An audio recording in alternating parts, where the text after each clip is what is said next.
I thought it was necessary to do a video and talk about some of the wrong-headed teachings of Christians. People say, Mike, why are you doing that? Because there's a lot of ground to cover here. YouTube has become a haven for everybody to put their view out here. And if you're an attractive girl showing some skin, you're going to automatically have a huge following because of the lust factor. If you wear the right clothes and have a studio with all these little blings in your video, you're going to automatically have a following. People like what I call edutainment. Gone are the days of the old oak floors and stained glass windows and fancy woodworks and pipe organs and the preacher standing up there on a hot Sunday morning, or a northern Minnesota belting out the truths of Scripture. You're not going to attract a crowd with those kind of teachers.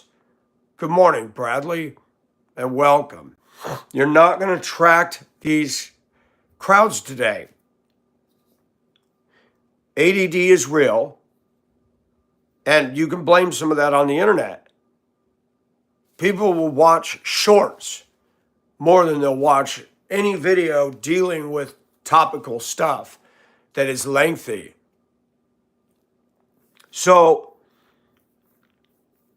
many Christians hold to erroneous views, and they repackage it and they come on here and act as though they're some sort of an expert. And you look at all the sheeple that follow them around and you go, my gosh, these people have no discernment.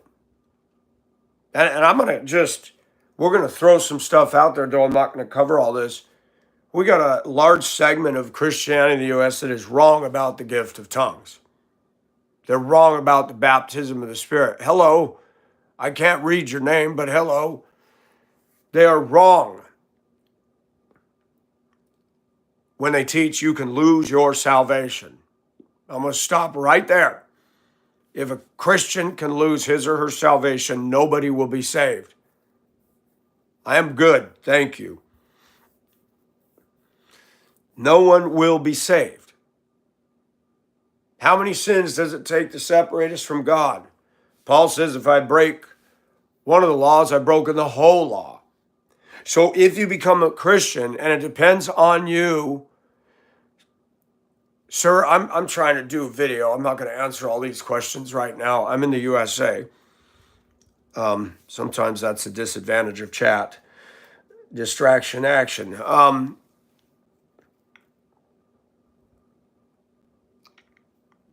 If we needed Jesus Christ, grace and mercy, and we put our faith on him when he died on the cross, and we can lose that morning, Hugh, if we can lose that salvation, then what is the point?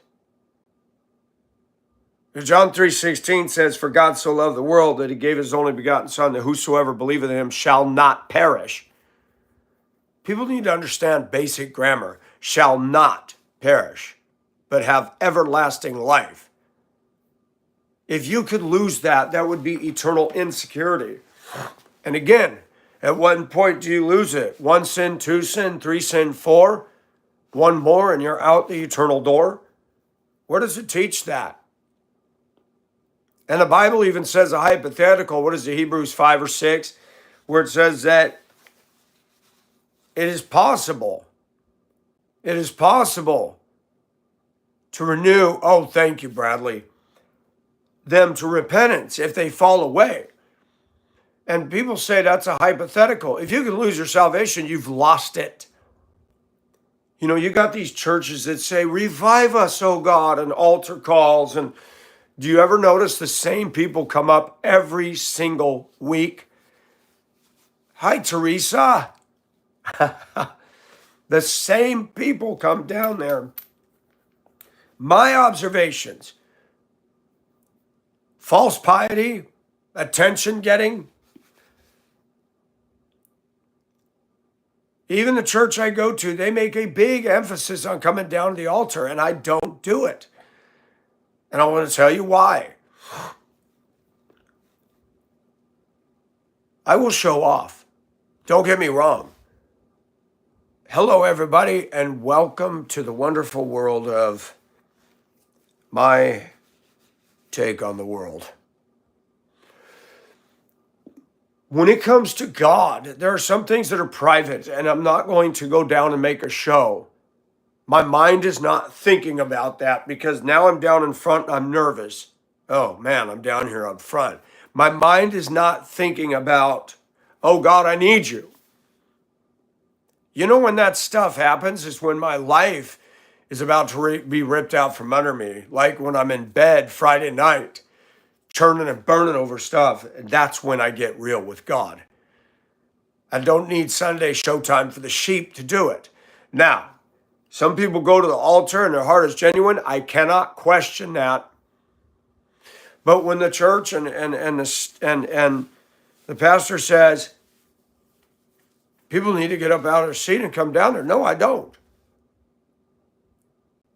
You know where the altar is, folks? Right there.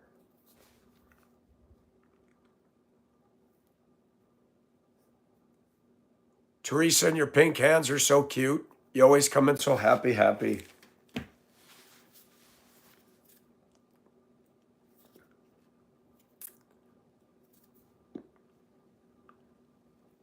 Lots of churches in the United States. I don't know how many sects. Hello, Mr. Russell. I don't know how many sects there are, S-E-C-T-S. You've got Lutheran, Presbyterian, Methodist, Baptist.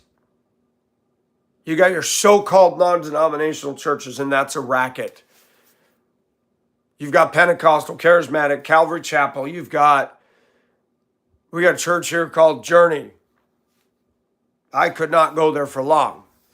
They came through this neighborhood being nice, giving water bottles and offering free laundry service. I'm like, okay, I'll go check it out. The people were nice on the front end, but once you were in there, you were largely ignored. And the musicians seemed to be arrogant. There was no pastor. It was a flat screen TV. They had a pastor of the church, and he sat in the congregation while we listened to the head pastor. We were satellite. I'm like, what is the point of this? Even when I went to Riverside Baptist Church in Denver, they started satellite churches. And they had pastors preaching at those churches. Hello, Gerald. Thank you, Chance. Oh my gosh. And you're right. What did Jesus say? What did he say about the religious? They love to blow their trumpets. Do, do, do, do. Joseph is giving money to the poor today. Oh my gosh, is that tacky? Tacky. Or when they're fasting, it says they disfigured their faces and walk around going, attention. And what did Jesus say? You got your reward right now. When you fast, wash your face, lift up your countenance. When you pray, go into your prayer closet. When you give alms, do not let your left hand know what your right hand is doing. Boy, the news loves to talk about the stars and their philanthropic malarkey. They got their reward. We're going to talk about a lot of things. I hear videos talking about masturbation and condemning Christians straight to the pit of hell for that. And this is a bonus. You want to listen to this story about Michael Nelson climbing the poles in 6th grade in school at Mammoth Elementary. Because there's a lot of myths about sexuality and masturbation. We want to talk about Old Testament versus New. We want to talk about a guy by the name of T.S. back in Colorado who was a believer, but he had some strange views of the world. Oh, I don't pay attention to Revelation. That's doom and gloom, brother. And then I went to Prescott Christian Church, a friendly New Testament Christian church. First independent, fundamental, rigid, self-righteous Baptist church of Quinoa, Kansas. You got all kinds of stuff. That's right, Jim. Panasonic tooth. That is an interesting ID. Welcome. No, they don't. They used to have a show called Davy and Goliath. It was a Christian cartoon. They used to have the Lutheran Hour where they boldly proclaim Jesus Christ. And they used to sing, "A Mighty Fortress is Our God." Good stuff. I've gone to Presbyterian churches. The United Methodist Church has gotten soft. Women pastors supporting gay marriage. In the 50s, they moved from the truthful gospel to the social gospel. And the United Methodist Church today is fraught through with a lot of aberrant and false stuff. Very sad, because John Wesley was a devout man of God who he did not mince words back in the day. By the way, John Wesley was raised by a mother who was widowed, and he had quite a few brothers. And her godly influence far exceeds most single moms today in America. You got single moms listening to Cardi B wearing a thong and twerking in front of their 3-year-old with cussing flying all directions. Miss Wesley would roll over in her grave to see what women have become today. Women back in the day truly were ladies. Women back in the day were not wearing cargo pants and ball caps on backwards and going to the gym with meters. Women were a totally different construct in the 1700s than they are today. Now, people don't like it when I say that, but I'm going to say it. We have really come a long way, baby. Remember the Virginia Slims commercial with the slender woman? You've come a long way, baby. Wow, sexiness to sell a cancer stick. Lung cancer. Women that sound like men with that gravelly, I smoke too much. Smoking creases all around here. Yes. Thank you, Teresa, and thank you for coming. He preached against alcoholism. Bars shut down. He was among the greats that caused some serious revival across the landscape, as well as Jonathan Edwards, "Sinners in the Hands of an Angry God," preached a sermon so powerful, I believe it was in Connecticut, New England for sure, and he preached so fiery that the parishioners were holding the pillars inside the church thinking the floor was going to give way and they were going to drop into the lake of fire. A movement of God began in New England. You had D.L. Moody, who started Moody Bible Institute on LaSalle Street in Chicago. You had Charles Haddon Spurgeon. You had H.A. Ironsides. You had George Whiting. You had powerful preachers back in the day. They had no Christian radio, no Christian bookstore. They didn't have a book called The Shack. They didn't have a song, "What if God was one of us and a slob like one of us?" Let me tell you something. The men were more devoted to God than we are today. We've made shrines out of John MacArthur. We made shrines out of David Jeremiah and what's her dang name? Now I can't even remember her name. Beth Moore and wow. Joel Osteen. Joel Osteen can't hold a candle to D.L. Moody, Whitefield, Spurgeon, Wesley, Edwards. Billy Graham had some good books. We are heading in the wrong direction, and look at me. Look at me. Look at ourselves. How much compromise we've embraced. We're comfortable with our hands up a woman's shirt on a date. Feels good to touch those boobies, don't it? But God doesn't go for that.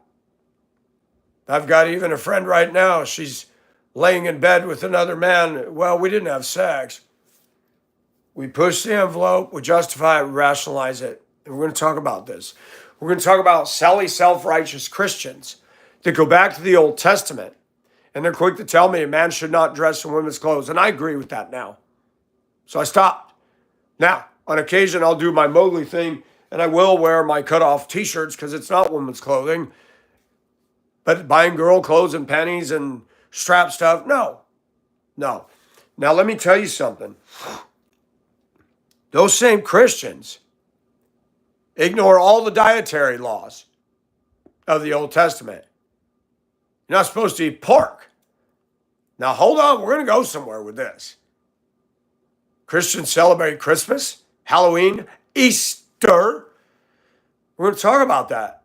All of those are wrong. All of those are sin. Bear with me. Mike, don't attack my Christmas. Oh, it's coming. You better hold on to your hats, cowboys and cowgirls. Because Christians believe a lot of hoo-ha in this culture. What does Jesus say to the Pharisees? For the sake of your traditions, you nullify the command of God. Jesus is not the reason for the season. Name a car for an edit. How about the AMC Gremlin, Pacer or Hornet?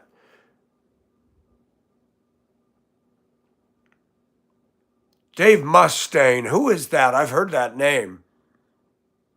Oh my gosh. Derek Prince is out of Singapore. Okay, the movie Crazy Rich Asians came out of there. Nothing but goofball stuff. I'm going to say something, and it's going to sound like I'm being racist. I'm not. Excuse me. That's a sneeze, baby. I love Hong Kong. I love the Philippines. I think Asian women are gorgeous. Okay? I spent over a year living in Hong Kong. I've been in the Philippines. Stayed a night in Japan. Asian women move me beauty-wise. Okay? Joseph Prince. I thought it was Joseph Prince. He's in Singapore. Oh, rebuke. I'm a homeowner. I have a deuce and a half and a pickup. And you're making an accusation of an EBT.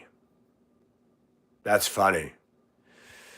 What's your ethnicity, Rebuke? How old are you and what state do you live in? Can you answer, all of us? Can you answer that? Hello, Johan. How are you? Rebuke and reprove. Wrong name for somebody accusing me of being on EBT.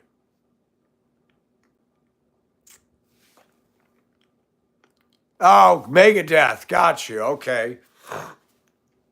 While we're waiting for Rebuke to answer himself or herself, if that person does, Joseph Prince is a false prophet.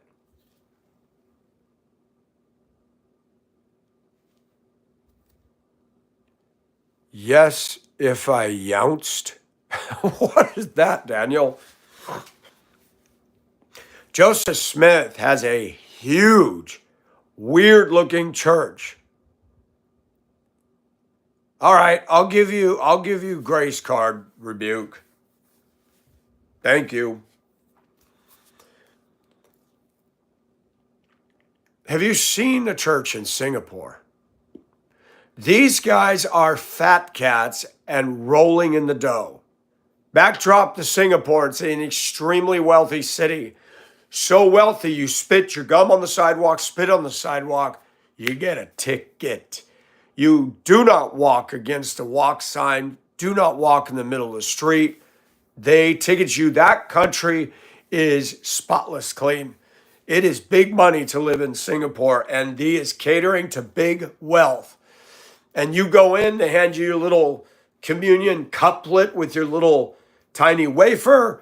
You walk into a church that is so big, and Joseph Prince isn't even there, and you're watching big Jumbotron TVs, and all these Asians are sheeple, all submitting to this.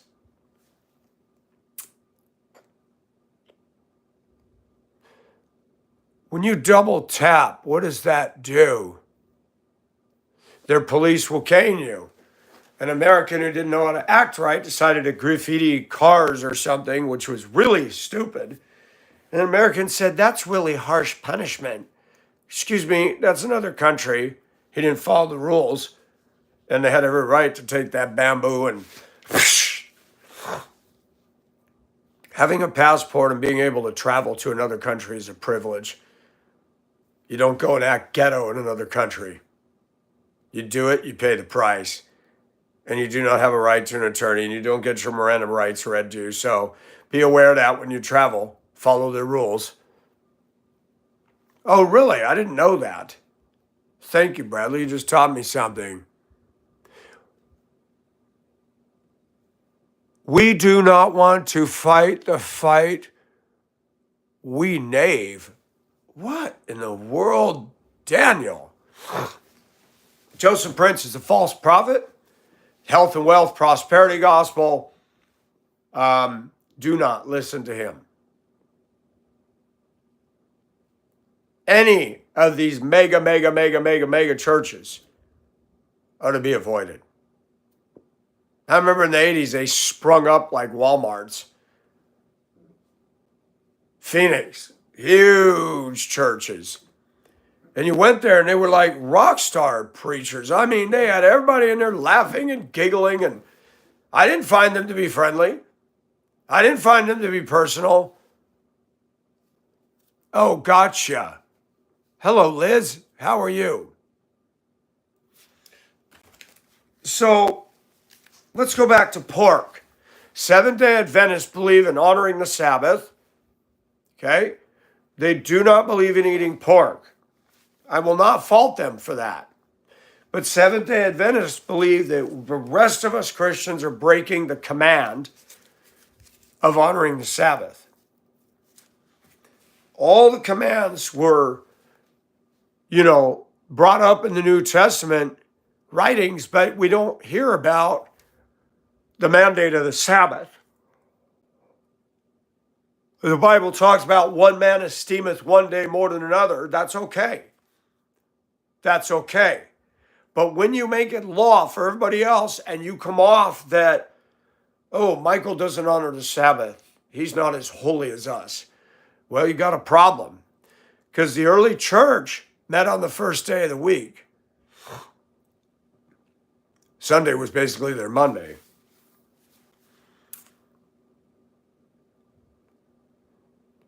Gerald, what did you find when you listened to him? Did you find him to be off base? I think that missionaries better make sure they're called by God. We got one we supported our church. It was held, but released. I'm trying to remember where that was.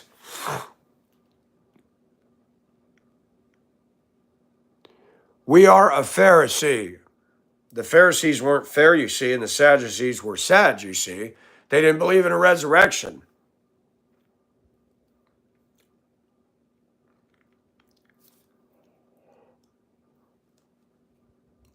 Seventh-day Adventist was started by, okay, I'm going to get this wrong. Was it Ellen G. White or Mary Ada Baker? Caution symbol, a woman, and she had some aberrant beliefs. And at the time that the Seventh-day Adventists came out, you had a bunch of weird stuff going on in America. You had the Russellites. You know what they were? Connected with Charles Taze Russell, who started the Jehovah's Witness Kingdom Hall movement. You had a Mormon church. You had a bunch of stuff come up in the 1830s. During the 1830s in America, we had what we call snake oil salesmen. The covered wagon rolling to town. Husbands are out doing what they do. Snake oil salesmen. Hey, me lady, how you doing? You look lovely, lady. I've got some elixirs and balms that you might want to look at. This can cause you to look young until you're 78 years old. And the women would buy this stuff and it doesn't work, and the wagon would roll out of town and you've lost your money. Kind of like sea monkeys. Hey. They were slick. Religion was doing the same thing. Joseph Smith had a vision from the Most High. All the religions are gone. Start another one. The Thummim and the Urim and the false, fake, golden cities that never existed in America and fanciful imaginations and the two stakes and all the crazy, weird stuff that Joseph Smith, his father was a cheat, made bogus treasure maps. Joseph Smith translated the Book of Mormon by staring at a stovepipe hat and going to his secretary, who was a male. That book has been edited thousands of times. It's got a little bit of Bible, a little bit of sci-fi, and hockey hooky hoo hubba hoopa poo.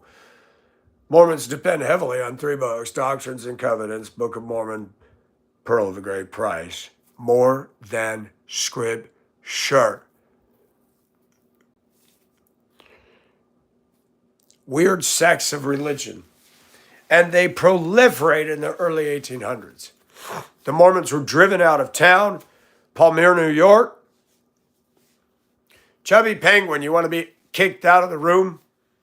I don't take meds, but you do, I'm sure. Are you in the projects? You on welfare? All these kids come in here running their mouth. Hello, Emmanuel. Well, then you need to be kicked from the idiot. Bye. Have a nice day. You made your point at absolutely nothing. You're dumb. You're a troll. Bye-bye, Chubby Penguin. Go on a diet. Stop eating cheeseburgers, dude.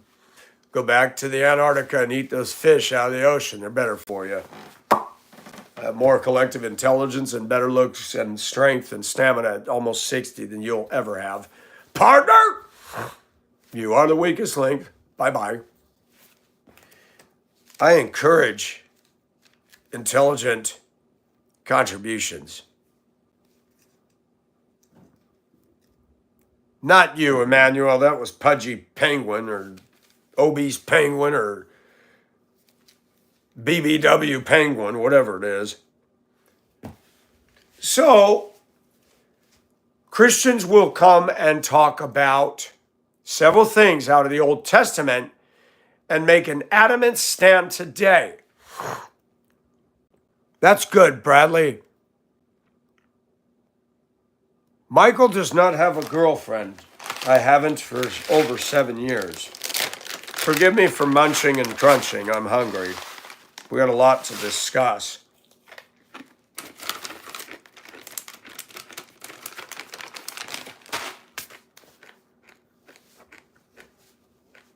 I put all the employee handbooks in the burn freight.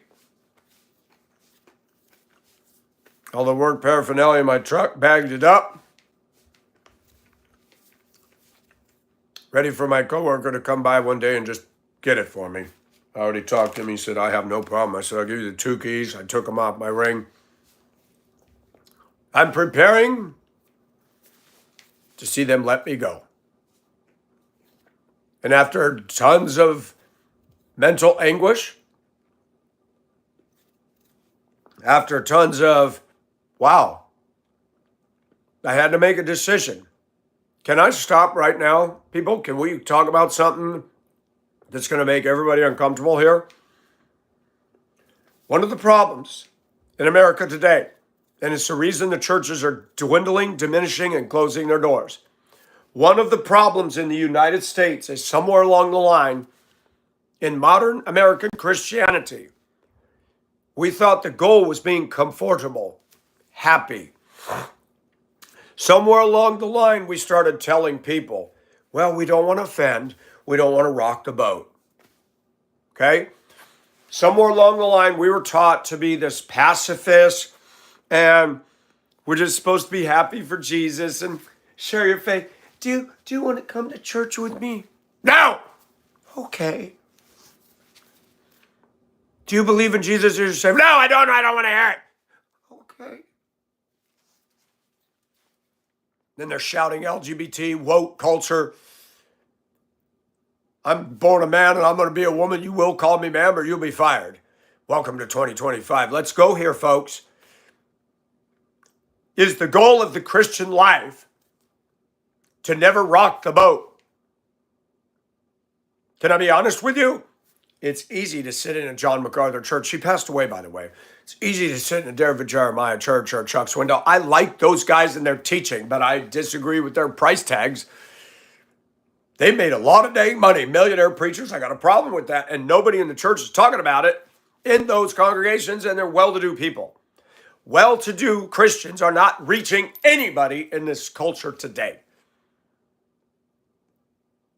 What I've noticed about myself and most YouTube channels and everything out there is they're preaching to the choir.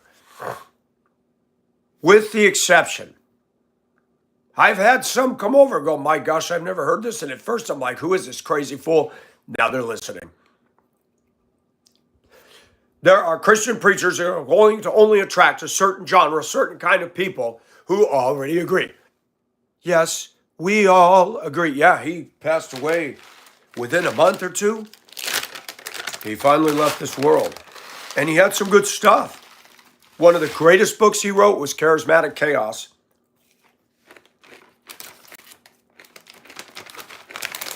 For those of you that get tongue-tied and tripped up over tongues and slain in the spirit and healings, read Charismatic Chaos.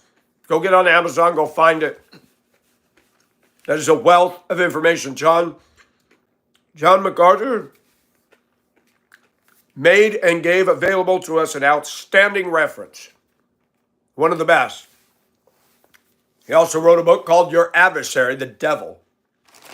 And in it, he says, we are not commanded to rebuke the devil. I've heard grown Southern women say, when I get mad at the devil, I just I stomp on the floor. I'm kicking him in the head. Okay.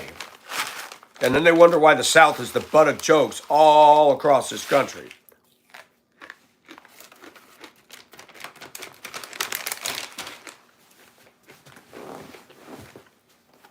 Satan doesn't play, folks.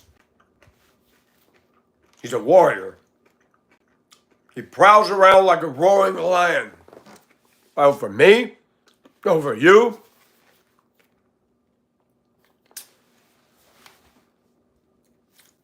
I can make choices that will land us in hot water. Okay? Freedom of speech is under attack today. I am not allowed by my workplace to say something in my kitchen on my private video. Communicated to me by one of the people at the top in the organization I work for. They told me this was on your private forum. I said, but it's public. They'll say, doesn't matter. You didn't mention the name of the employer. But let me say something to you today, folks. We're going to go here. We're going to talk about positions in America that have become habitations of people who do not follow Jesus Christ. HR is one of those. When's the last time you've seen a white male head up HR? You go ahead and accuse me of misogyny, okay? Women schooled in feminism and college. We know that college, let's college laughs at this, folks. In America today, in higher education, this is laughed at by the scientific community, by the college boards, by the university boards. This is laughed at, mocked. This is not considered wisdom. This is not considered knowledge. When you get an education at a university and a degree, it has nothing to do with this. And when I got saved, right day one, I made a decision. I'm not going to college. Why am I going to get in debt to hear Sigmund Freud? Why am I going to get into debt to take humanities? What does humanities do with what I want to pursue? It's called erosion. You ever played in the hose as a kid in the backyard? We had an A-frame shed in Mammoth. And off, if I'm at the back of the shed, facing the back of the shed, to the left of the shed, I built an earthen dam. We used it as a bicycle jump. But I'd run the hose all day. I shudder to think what my parents' water bill was. And we built stake villages and stuff. And I pulled a good one day. Below the dam, it was level ground, but a slight slope towards the street. My dad and my uncle were playing horseshoes. They had the horseshoe pits. They went into the house. I said to my cousin, I said, let's bust the dam. I took that shovel and hacked at that dam. I had that thing for years. Wouldn't you know, the water ran right straight through the horseshoe pits, all the sticks and pine needles. And my dad comes out and says, what is going on? What is this? I said, I broke the dam. You know, you just made a big old mess. I didn't score any points that day.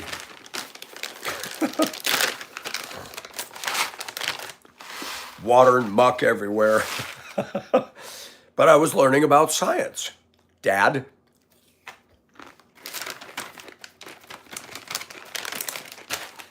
To do it like an NPR news broadcaster,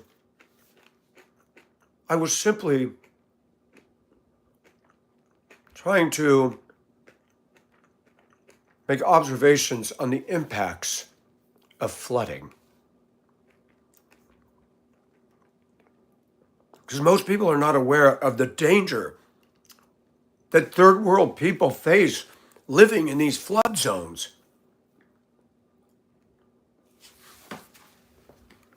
Sniper!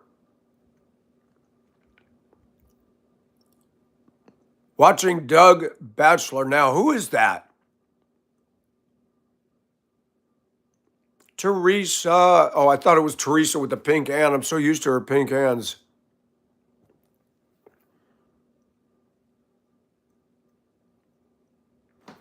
That's right, Tyrell. Absolutely right.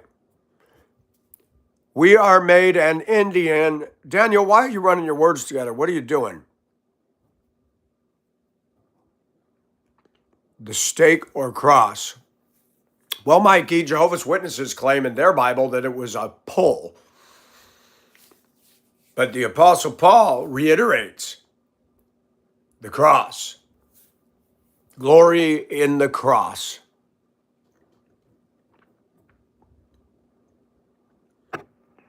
I make $87,000 a year in that one day of college.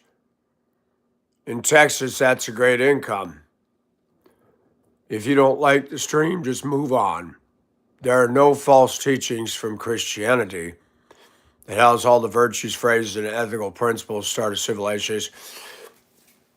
The Bible doesn't teach falsehood, Tyrell, but Christians often do.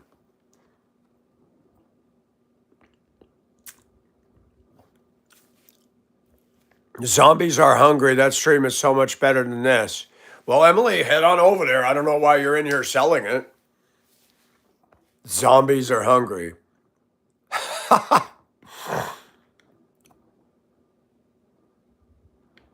A coalition to give bad reviews? Why you snacked, bro? Because I'm hungry. That's right, Jim. Oh my gosh, I'm missing good comments. Forgive me. I have to focus, people, so I'm not being rude, okay?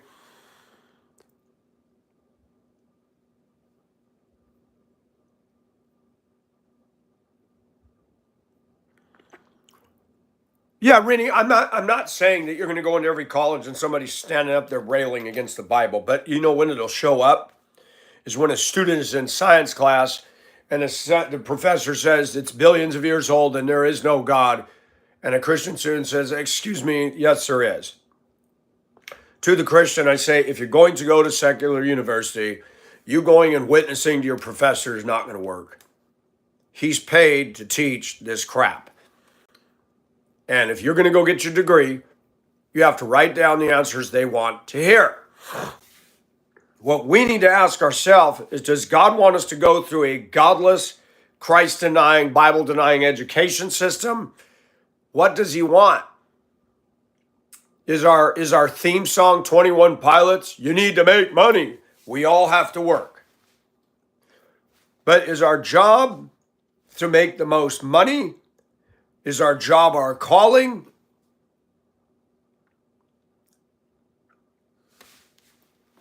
Too many Christians in America are scared to witness while people are being beheaded for their faith in Nigeria. Joel Osteen is a health, wealth, prosperity bunch of malarkey. He made over $1 million on Your Best Life Now. All that desire to live godly in Christ Jesus, what? Shall suffer persecution. We have a hard time with this, man. And somebody quoted it to me yesterday in the room. Nobody wants this one. Consider it all joy, my brethren, when you encounter various trials. What is our reaction when things go wrong against us?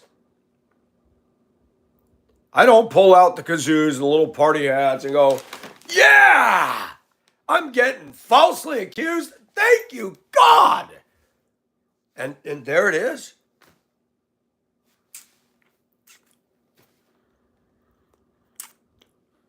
Jim and Tammy Faye Baker gave a representation of Christianity that literally caricatured in a very horrible way Christianity.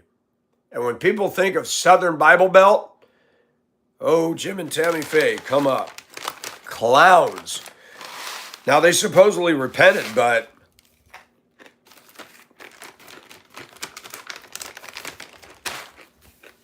air-conditioned doghouse.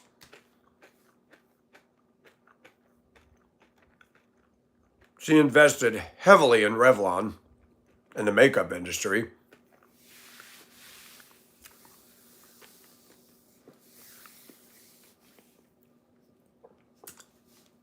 Let's go back to the Old Testament, okay? The New Testament churches today, including my pastor, they will get on a sermon series on tithing. And they will say, I tithe on the gross, not the net. You need to give 10%. Boom, boom, boom. That is never reiterated in Scripture. It says, let each one of you, in keeping with his income on the first day of every week, set aside a portion. Nothing about 10%. And who gets paid every week? I don't. So for me, it's going to be every 2 weeks. I don't tithe on the gross, and I'll tell you why. The government has taken $7,000 a year in taxes out of me. That's not mine. I tithe on what I get. Okay? God also says some things in the New Testament. God loves a cheerful giver. If you are doing it out of reluctance, don't. Because your heart ain't right. Churches need to talk about giving, but let's not conveniently go back to the Old Testament.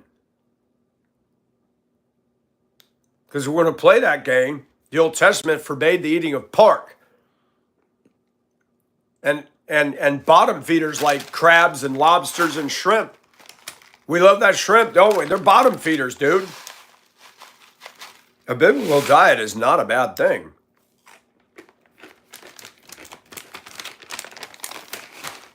Spoke to a lady last night on the phone.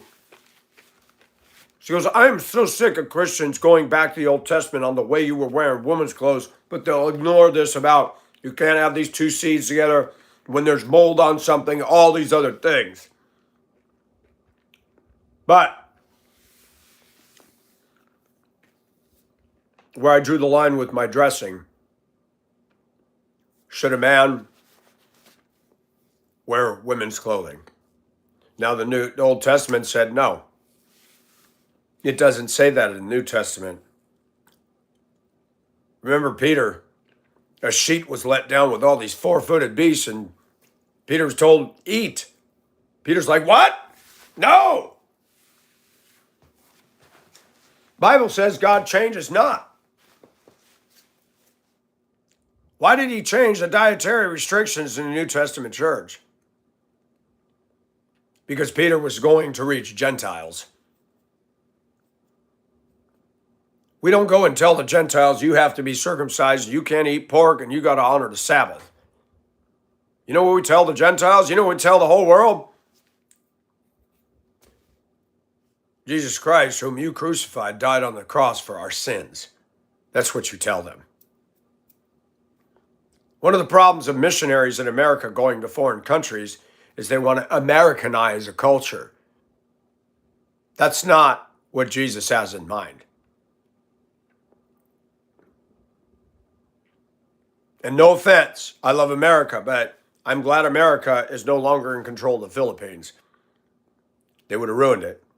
Walmart's everywhere, sold up all that prime real estate.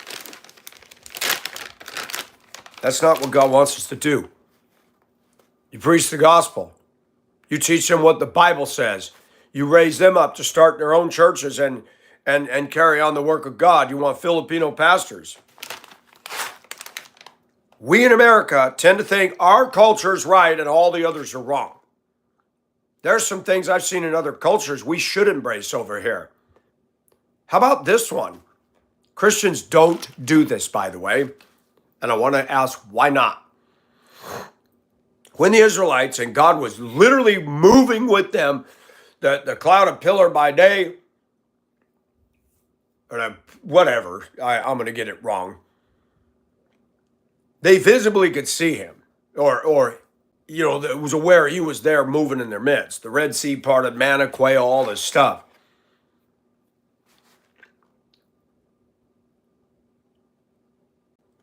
Whenever God did something great for them, God told them, make a memorial, teach it to your children. The Passover was to be followed annually. We don't celebrate the Passover. You notice that? Why not? You're under the Passover if you're a Christian. Putting the blood on the doorpost of your house was how you avoided the angel of death and your firstborn son being taken out. Putting the blood over your life, the blood of Jesus over your life, the wrath of God passes over Michael Nelson. For God did not appoint us unto wrath, but to obtain salvation. Okay?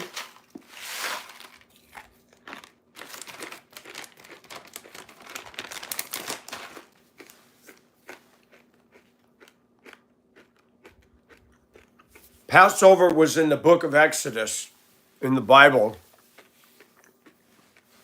And you don't need to apologize for asking, not at all. When God used Moses to go to Pharaoh, let my people go, and Pharaoh wouldn't do it, hardened his heart, all these judgments kept falling. Frogs, the Nile turned to blood, hailstones, locusts. Pharaoh was one stubborn dude. And finally, God goes from telling Moses, you tell Pharaoh this and this is going to happen. Now we have a big indent in the middle of all of this. All right, Israelites, here's what I want you to do. You get a calf, a lamb, whatever it was, and he breaks it down. This is what you are to do. You sacrifice, you eat this much, put the blood on the lintels and, the door jamb. When the angel of death is going to come through and take all of Egypt's firstborn and seize the blood, will pass over your house. Dude, that was a real event. Hollywood movies are a joke. They're so fake. And we doubt God. And an angel's going through the village or Goshen and all that. And a family is suddenly wailing. It was a horrifying night. The sound of wailing was loud. Pharaoh lost his firstborn, and that's what finally made him say, all right, get out. That was a symbolic event for all of us. The Jews had to show they had faith. Put the blood on the doorpost and your firstborn would be spared.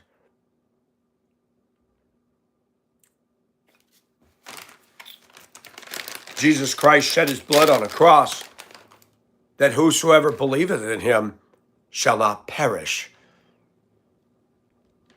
That's called the gospel, the good news. You too can have eternal life. But people today will fight against that. God, oh, brother, I don't believe in that. You do so at your own peril, dude, or ma'am. And the biggest argument I hear is from the so-called educated community.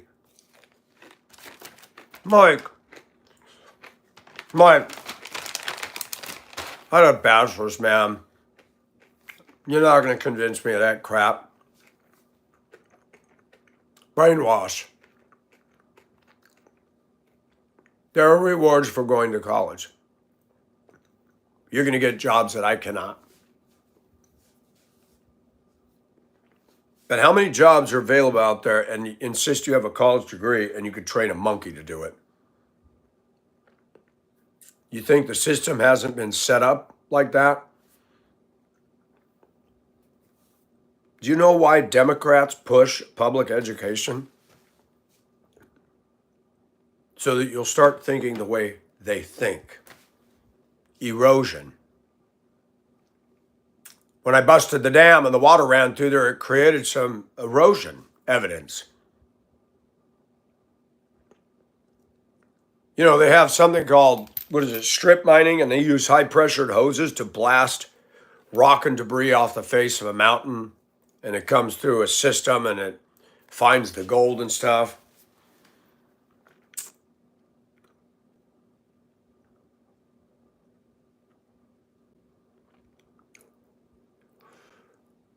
Well, Chance, I think we all faced that one. I met a Persian woman who today is very nice. That's awesome.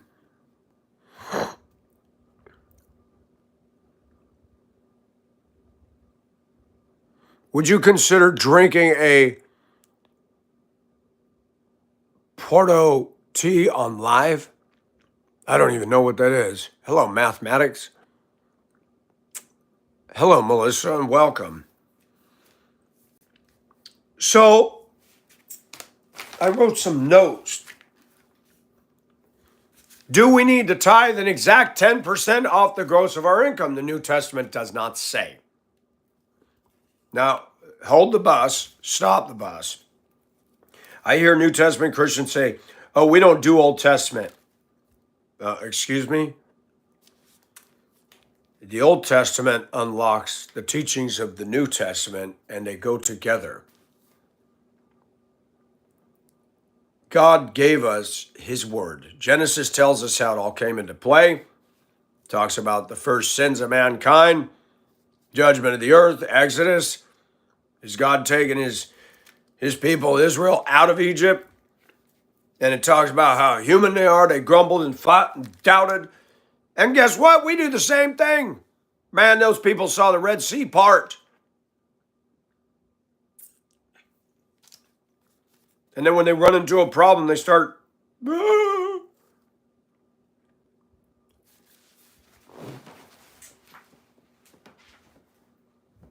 Christians hold to a lot of strange beliefs that are not biblically based. Christmas. I got a book on the shelf. For those of you that want to study and actually know something, Christmas is a feelings-driven holiday.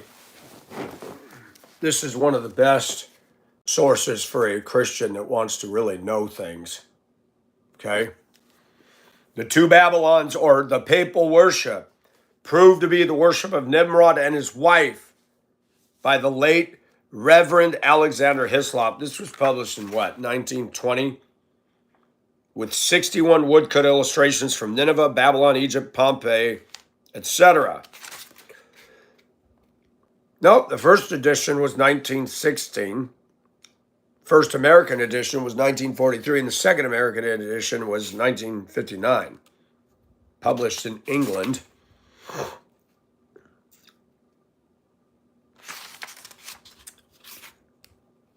I want to do something here. I want to tell you how our English language has really suffered.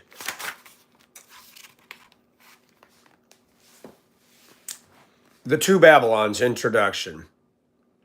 And upon her forehead was a name written, Mystery, Babylon the Great, the mother of harlots and abominations of the earth. That's in Revelation. And guess what? They write it in Roman numerals, and I can't see enough to figure that out. 25. No, what is that? 10. 17.6. Revelation 17:6. Took me a minute. You know, kids can't even decipher Roman numerals today. The V is a 5. There's this great difference between the works of men and the works of God, that the same minute and searching investigation which displays the defects and imperfections of the one brings out also the beauties of the other. If the most finely polished needle on which the art of man has been expended be subjected to a microscope, many inequalities, much roughness and clumsiness will be seen. But if the microscope be brought to bear on the flowers of the field, no such result appears. Do you get that? You put a microscope to a modern canvas, zero in, you're going to see the roughness of the canvas.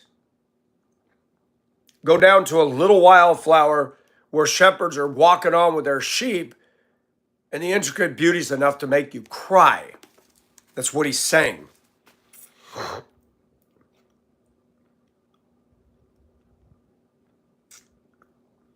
Instead of their beauty diminishing, new beauties and still more delicate that have escaped the naked eye are forthwith discovered. Beauties that make us appreciate in a way which otherwise we could have had little conception of the full force of the Lord, saying, consider the lilies of the field, how they grow. They toil not, neither do they spin. And yet I say unto you that even Solomon, all his glory, was not arrayed like one of these. The same law appears also in comparing the word of God and the most finished productions of men. There are spots and blemishes in the most admired productions of human genius. But the more the scriptures are searched, the more minutely they are studied, the more the perfection appears. New beauties are brought into light every day, and the discoveries of science, the researches of the learned, and the labors of the infidels, all alike conspire to illustrate the wonderful harmony of all the parts and the divine beauty that clothes the whole. If this be the case with scripture in general, it is especially the case with prophetic scripture.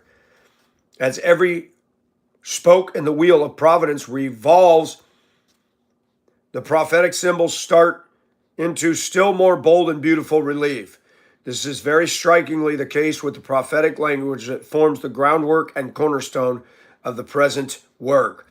There never has been any difficulty in the mind of any enlightened Protestant in identifying the woman sitting on 7 mountains and having on her forehead the name written, Mystery, Babylon the Great.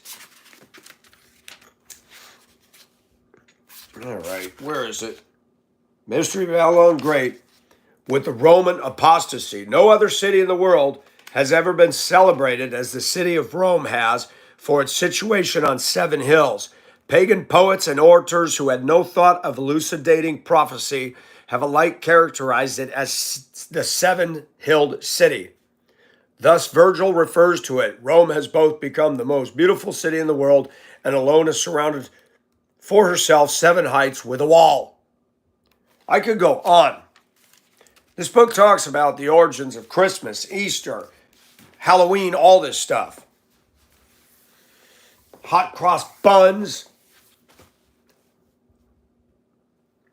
Do a study on Santa Claus, Krampus, and you'll find yourself going back to Norway.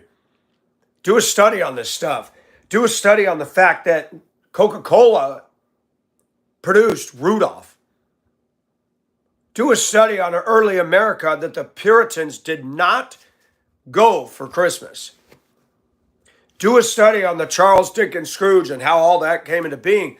England wanted to increase sales. They brought about Christmas as a way to get everybody to feel peppy and spend their moolah. False teachings. Just follow the money, folks. The Christmas tree, the mistletoe, the stockings, Santa Claus, eggnog have nothing to do with the birth of the living God into this world. And you got silly mothers saying, we're going to sing happy birthday to Jesus, kids. He's the eternal. Let me say that one more time. He is the eternal triune God, 3 in 1. You shall call him Emmanuel, God with us. God did not die. God did not be born. He wrapped himself in flesh for us.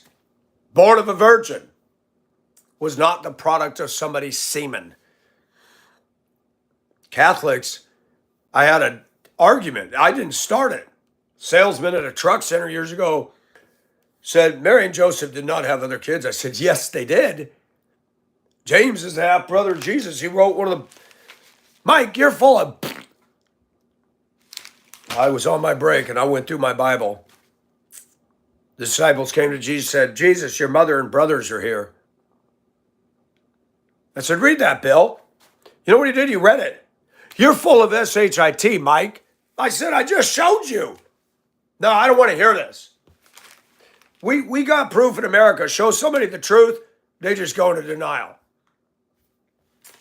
That goes against what I'm taught. Michael's off. Michael's off. We don't see people doing that today. Now somebody say, oh, you're a Scrooge, you hate Christmas. Yep. Now you're going to quote Scrooge. Let's go back to the Word of God. Show me the word Christmas in the New Testament.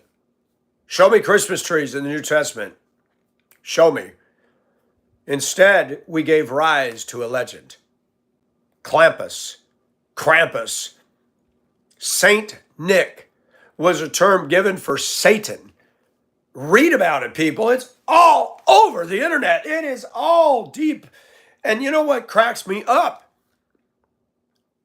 Is Christians say, people become so much more kind during the holidays. My behind, when I drove a school bus, man, the Thanksgiving and the holidays with all the shopping, the drivers are even worse on the road and rude, disregarding, run my stop sign, cut me off. It's beginning to look a lot like rudeness. Go to the stores. Oh yeah, everybody's so chipper.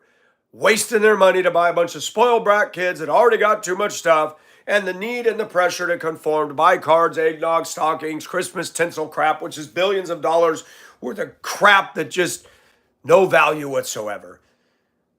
Congratulations, you've been corporatized, people. What began in the UK has been just enshrined. And we tell kids that Santa comes down the chimney with great care. The Philippines don't have chimneys. Most of your hot nations have no chimneys.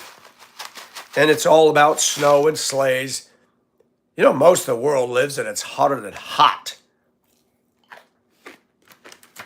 But wait. He knows when you've been good or bad. So be good for goodness sake. Oh, goodness sake? We need to be good for God's sake. God does not have a big old white beard to go, ho, ho, ho, ho. People laugh at me for believing in the Bible, but they believe in flying reindeer. You have something wrong. Well, it's fun for the kids. Congratulations. You lie to them about the tooth fairy. You lie to them about the Easter bunny. And then when you tell them about God, they go, Mom, Santa Claus, Easter bunny, and the tooth fairy don't exist, and now you're going to tell them about Jesus. Okay, Mom. Sorry. I'm educated. BS. Sinterklaas. Look at that, Patrick. There you go. So I was wrong. I said Norwegian. Forgive me for that.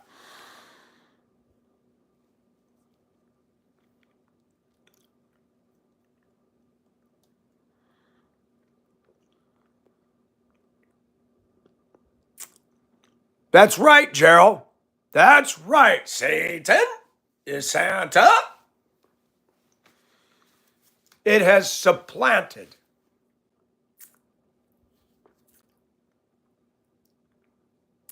I wish I had the ability to make movies and production equipment. I wish I could be my own Steven Spielberg and really grab people. Have some kind of haunting, melancholy Middle East music. And you hear that like chime sound. And the screen is dark and you hear the sound of camels' hoofs. And in their native tongue. This is it, gentlemen. I see it. Oh, I'm going to cry. Little town of Bethlehem, how still we see thee lie. Above thy deep and dreamless sleep, the silent stars go by. Yet in thy dark street shineth the everlasting light, the hopes and fears of all the years. That is what happened. Not no Christmas trees and eggnog, a baby that they had no room for him in the most inglorious birth in a cattle trough. Meh. The stink, the smell for a king of the universe, it defies common sense and logic. And we made a shrine with Santa Claus and trees, and I'm going to say it, women, you're going to hate me. Women cannot let go of feelings-based lies. They're the ones that lead us astray all the time. What did the Bible say about Solomon and all the women? They led his heart. We have done it. Everybody in this room has allowed a woman to lead them astray, lead them into a bunch of emotional nonsense because we're lust. Folks, we have allowed women to be the head of us. The holidays are dominated by women spending inordinate amounts of money on bric-a-brac and crap, closets full of Christmas tinsel and that takes up so much space. Drag it out for a month, put it up all over the place where you're banging into little paper mache bells and stuff. Wow, Mike, you really are a Scrooge. I am not a Scrooge. We've been lied to. Stop buying your brat spoiled kids and feeling the pressure to conform to a holiday that has nothing to do with biblical truth. You feel that if you read about the wise men, look at what they brought Jesus. The gifts were prophetic and symbolic of who Jesus really was. They didn't come singing jingle bells. They brought gold, which is fitting for a king. Frankincense. Incense. May your life be a fragrance pleasing to God. Myrrh. That's what they used to bury people. Embalming. Those wise men were really wise because they didn't even know they're in another country. They followed the star because the Almighty moved on them and they gave gifts because they knew who this was. Pagan kings knew more about Jesus than the religious Pharisees. Are you getting it? He didn't show up to the clowns. He showed up to the shepherds. Stinky people walking around with stinky sheep. Nobody wanted to hang out with the shepherds. And we got the same thing going on in America. I went to college. I wear a suit and tie. And they look down their nose. We are a caste system in this country. We are a caste system. a woman or man that makes over 100,000 years is not going to be my friend and hang out with me. Not going to happen. I'm not going to have an impact on them. Our system is separated big time by how much you make, the car you drive, the house and the neighborhood you live in. That is a fact undeniable. We are much a caste system as it is in India. We've been lied to. I'm just getting going, folks. Hear that turbo spooling? We're going, so hold on to your hats. Halloween? That's a no-duh. All Saints Day? Oh, that's what the Catholics called it. You see, the Catholics, they saw this winter solstice stuff going on all through Europe. And the Catholics were like, well, we got to do something about that, boys. So they Christmasized it all. Do you know what was going on in the winter solstice? Orgies. Mom and dad bring their kids. They're all in these beds, sharing with everybody, passing gifts around. A lot of demonic stuff going on back in the winter solstice. That is where you get Christmas. That is where you get Christmas. That is the origin of the most satanic holiday that all the Christians blindly, Jesus is the reason for this season. Show me in this book where it says Christ Mass. Christmas is Christ Mass, which is Catholic. We as Christians don't celebrate the Mass. That is what Babylon and the ancient religions did. Look at Nimrod. He loved his wiener. Read a book called The Religions of Petra. I stumbled onto it by accident in the Duluth Public Library because I was looking at Petra stuff. Oh my gosh. Molech, sacrificing children, throwing them off the cliffs of Petra. Great religion, huh? And what do we got Democrats doing? Sacrificing their children in the name of abortion. Same thing, different day. Boom. Sacrifice the kids. When you got people encouraging the death of children, you got false belief. You got the devil right there at the door. And thank you, David.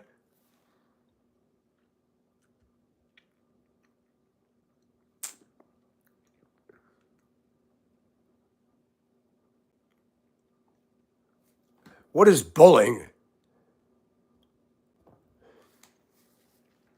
I'm not bullying anybody. I'm telling the truth. Because Christians aren't listening to it today. Pastors have trees all up on the stage, Christmas stuff everywhere. I've noticed something about women. Women can be great. They know how to make window dressings and take a house and make it home. And thank you, ladies, for that. But the Bible's very clear about the nature of women. They are always trying to usurp the authority of us men. Don't forget it. That cute little fawn that looks at you with those little eyelashes and fluttering has an insidious goal to top you, to overarch over you and boss you. And we let them bring in all their crap and all their baggage. You want to date me, you got to put up with my dog and my 500 extra pounds. No, I don't. I'm not even going to date you. Get out. Go. I will be the head of my house. I'm not having that Christmas stuff in my home. We're not playing CNN in my home. I'm not playing Cardi B in my home. I got my problems and God ain't done with me yet, but as the head of my house, if I have children in here, they're not playing violent video games and car theft San Andreas. I'm not going to have it. Dying Easter eggs, all this stuff. It is wrong. Read about Easter eggs. Read about it. It's all in here. It's all right here. This book is a godsend book. You got to read some books by the early Catholic Church historians, paid and hired by the Catholic Church. Read their stuff. Read the book, The Woman Rides the Beast by the late Dave Hunt. He died. I actually wrote him and got a response from him years ago. Catholic Church historians said they'd be talking about the Pope. This guy is an abomination. Practicing homosexuality, doing all these things. You're like, what? These Catholic popes were evil, decadent. They were, oh my gosh. The deification of the child. It talks about all the religions that started with female deities and a child.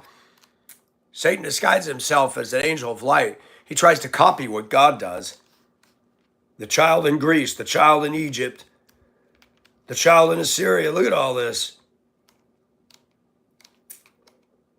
The mother and child. Look at all this stuff. They copied Jesus. They copied Madonna and Jesus. All this, it's just religion. False religion all has a common theme. It goes right back to Satan. Easter. Oh, let's Christmas and Lady Day. And these woodcuts. That medical symbol, the Asclepius with the serpents. It talks about all kinds of stuff in here, folks. This is for scholars. Most of the people getting on YouTube today are not scholars. They're everybody. Everybody.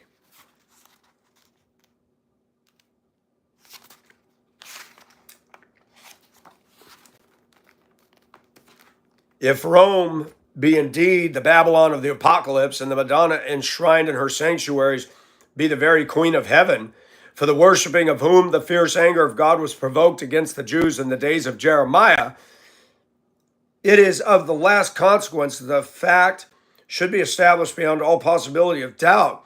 For that being once established, everyone who trembles at the word of God must shudder at the very thought of giving such a system, either individually or nationally, the least countenance or support.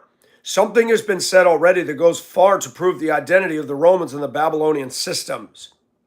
But at every step, the evidence becomes still more overwhelming. That which arises from comparing the different festivals is particularly so. The festivals of Rome are innumerable, but 5 of the most important may be singled out for elucidation, viz., Christmas Day, Lady Day, Easter, the Nativity of St. John, and the Feast of the Assumption. Each and all these can be proved to be Babylonian. And first, as to the festival in honor of the birth of Christ, or Christmas, how comes it that the festival was connected with the 25th of December? Now, most Americans know that Jesus was not born on the 25th. We don't know the date. There's not a word in the scriptures about the precise day of his birth or the time of the year when he was born. What is recorded there implies that at what time soever his birth took place, it could not have been on the 25th of December. At the time that the angel announced his birth to shepherds at Bethlehem, they were feeding their flocks by night in the open fields.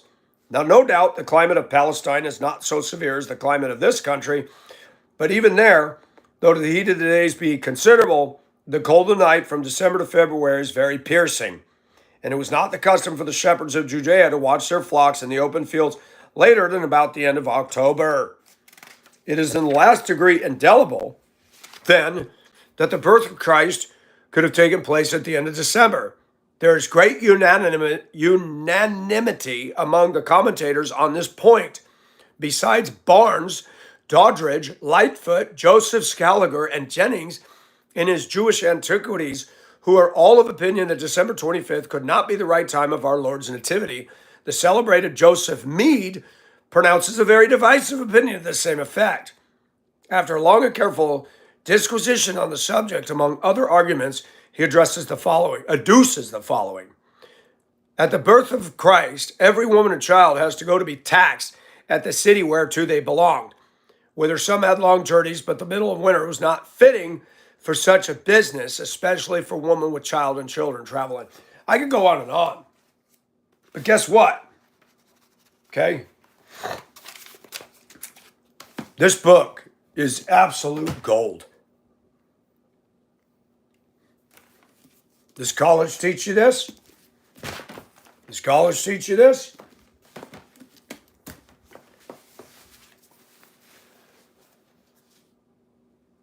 Was it George Washington? One of the founding fathers said, if all you know is a good knowledge of the Bible, you have an education.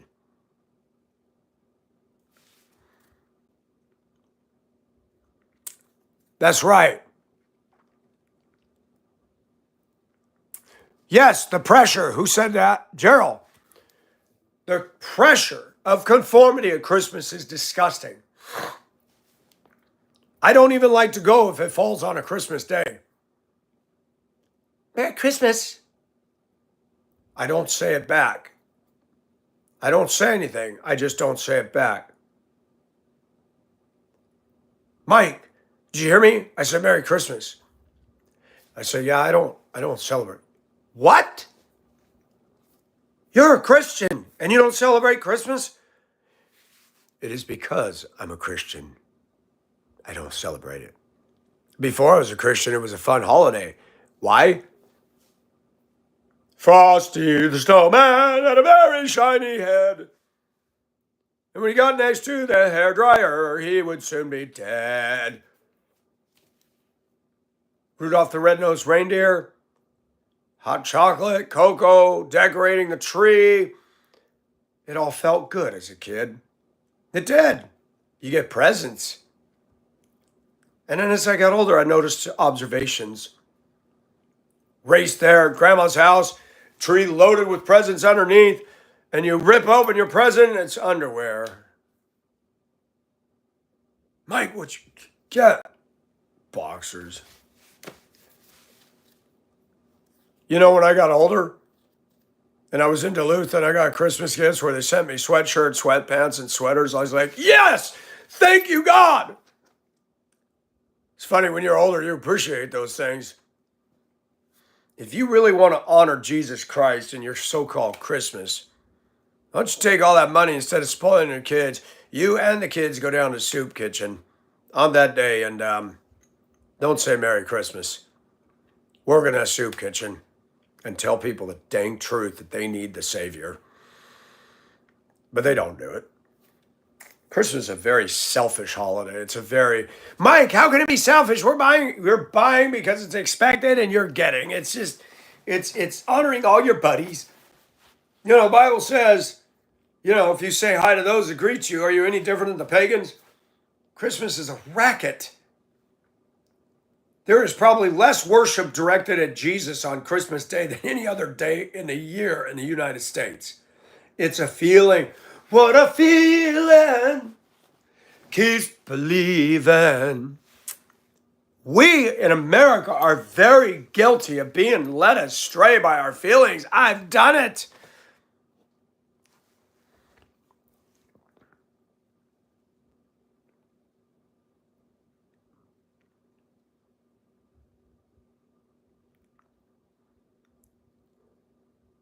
Gaming, and that's awesome. And I'm not going to hate anybody who does the Christmas thing. That's not what my thing is about. I'm telling you what I believe. I'm telling you what good resources say. Americans are far removed from origins. And I really hate it when Americans say, well, that's not what it means to me, Michael. But watch me put on a woman's shirt. Y'all saw me go to the burn barrel and throw it away. I got tired, I'm going to be very honest with what I say, of non-desirable, ungood-looking men with teeth missing, yellowed and jangled and leaning, pulling up to my driveway saying, you and I could have a good time. Oh, gosh. Even if I was gay, I'd have to pressure wash myself after an event. I don't want men lusting after me. I don't want it. I'm a Christian. And even though I've got my flaws, even though I like dressing sissy or whatever you want to call it, no matter what, I'm a child of God. And because I'm a child of God, I have to reflect that. Doesn't mean I'm going to be perfect, but wait a minute. I could say to those that worship the devil at Christmas, well, but that's not what it means to me. I'm not trying to be a girl. I just like feminine wear. Excuses, excuses, excuses.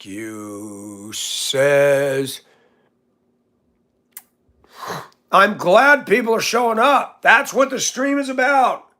Keep interacting. Don't hate. Disagree. Let's intellectually flesh this stuff out. YouTube should be more about that than all this making an icon out of somebody. I'm sorry. I'm going to say this. It's not fair being a guy. You can be a chick. You can get on the internet. You can talk out of your butt cheeks, not knowing a thing, but all you got to do is go like this. And you got 8 million guys. Oh, you're hot. You're right. You're right. Sucking up because you want to get down and eat dinner at the Y Boys. Come on. Everybody knows what you're doing here. Thank you, Concrete. I have not heard of John D. Has anybody heard of Watchman Nee? I believe he's Chinese. Now, he had some interesting writings. Sit, stand, walk. You know, most of America today, especially this young generation, they couldn't even read this. What I read to you, did you hear those words that we don't even use anymore? Intellect. There's a song by John Taylor, was it Steve Taylor? He was weird. He was an 80s Christian artist, but I connected with him because he was satire. Innocence, innocence, innocence lost. All souls want it, but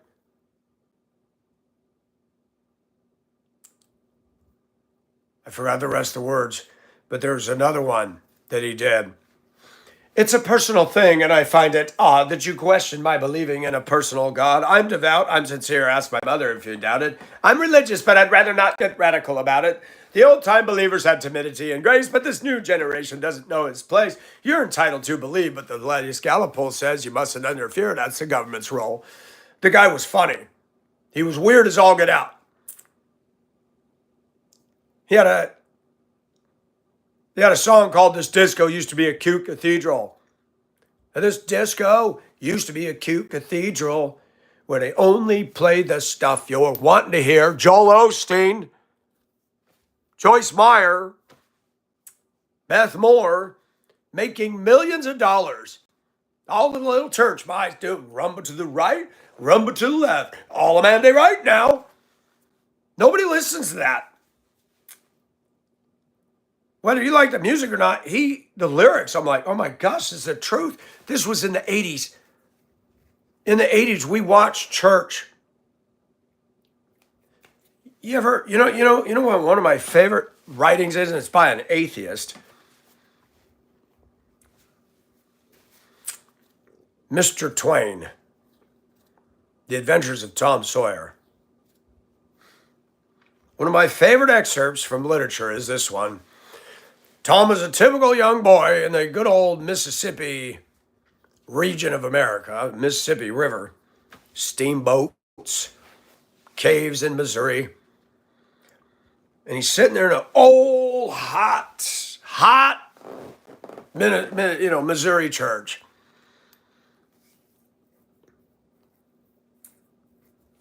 What was the aunt's name? What was the aunt's name that he lived with? Somebody help me out.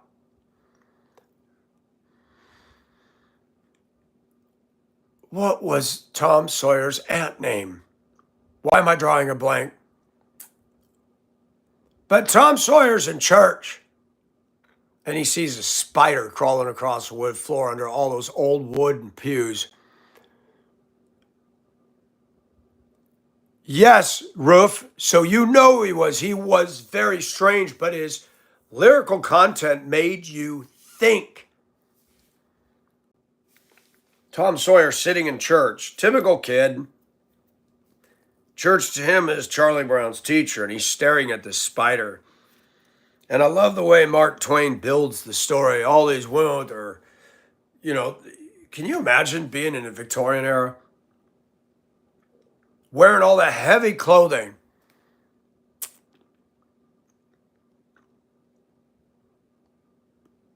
That's right, Gerald, and thank you. Those women wore garters and girders and girdles and all kinds of stuff. I mean, it took them 10 minutes to get all their clothes off.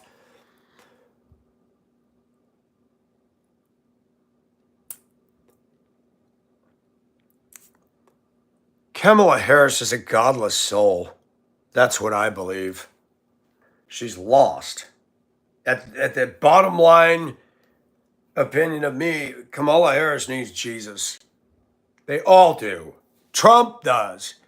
Donald Trump needs Jesus Christ, and I would say it to his face. Yeah, I voted for you, but you need God. You're going to go to hell, buddy. Bill Clinton, Barack Obama, Biden, Biden better hurry up and do business with God. He don't got longer in this world. He'd better hurry up. Can you imagine if Pelosi or Maxine Waters got saved, born again, filled with the Spirit? We would love them. If they really got a hold of the Holy or the Holy got a hold of them, wow. Don't you wish that a Damascus Road experience would happen to these liberals? I do. But the spiders walking around, women in their stuff, they didn't have deodorant back then, by the way. I'm sure armpit was the common aroma you smelled back in the old dusty ways. Woo, baby.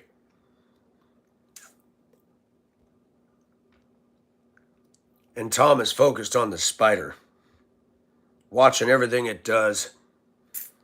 And the detailed descriptive of all this by Twain is legendary. And when the pastor says something where it's a big statement of import, Tom lifts his foot when the spider comes in near his foot range and stomps on that old wooden oaken floor. Bam! Everybody jumps and people shoot their pants. It's the classic thing. Most kids, the church to them is like,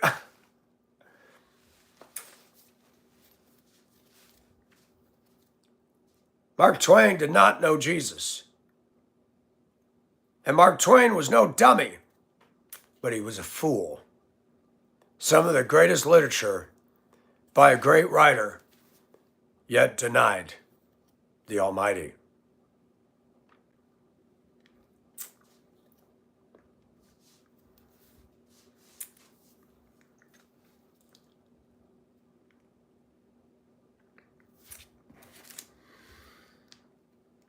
Too many Christians cherry pick Bible verses. They'll tell me, don't dress like a woman, but they'll eat pork. Now I eat pork, but I eat it less and less. I don't go out and buy it. When my roommate was here, she'd buy the pork chops. She cooked them good and I ate them. But they call pork the other white meat, but the truth is pork is really not good for us. Now, God lifted the prohibition. People say, well, God changed. God had dietary laws for a reason. Read in the book of Leviticus and all that in the law about mold in the house. And man, there were things you had to do. Did you know if a woman was issuing blood from her period, you were not to lie with her? She was unclean. Did you know if a man had a discharge, a nocturnal emission, he was unclean? Man, can you imagine living under all that? You spend your whole day trying to get clean. Thank God we're not under that. Hello, Liam. Parasites. Yeah, we got tons of parasites in Georgia. They're all in my backyard. Fire ants, skeeters, chiggers, all manner of bugs.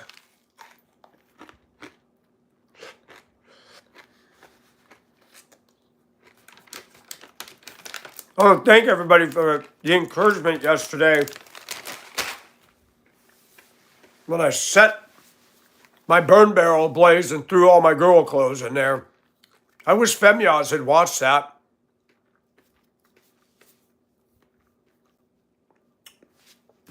I'm going to say it, folks.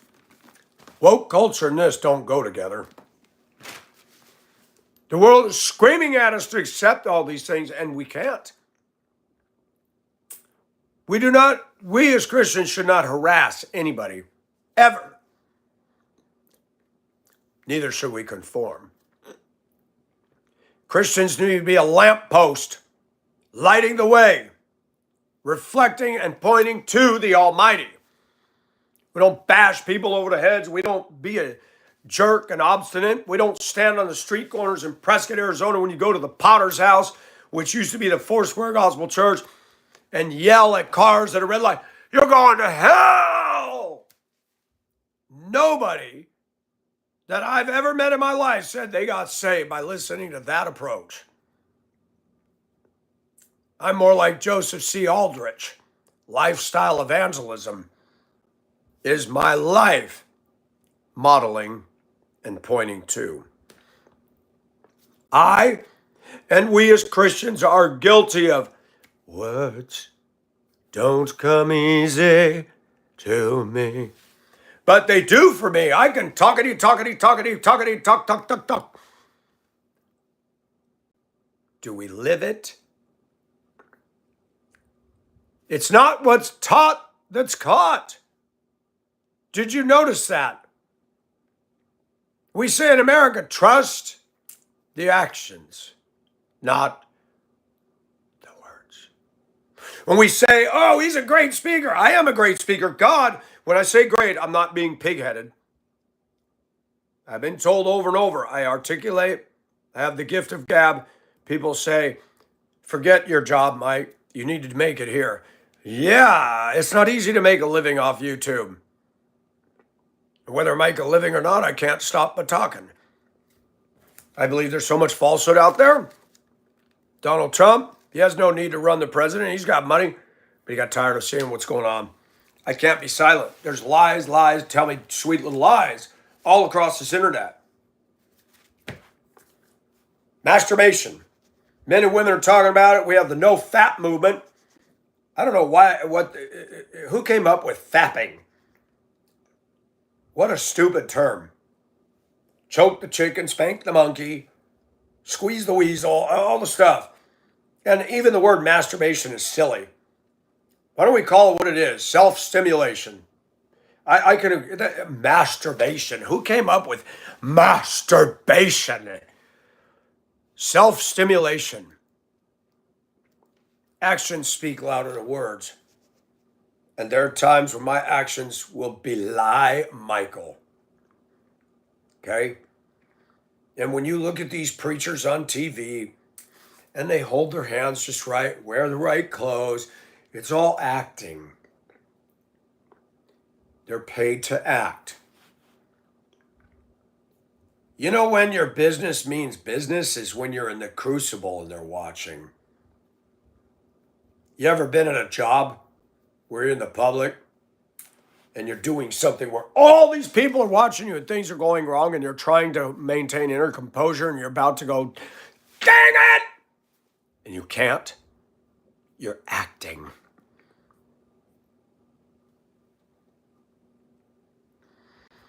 I look like your middle school lesbian teacher. Well, child, you're wrong. I'm a man. I'm more of a man than you and your teacher. And this is for adults. Kids are allowed if they want to be respectful. But telling me I look like a lesbian gym teacher, I don't think so. These aren't boobs. This is called a mullet.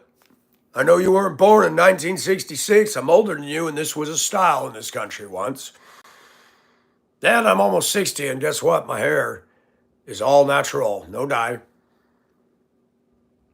It is. Thank you, Christy. It's 3 pounds. Let's be respectful, people.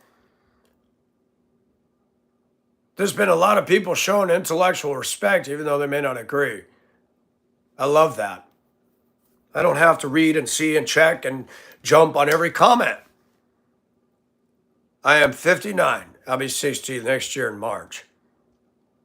Look, don't look at my neck too close. When I'm out there at the burn barrel and the real lights on me, getting some wrinkles, showing my age. Well, thank you, Jordan. I wish I was 30. And I wish it was 1970, thank you. Different time.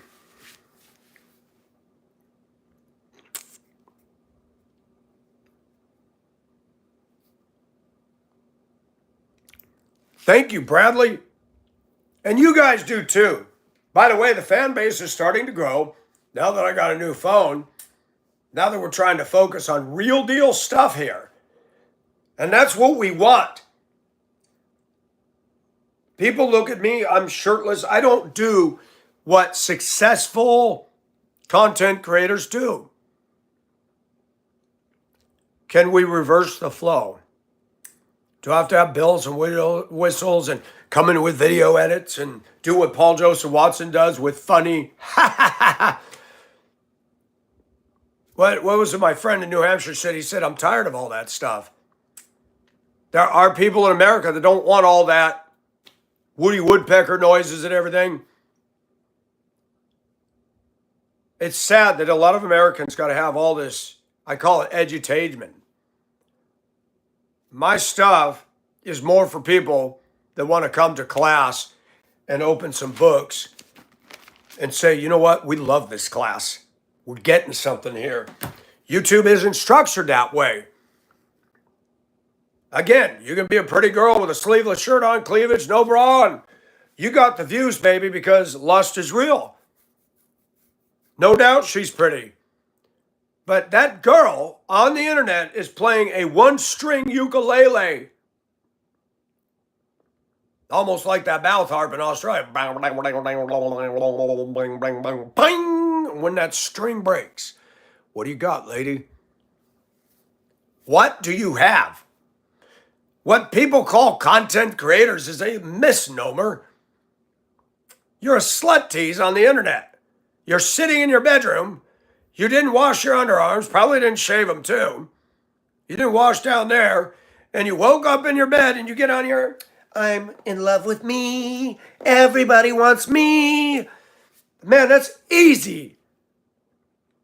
And the reason I stopped wearing the girl clothes is because I got tired of guys looking at me the way I've looked at these pretty girls. That ain't right. No offense. I'm not being gayophobic. But look, we've got femyas, okay? Trying to look like an underage boy or girl to attract guys that have pedo tendencies. And he makes money on his channel. He did a video stream, a super chat, blasting me. I have 400 people give him $1 and he got $400 ripping Michael apart. He doesn't believe in Christianity, he doesn't believe in the Bible. And you know what started all this? Him like a fly buzzing into my channel going, he says he's not a cross-dresser, but look. Maybe he had the hornies for me and is mad, cock-blocked. Men do it to women too. Sorry, you're not my type. What? Men can't handle no for an answer, can they? One of my biggest trolls for 10 years is a guy that wanted to boo-foo me up the boo-foo. I'm like, ew. 10 years. We got to stop playing around with this thing called America, okay? This country is not a Christian nation. Most of what Christians do is not Christian. Most everything today, all the movements in today's modern church are feelings. Nothing more than feelings. They want to go where the music is loud, and I cannot worship God with all that craziness.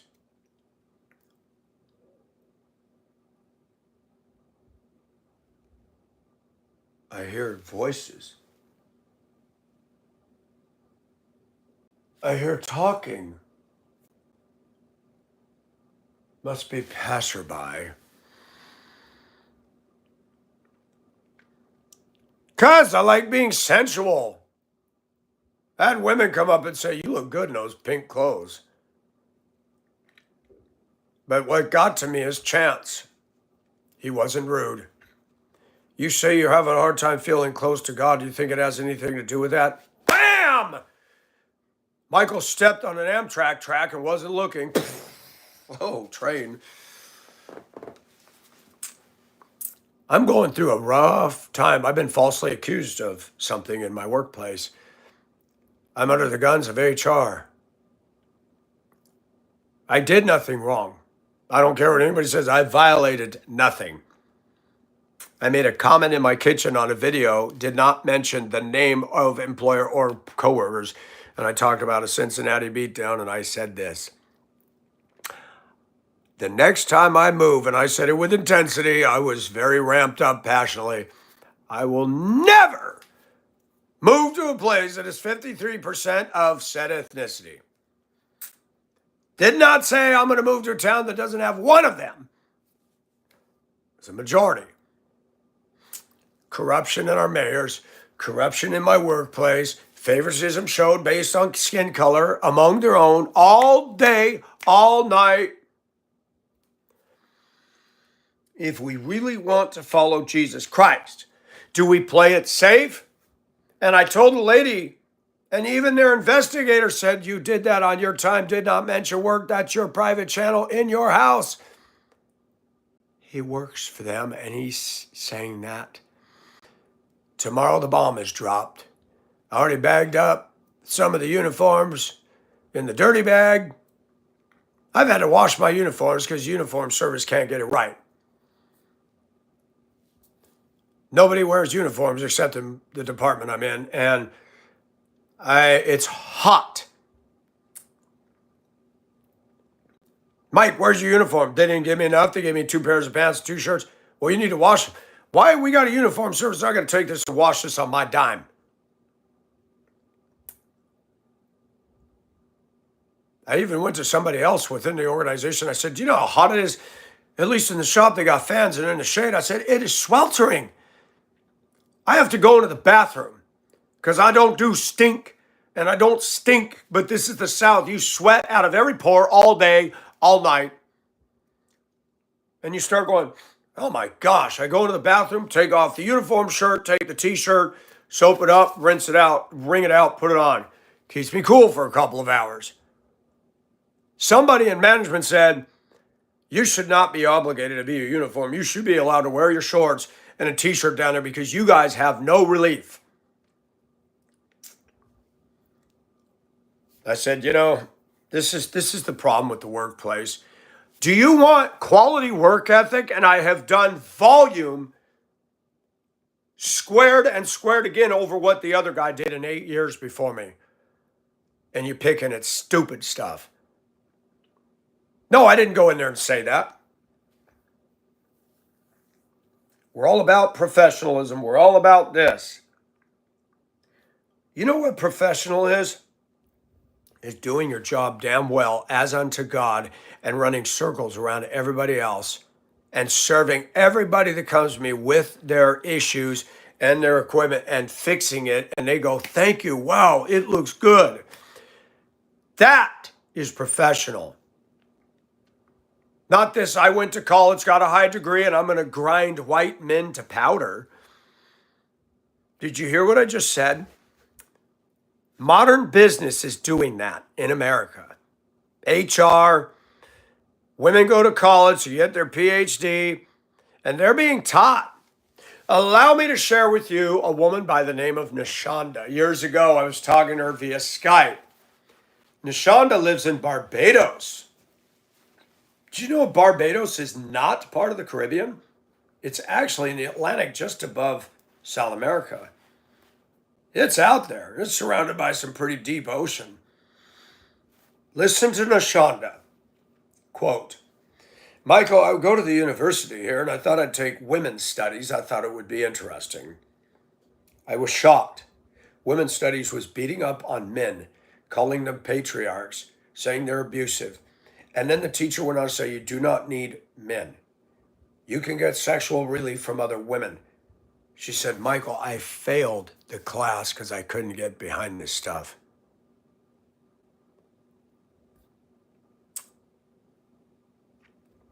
Yeah, that's actually a blanket it was a throw over the back of a couch in Colorado. It was the dog couch. Then I washed it and kept it.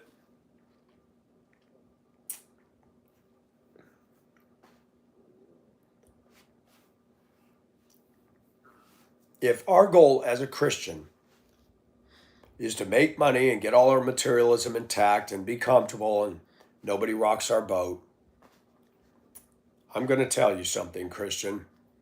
Congratulations. You are setting yourself up for a typhoon to hit you full force.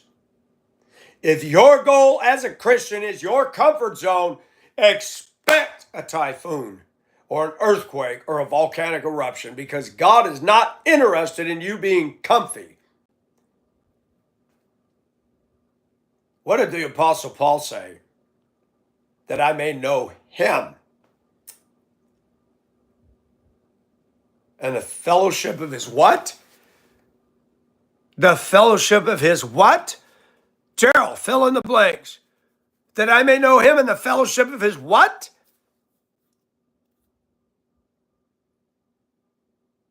Yeah, but we get caught up in it too, Jim. But we men are guilty.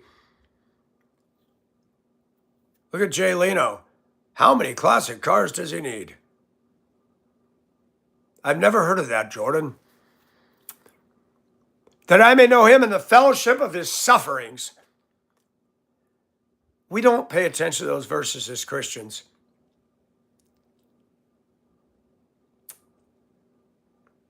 It is a hobby. I'm not against it. Don't get me wrong.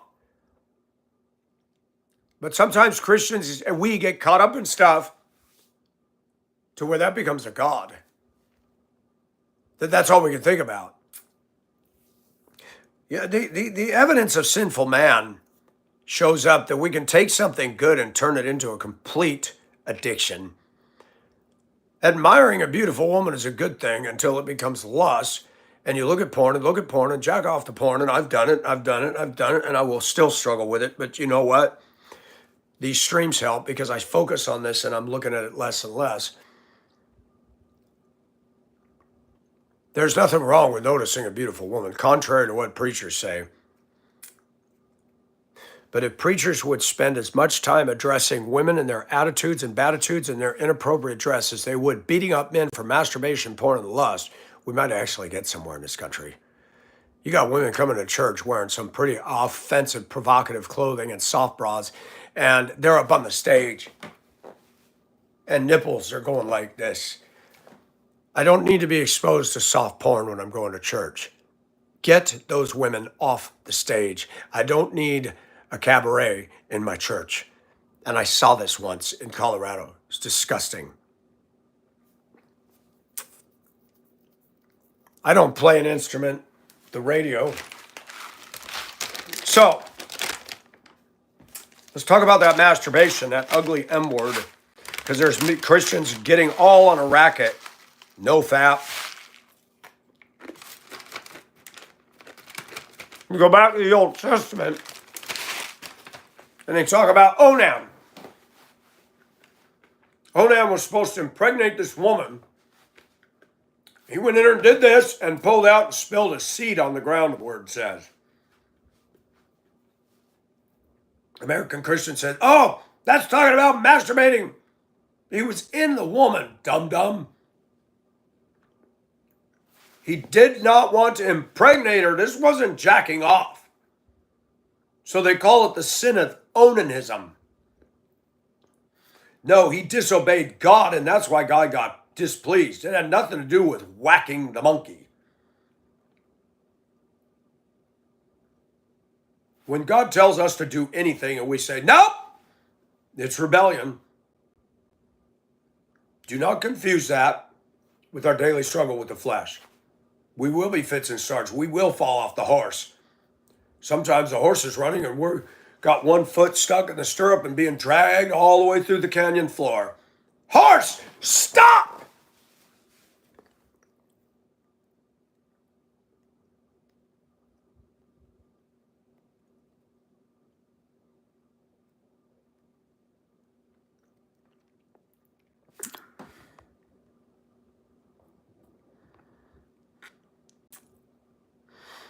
Well, Troy, do you know Jesus is your Lord and Savior? Probably not. You're watching discussion on deeper issues.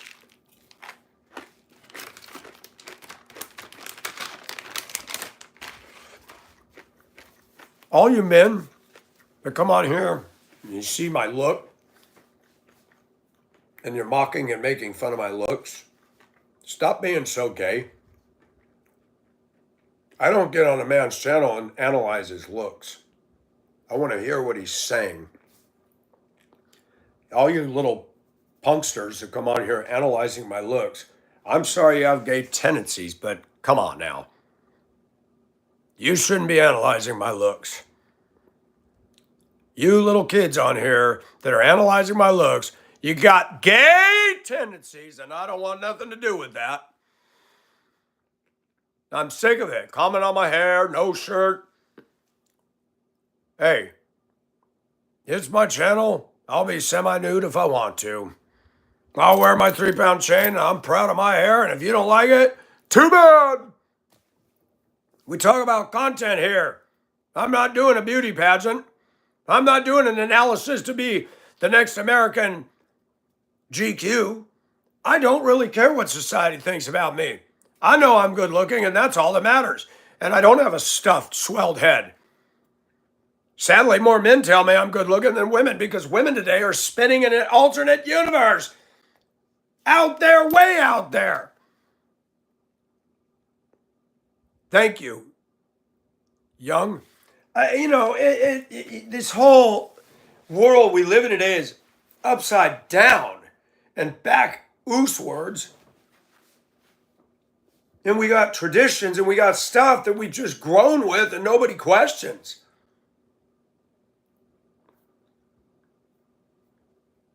I'm in my house. And I'm shirtless. It's hot. Yeah, I got a ceiling fan. I don't want to wear a shirt right now. When I go to church this morning, I'll be clothed. I'm not here trying to make a statement. I'm here being comfortable with who I am, talking about heavy issues because I don't believe I need to suit up to talk about truth. And this is the problem in our culture.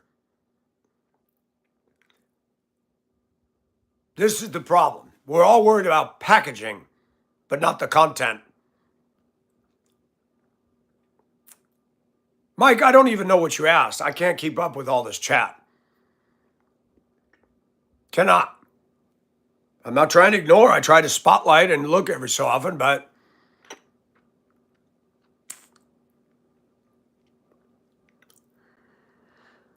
that's right. Believe because the Bible says, broad is the road that leads to destruction. Narrow is the way to be eternal life, few there be to travel on it, okay? Yet there's still going to be a lot of people in heaven. Read the descriptions of the New Jerusalem, 1,500 miles cubed. God didn't say he's making a mansion. That's a King James faux pas. He says, I go to prepare a place for you.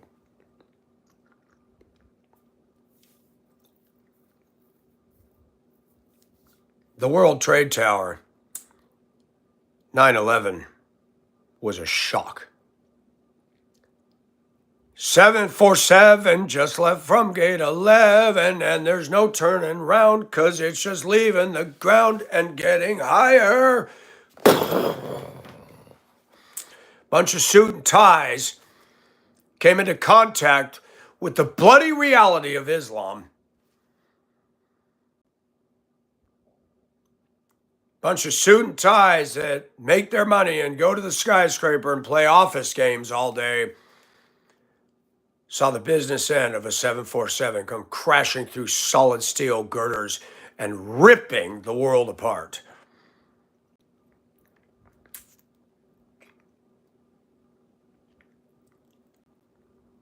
That shocked all of us. $100 million worth of art up in those upper offices. Was it Merrill Lynch? I don't remember who. Art that is irreplaceable. The windows on the world, an exquisite, one-of-a-kind restaurant at the top floor.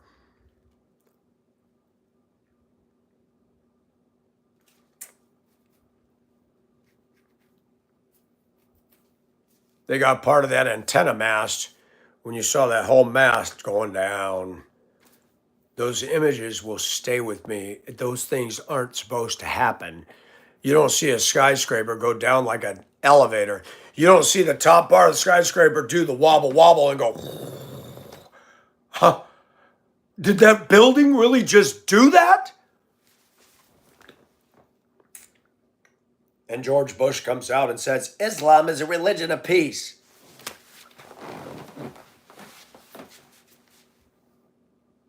You just said that. You obviously don't know a thing, Mr. President. No, it is not a religion of peace. There's only one Prince of Peace, and it's not Allah. Muslims are full of hatred and violence, and their Quran calls for it. All that convert not to Allah, slay the infidel wheresoever you find it. It says it in there. Hello, Soren. Hello, El Jims.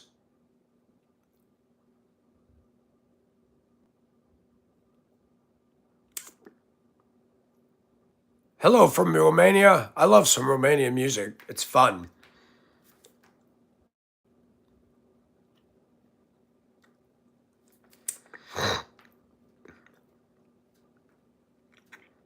America is embroiled in accusations, real or imagined, of racism. That problem never goes away. You're hearing the term on the internet more and more of black fatigue. Well, I got it. I've got it. I moved to a culture where I'm surrounded by it. I loved Asian culture. They got their problems, but Asian culture and I get along pretty dang well. And I've given my try out here. I don't hate blacks, but their thinking is very different than mine. And I've been loving and I've been accepting, and I'm blacked out. That's not a racist statement. I don't come with hate. I don't come for the destruction of your race. I'm not a skinhead. I'm not an Aryan Nations. There's nothing wrong from me saying I'm no longer comfortable in this. And if the next time I move, I'm going to go away from it. Let me go further. If there was a white female feminist community majority, I don't want to live there either.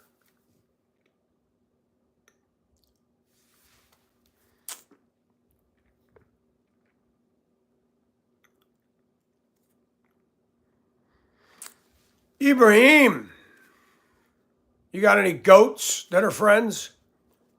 Because that's bad.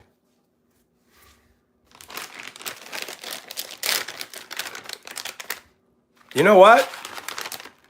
There is only one God. He himself said it. I am the way, the truth, and the life. No man cometh to the Father but by me, Jesus Christ. That's it. No Allah, no Buddha.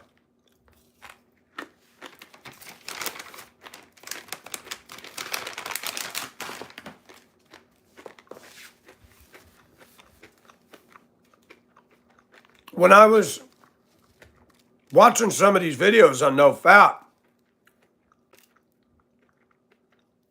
they were saying that masturbation was all based on lust. That if you stop lust, you don't masturbate. And I said, that is a lie. And I thought it is time for Michael to spotlight himself when he was in 6th grade in the Sierra Nevada region of northeastern California. Town of Mammoth Lakes.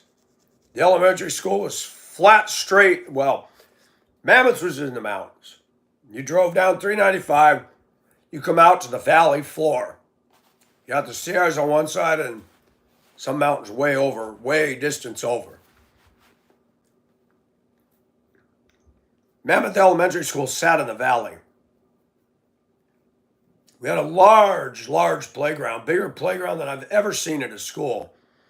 We had the football field down an embankment.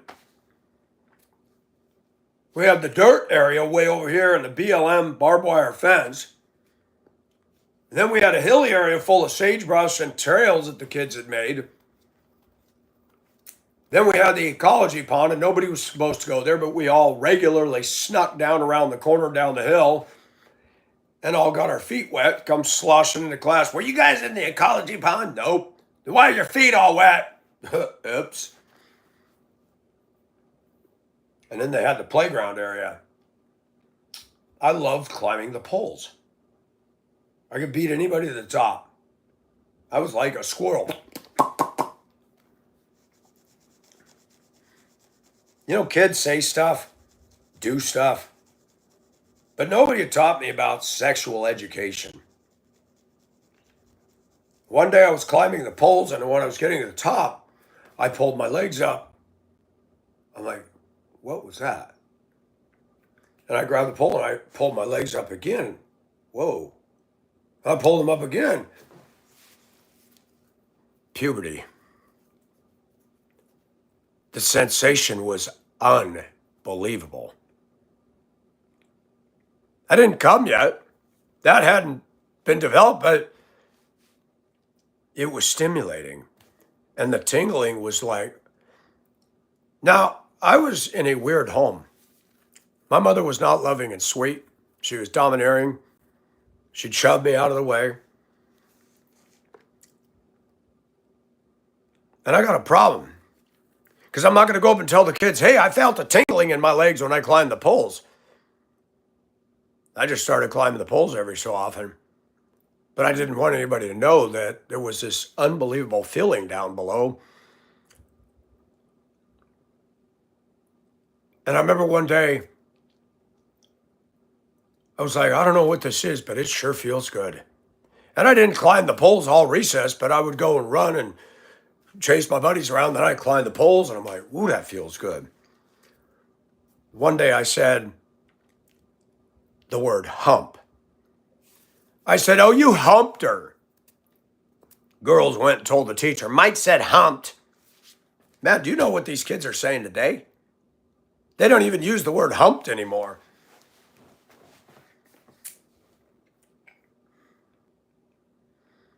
Teacher grabbed me, marched me down to the principal's office, said, humped. Do you even know what that means? Well, I'm feeling all embarrassed. He said, and I know why you climbed those poles, Mr. Nelson. Oh my gosh. I felt like somebody took a 12 gauge at close range to my heart. He knows why I climbed the poles? To be found out. I'm a boy. I didn't know what was going on down there. I just felt a tingly sensation.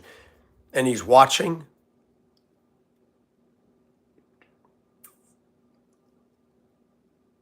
That was a bomb. I was mortified. So you know what that did? Drove me in. Hide away. As I got a little older and I'd get off at the bus stop and I'd cut through an abandoned neighborhood. It was a hilly, forested neighborhood. They had these 1940s old Forest Service houses that were abandoned.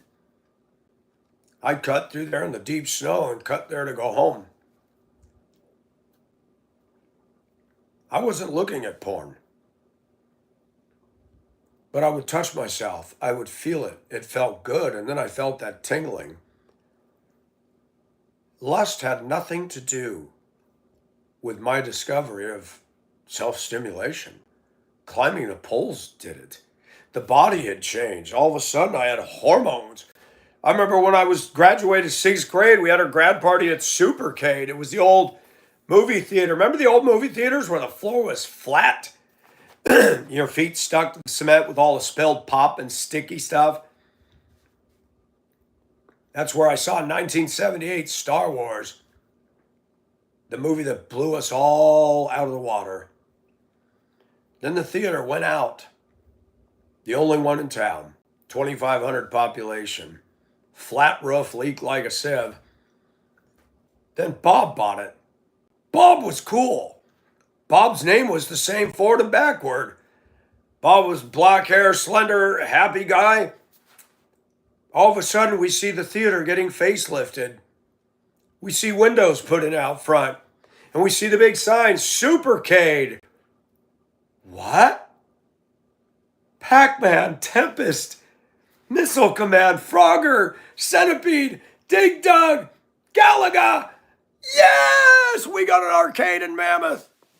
I think I spent 2 years, $2,000 in quarters in that dang place.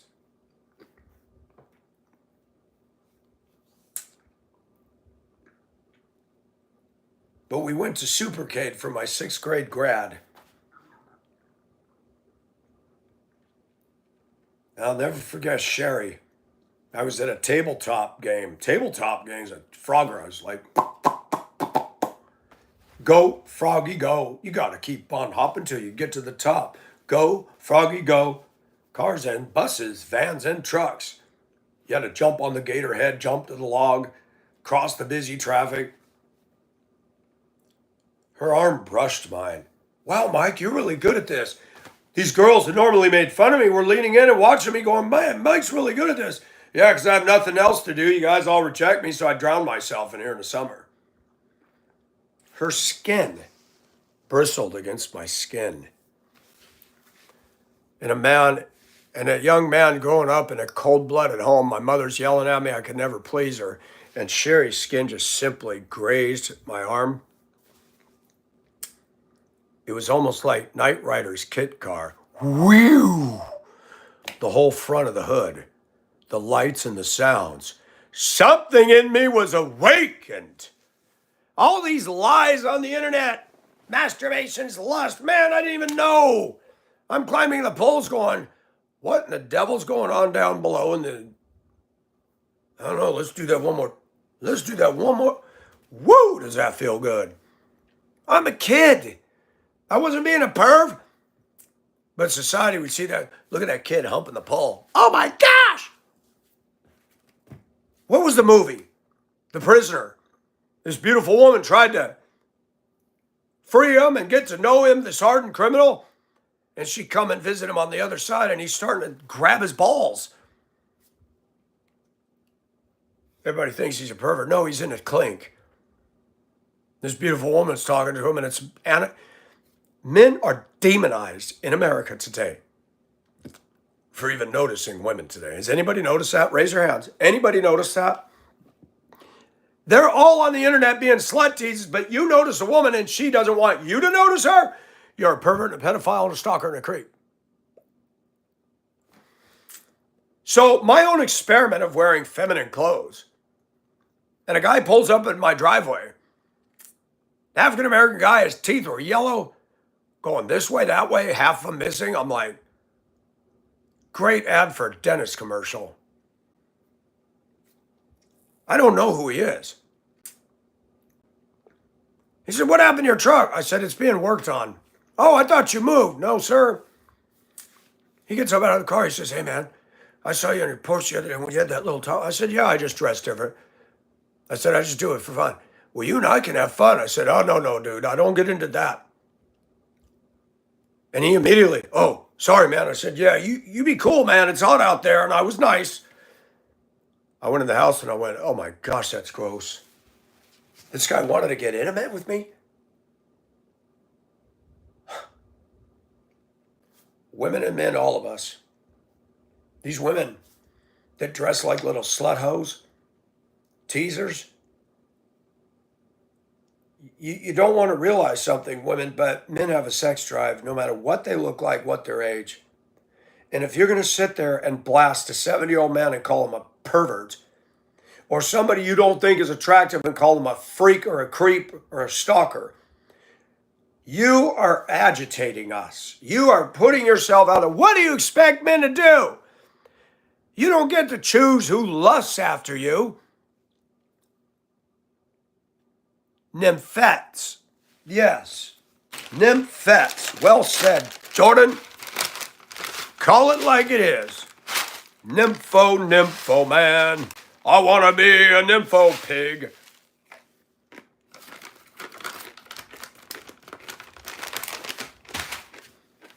Women are not innocent today. That's a lie. I was stigmatized and traumatized when that teacher said, I know why you're climbing the poles.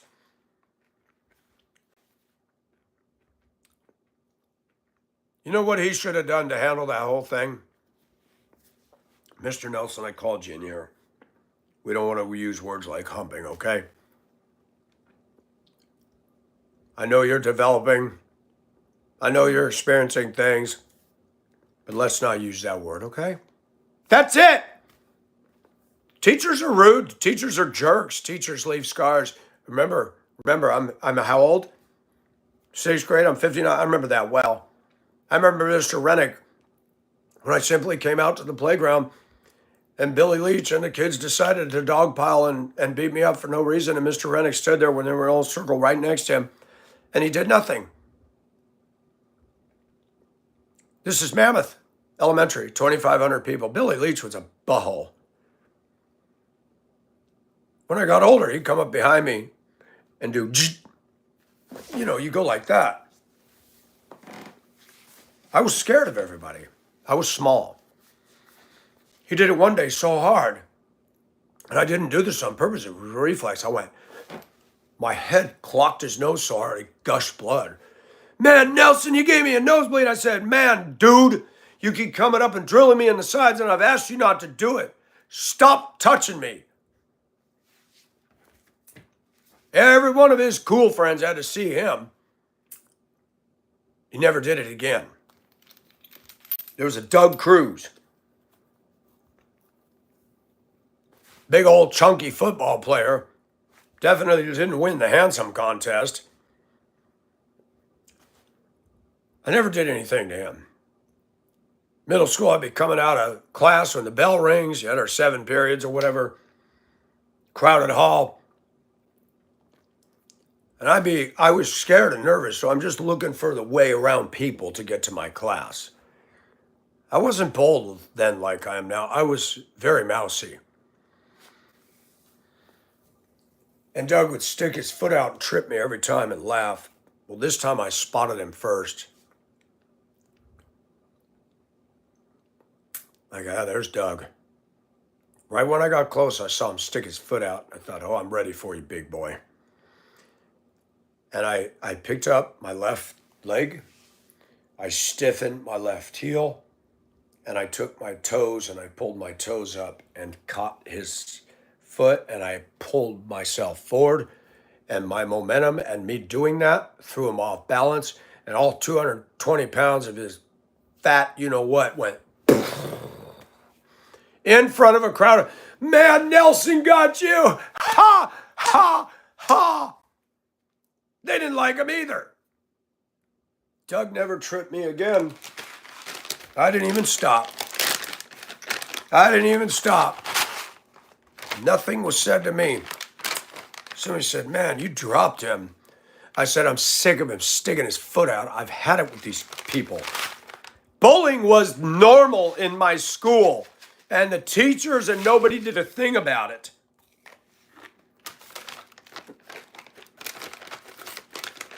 In fact, the teachers participated in it. The Spanish teacher, Mr. Naranjo, had girls sitting on his lap in the gym in front of all of us. He taught tennis, volleyball, and PE and Spanish. Senor Naranjo had El Bono down here, and he had the beautiful girls were all on his team. If a man in a school has got a teenage girl sitting on his lap, today, this went on. My cousin, I left Mammoth before he graduated, and he said he finally got fired for inappropriate. I said, finally? He'd been doing this for years. And I was in his Spanish class, and I was paying attention. He said something I didn't hear, and I raised my hand. Yes, Mr. Nelson. I didn't hear what you're saying. Could you repeat it? I know you weren't, because you weren't paying attention. I said, sir, I was looking right at you. I can't hear back here. And all the kids, oh, Nell's such a squirrel. That's what I grew up with. Buttholes. The girls made fun of me. I walked in the gym. I remember Annie. Annie was not cute. And she walked up to me. She had a sweat jacket on. Unzipped her hair, and it dawned on me she was flat-chested. I'm like, she don't have no bra. She must have read my mind. Hi, Nelsie. Unzipped that and went like this. And that quick in a gym full of people. Nobody else saw that. Tracy on the playground came around the backside of the racquetball backdrop. She had some nice supple breastises and big areolas and those puffy. She pulled all that up, and I was like, ah. But I blushed. He blushed, and she ran back to her girlfriends.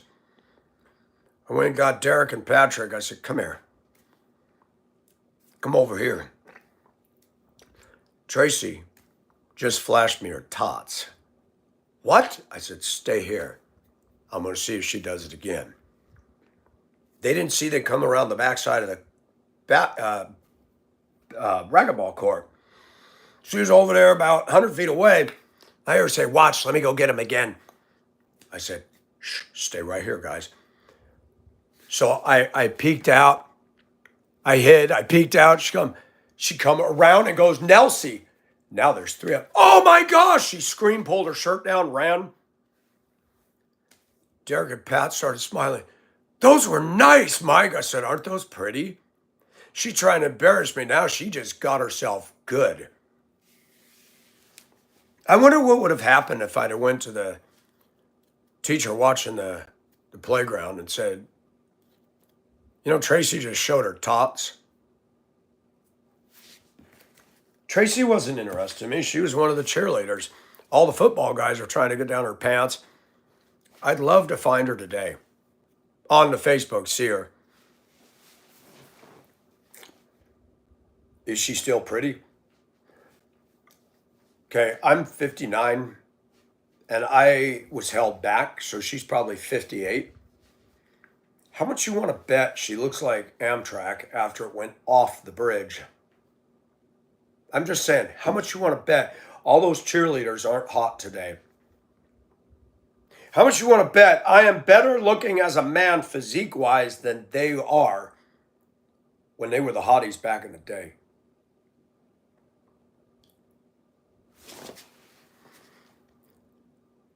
Say 400 pounds. Dude, I'm sorry to hear about your father. My regards. Allow yourself to go through the grief, and that sucks. I was ashamed as a teen. We had to wear these gay little thin yellow shorts because Mammoth Huskies was red and yellow. I love the Husky, but the gym shorts that were gym issued were gay. And all those guys said, "Man, I hate wearing these gay gym shorts." You're in middle school and you're going to get a Woody whether you like it or not. And it just shows up whether you want it or not. And it always showed up when we were doing stretching on the gym floor. Somebody say left leg out. Put your left leg out. Boy, when you do hurdlers. And if you had a boner and as thin as those shorts are, you had to be careful it didn't flop to one side and be seen. Yeah, I had my whitey tighties, but the girls would be on the other side of the gym and they're leaning over and they're developing breasts, and you could see, so look, Angela's nipples are showing. Everybody's like, wow, that's awesome. Stigmatizing. I remember a redhead. She was not pretty. Redhead girl named Shelly. My friend Derek says, she lives out in Lake Crowley where I live. Lake Crowley was a community right outside of town, and they all went to Mammoth, so they didn't have a school out there. She goes, she had a sleeveless shirt on. She lifted up her arm. She had like tons of red hair on her arm. I said, that's disgusting. Do you know how effective that was as a kid? I'm 59, and when I hear the word Shelly, I think of hairy underarms. Wow. Branding works. If you could go back in time, none of those people know me now. Do not. I mean, I left in 83. Go to those people, find them all and say, y'all remember Mike Nelson? And hold up a picture of me then. Oh my gosh, he was a squirrel. He was a loser. He was, thick glasses, blah, blah, blah, blah, blah. If they saw me today with this, my body that I lived in Hong Kong, bought a house, been through ups and downs, they'd be like, no freaking way. I've changed, but the memories are still there. You hear about kids getting burned by their parents with the cigarette. They shove it into their arm and do mean things to their kids. I was burned with a lot of rude comments. Do I harbor bitterness? I don't know. But Sherry's skin touching mine, I didn't feel love for Sherry, but I suddenly felt awakened to the power of a woman. Me climbing the poles in 6th grade was the first exposure I had to sex ed. And it wasn't a teacher, it was a revealer. I don't know what is going on, but when I climb these poles, I like that feeling down there. And that became, folks, my way of dealing with the stress of growing up. And I cut through those woods and those old abandoned houses behind a tree and, well, play with my Winky. And it felt awesome. I'd pull my pants, the snow would be falling, and I'd trudge through the snow and go home.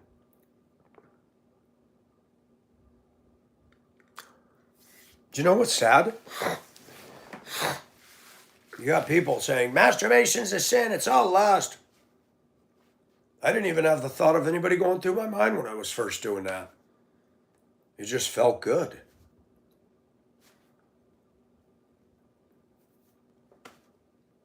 There's so much on the internet that's incorrect. Middle school sucks. Then I got into high school and you had this punk named Jason Johnson. Gosh, was he an idiot. We went cross country together and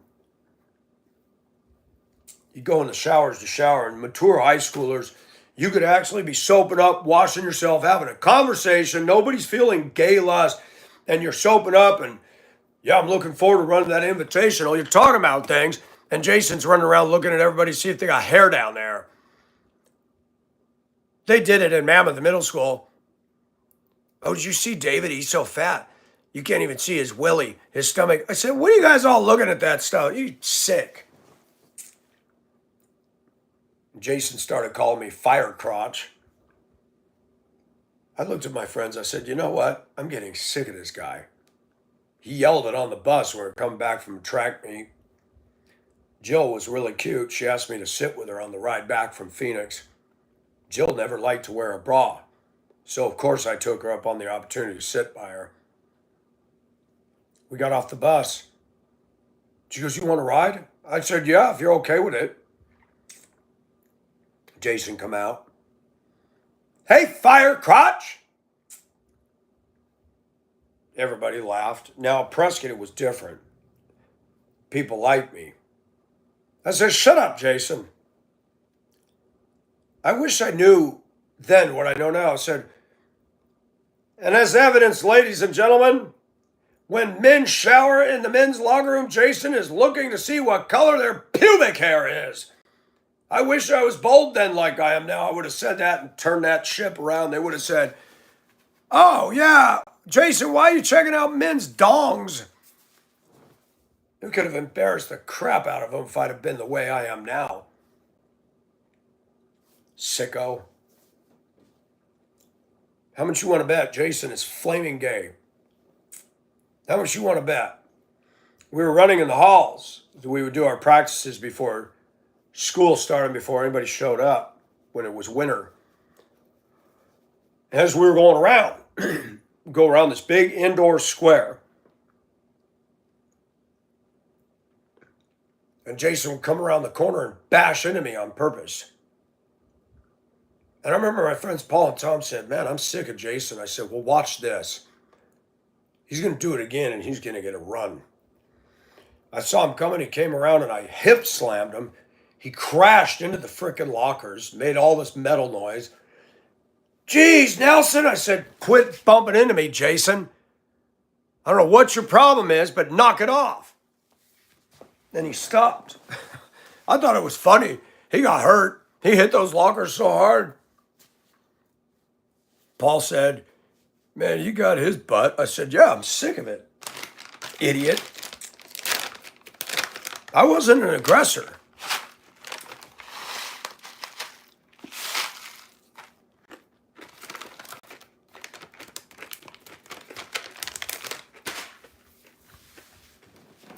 Some things just solve themselves.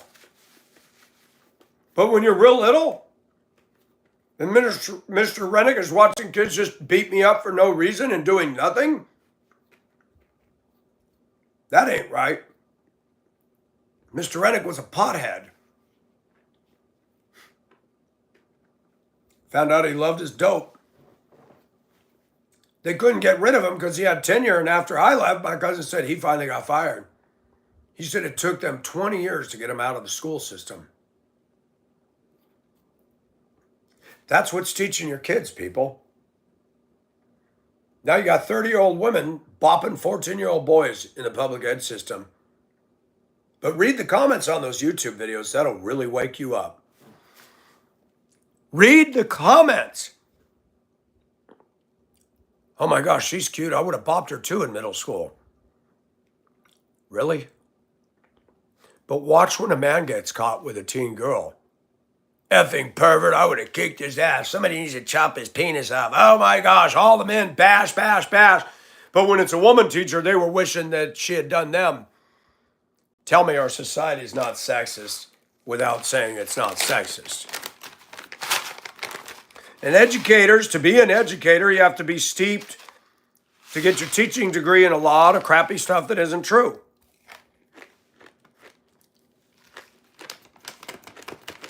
You want to be a science teacher, you better not believe in verse 1 of this Bible, or you're not going to get the job in a public school.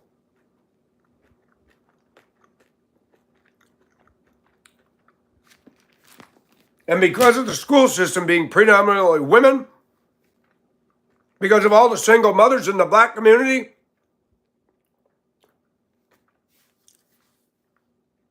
young boys in the white community are confused about their sexuality.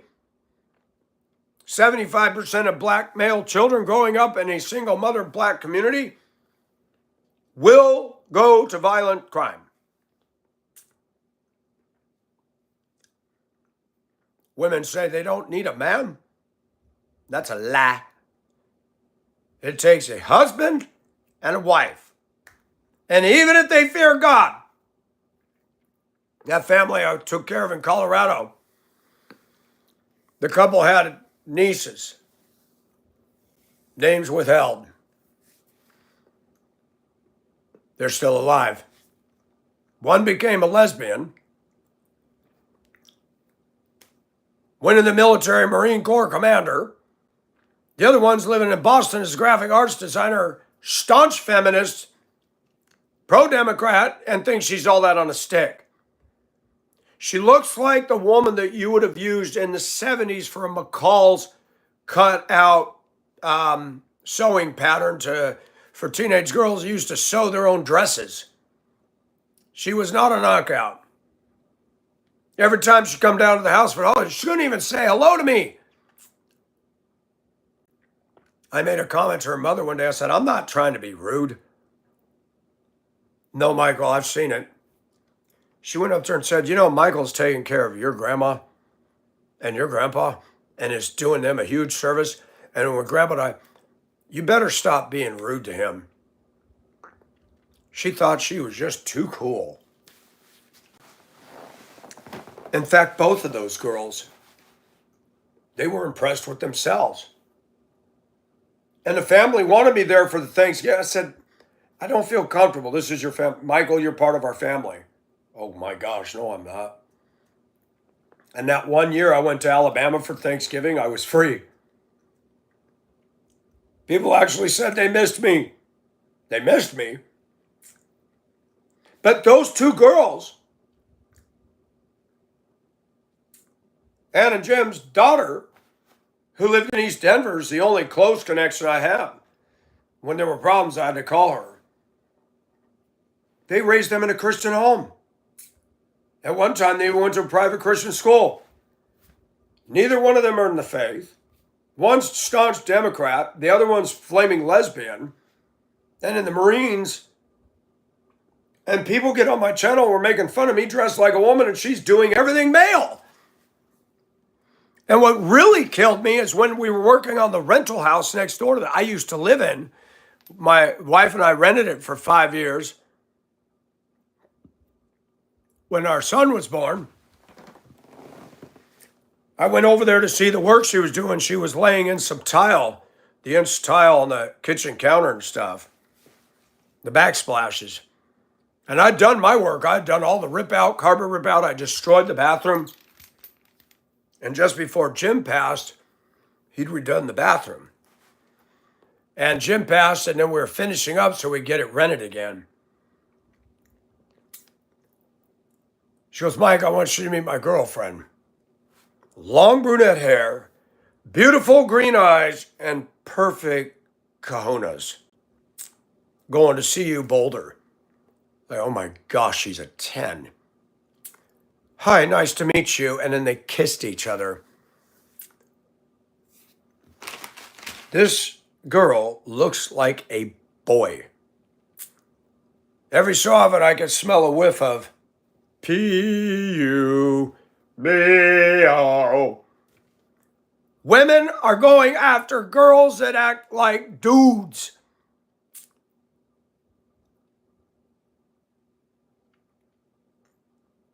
I'm not married. Don't know if I'm ever going to cross that bridge again. It's not in our best interest today.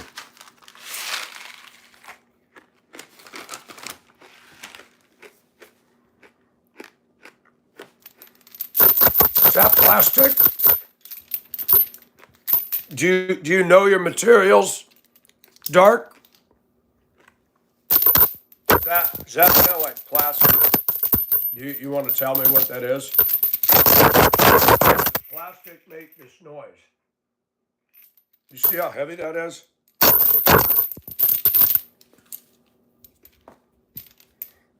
These are actually bigger than the chains I used to put on the commercial vehicles I drove. Hi, Bluegrass. Jet Black, that's funny. Yep, Mystery Rock. I do respond to chat, but sometimes I get on a theme because I'm telling a story and I don't like to be interrupted. It's not rude, well, I try to have a topic. But you didn't even apologize for making a stupid comment. Do you know how to put it into reverse? That's called politeness. Thank you. You just brought up my next point. Why is it a lot of Americans can say and do things, and then when they're caught, they can't say, I apologize, I was wrong. Why should you be in my room? Bye. Dubstep, you can step on out of here. I don't like people like you making your rude comments. Your skid marks in a toilet bowl, and you don't want to contribute to anything. You just want to come on channels and fling poo. Michael doesn't do that. If I don't agree with a channel, I might leave a thoughtful comment. I get out.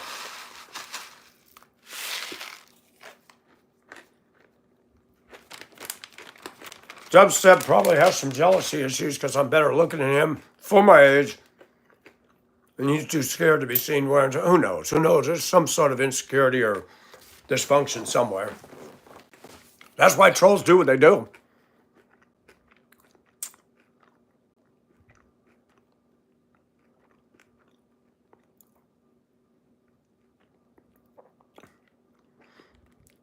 I'm talking about what I experienced. None of that crosses lines. I was a teenager and teenagers showing bonkers. And I'm not Bud. I'm not nobody's Bud.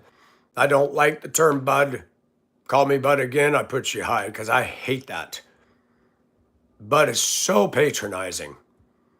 I never call anybody my Bud. You are either my friend, you're an acquaintance, or you're a foe. Hello, Ethan, how are you?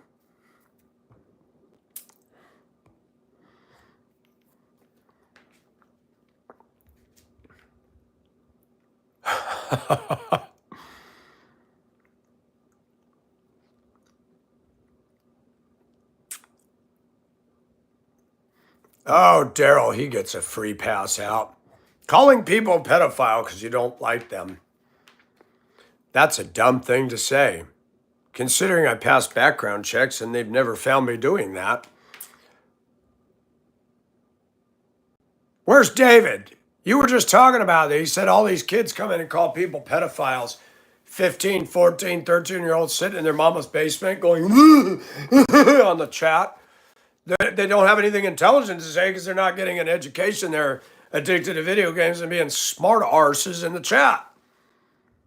They can't even understand.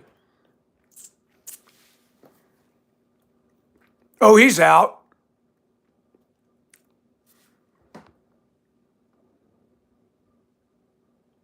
That's right, Joe. It's stupid. Who cannot answer the question? Debbie, who is it? You said it's a simple question. Were you talking to me or somebody else? I haven't been following all this, so I'm trying to get context here.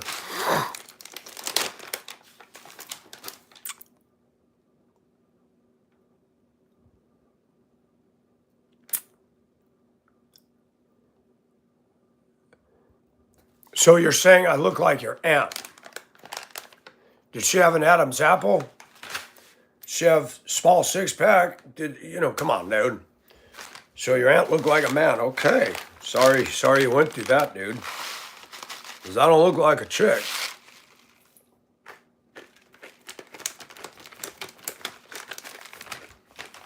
What's with my chain? I don't know. What's with it? It's just hanging. Likes to hang out.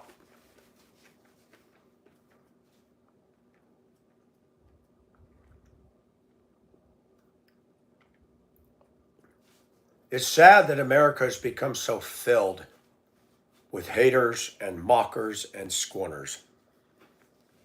And for those of you that were looking for biblical content, let me add this.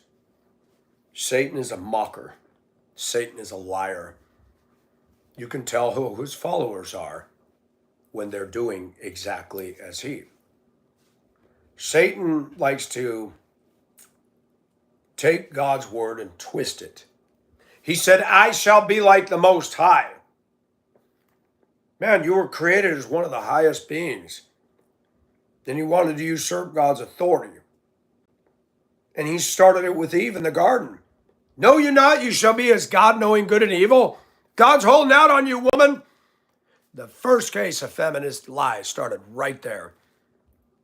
When women in America are trying to compete against men and saying, we don't need men, we can do it better, they bought the lie. They didn't eat the fruit, they swallowed it whole.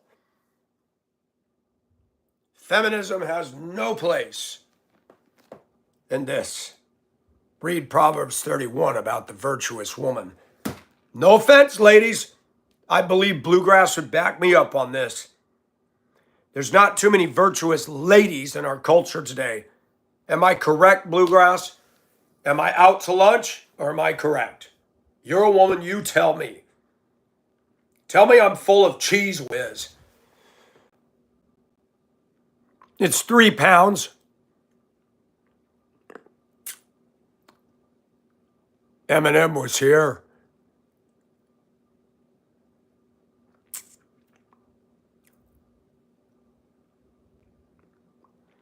Men aren't supposed to be virtuous. Men aren't supposed to be virtuous. This, it's granola with little chocolate pieces in it.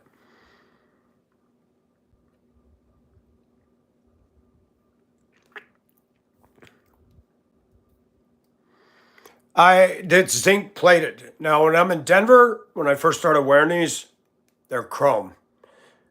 George Air oxidized it within 3 days of being here. Thank you, Toonie.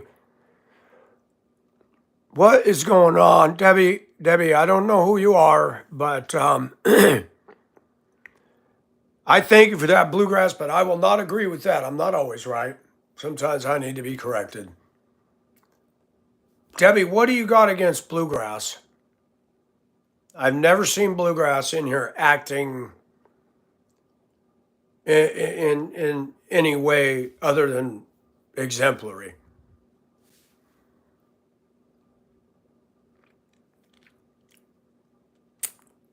You're right. I should have forgot you put the qualifier in front of the disc. I need to pay attention to grammar, Bluegrass. I don't know what epistemic means, but God is the foundation of my life.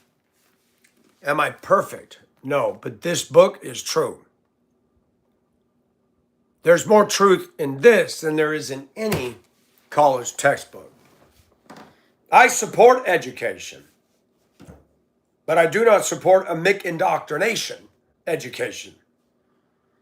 And in the 1950s, when people defected the Soviet Union, they came to U.S. and became professors in our universities, and the slow slide towards compromise.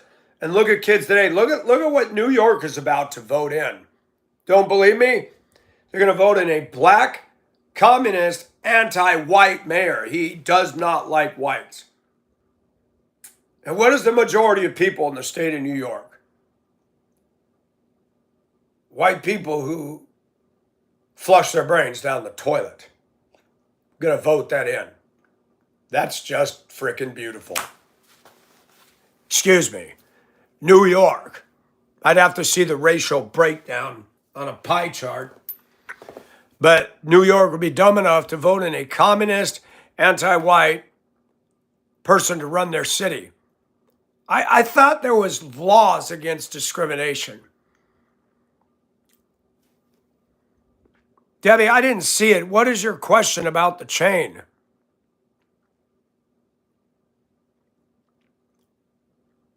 Let's put this to rest. What did you ask? I was wondering because you can't make moral claims without God as an authority. Bradley, are you an atheist? Let's establish where you're coming from first. I need some background foundation.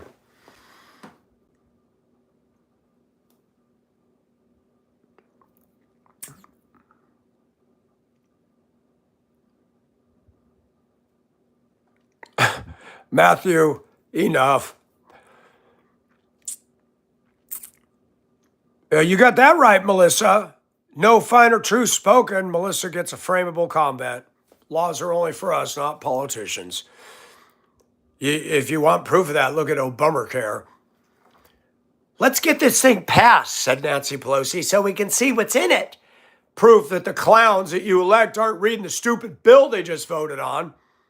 Dumb. Even my mother said, read the fine print before you sign on the dotted line, okay? And they passed that behind closed doors. And our HMOs went through the roof.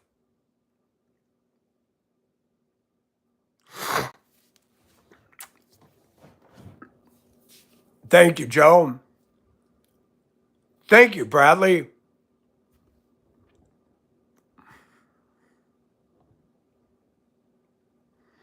She said, did you steal it off B.A. Barskus? What is B.A. Barskus? You are a Christian. Good, Bradley.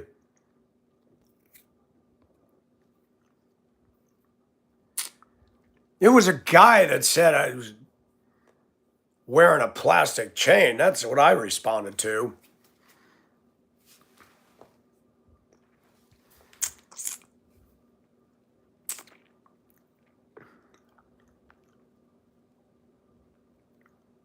I'm lost. I'm trying to catch up. What was her question?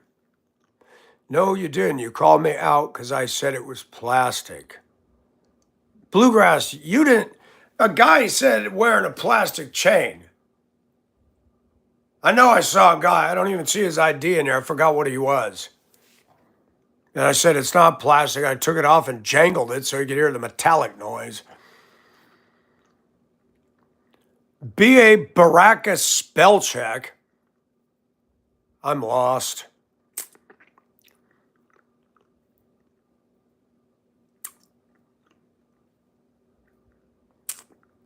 Got you. Well, I didn't see the question. I wear it because I like it. I drove school bus in Denver and I had a lot of inner city routes.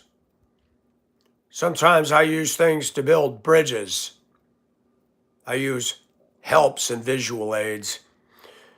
I used to keep my hair really short, and I'd wear a Tina Turner blonde wig or a dark black uh, Wayne's World wig. It was a way to interact positively with the students. And it just stuck. And out here, I'm in mostly African American. And part of this happened when I went to Lowe's. I was looking for something that I was buying some material. I came to this aisle and I saw spools of chain. I'm like, oh, what is this? I said, wow, look at that thick chain. And I immediately thought of the black guys that wear their little, and a lot of those are fake. They're not even gold. They buy them at the kiosks at the mall and spend too much money. Look at that chrome chain. I pulled out about 2 feet. I went to the guy, I said, I'll take 2 feet of that. And I bought one of these little clasps or hook, not clasp, but so I could clip it. I can actually pull it off of my head. And I showed up at work. Everybody in the room, Mike, what is this? And I played dumb. What's what? That thing around your neck. It's a necklace. And that began my journey of everybody always asking. And all these kids that thought they were bad ASS would get on and they'd come up the steps and they're like, where'd you get that chain, mister? That is so cool. Lowe's. Lowe's? Yeah, the home improvement store. They thought I'd got it at a kiosk in the mall. I said, no, I don't buy that crap. It's too much. And they break. I wanted a necklace that doesn't get caught on something and break. It's been a conversation piece ever since. What I don't like is when people are antagonistic. They did it here. I mean, the whole attitude. Why you wearing that chain? Why you asking me like that? You know, come on, people. I don't walk up to nobody I don't know and say, why you wearing that? Another proof that in our culture we got people in public that don't know something called tact. Who cares? I'm going into a grocery store to get my groceries, and you're going to walk up to me in a parking lot. Why are you wearing a chain like that? Bruh, why are you getting in my face like that? Some parts of the country I'm from, that's liable to get you popped. Now that stuff bothers me. And America's manners are just suffering. You see it with these kids walking in here running their lips. They're not doing anything instructive. They're probably getting F's in school. And they just sit in here and go on everybody's channel. I've seen it. I've watched other channels. I'm like, they had a British guy on there. He's talking very much in a British accent. And I watched all these kids come in. You're a pig. Pig, pig, pig, pig, pig, pig. Oh my gosh, he even looks like a pig. Look at his face. He's a pig. And I got in there and I typed, sir, if you need a moderator, make me one. I'll get all these cats out of here. I was sick of the way they were talking to this guy. American kids. Running their mouth at anybody's different. Wait a minute. I thought these young people were all about celebrate diversity. I had a black woman years ago on my bus. I drove a bus for an international school one summer, and I was taking regular trips up to Estes Park, Trail Ridge Road, and beautiful black woman was riding with me one day. She's one of the teachers. She talked up a storm to me one day. She goes, you should come to my country. I can't remember where in Africa she was from. She had beautiful coal black skin, and she told me something. Once we got there and the kids went off their activities, she said, Michael, the African-American culture does not accept me. I said, what? Oh, they're mean. They're rude to me. I said, a lot of them are rude to all of us. But I'm shocked. They're not very nice to real Africans, I've noticed. And I'm going to say it again. African American culture has nothing to do with real African men and women. Zero. They're so far removed from that ancestrally, they only have it as a bloodline. Culturally, not even close. They go out and buy their Afro, pseudo cultural wear. I think of my friend Makuka in Zambia. She's a school teacher, knows 3 languages. She's got a beautiful stone house, beautiful African furniture in it. She does not listen to Cardi B or Nicki Minaj or Snoop Dogg or Tupac or any of that stuff. She's high class, she's educated, and she's smart. She owns a farm with hired servants working. You come over here and you listen to all this projection onto our race. The media's doing it. The Democrats are the ones. The Democrat Party in the United States is the one fanning into flame all this hostility against whites. And I just simply ask people questions to think. If you look at every culture in the world and their contributions to the good of all mankind, please tell me, what an African American person that hates whites is using today that their culture invented? Whether it's the iPhone, the book, the light switch, the microwave, the automobile, the production factories, the nuclear bomb. You have to dig deep. Now, there were some black women in NASA that found the trajectory to the moon. I didn't know that until I saw the movie Hidden Figures. What we have in the African American community in the U.S. is it's what I call a subculture. It's not African at all. And just the fact they want to be called African Americans further erects the barriers of trying to assimilate together. I'm Irish. And the next time somebody tells me they're African American, I say, oh, nice to meet you. I'm Irish American. Oh, you're from Ireland? No, I'm Irish. Oh, then how are you Irish American? I say, were you born in Africa? No. So how are you African? Well, we're African American. I'm sick of it. I'm sick of it. I like to talk about this stuff because you don't see Hispanic people that were born in this country call themselves Mexican Americans. They don't say it. You don't see Hmong saying, I'm Hmong American. You don't see Vietnamese saying, oh, I'm Vietnamese American. Only the African Americans do that. It's elitism. It's separatism. It's, I'm this. Well, la-di-da. We're Americans. Get over yourself. So I'm going to start doing that. Oh, you're African American? I'm Irish American. It's fun to watch people. It's funny how they trip up over things, and I'm not mean and rude and hateful, but when you do that, oh, people get so mad. They don't like me because I challenge status quo and say, you guys have been playing this broken, scratchy record since I came into the world. Racism, racism, racism, racism. And we say anything and we're wrong. But welcome to Mike Nelson, who on his own with no college education can shred this nonsense. Oh, you're African American. Well, I'm Irish American. Oh, were you born in Ireland? No. Well, how can you be Irish American? How can you be African American? How do you change things and twist it all up like that? Stupid. You're being divisive. You're being divisive just stating. And job applications.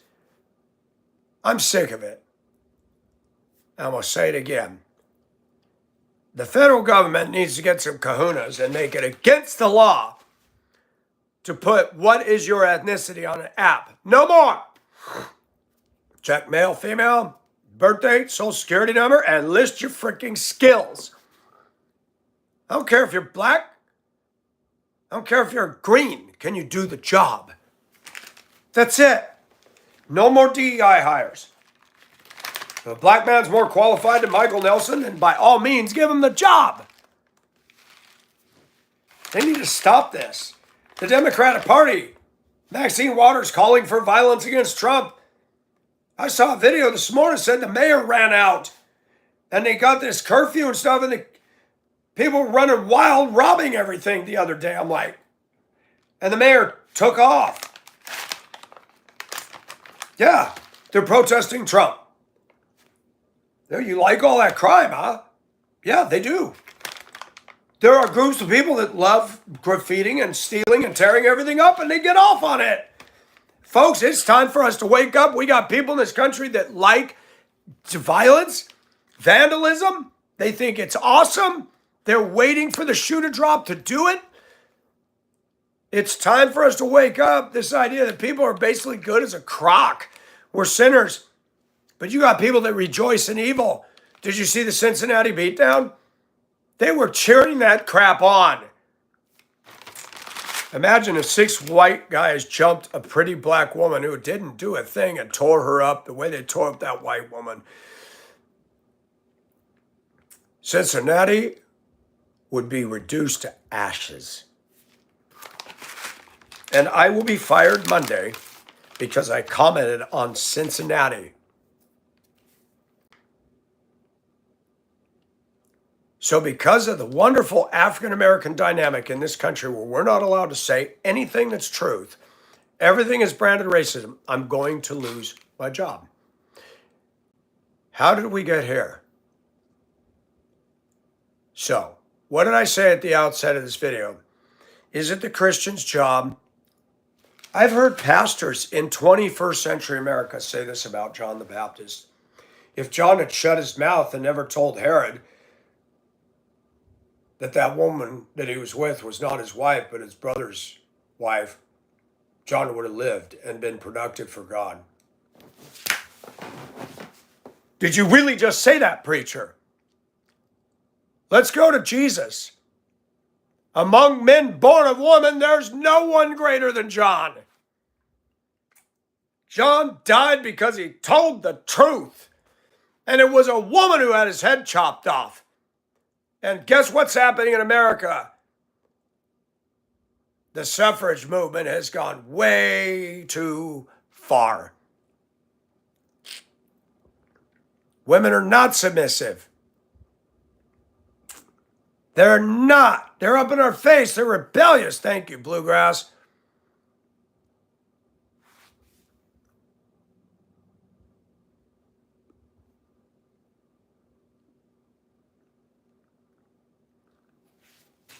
I don't care what people got to say about me. There's lies and there's truth. And the leftists, whether they're black or white or Hispanic, the leftists have been telling lies. And guess what? I'm an American, and I'm done with that. I'm tired of liars getting elected to politics. I'm tired of Muslims that hate our Constitution, hate whites. Ilhan Omar hates the Jews. What are these people doing in politics? They have no right to be in there. But because of our lovely voting system and dumb people in Minnesota, they vote in that. Rashida Tlaib. Oh my gosh. These aren't politicians, folks. These are warriors for Satan.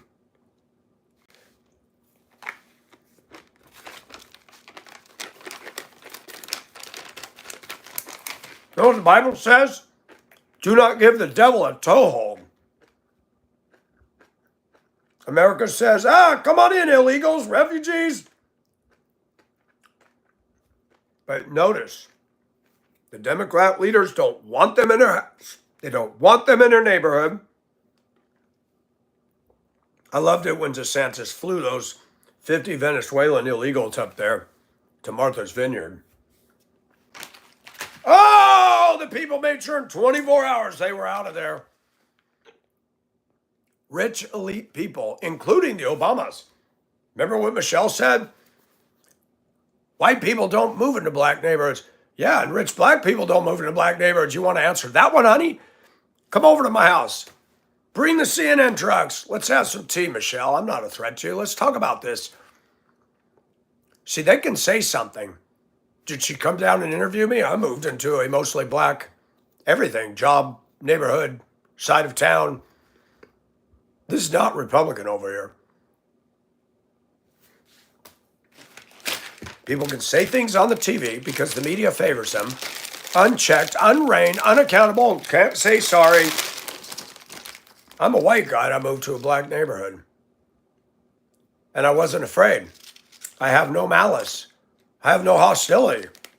But after 6 years of living here, if God allows me to move again, I won't do it again. Why? There's so much negative stuff. I don't want to be around it. I think there's some beautiful black women. There's one at the flea market the other day.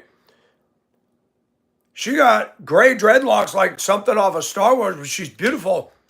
She calls me love and she goes, "Did you drive your badass truck today?" I said, "No." I said, "It's still in the shop getting stuff done." I almost said, "You want to go for a ride?" She's artsy. She said, "I love your style." The woman is cool. I don't have racism in me. I love different, unique people. They're beautiful to me.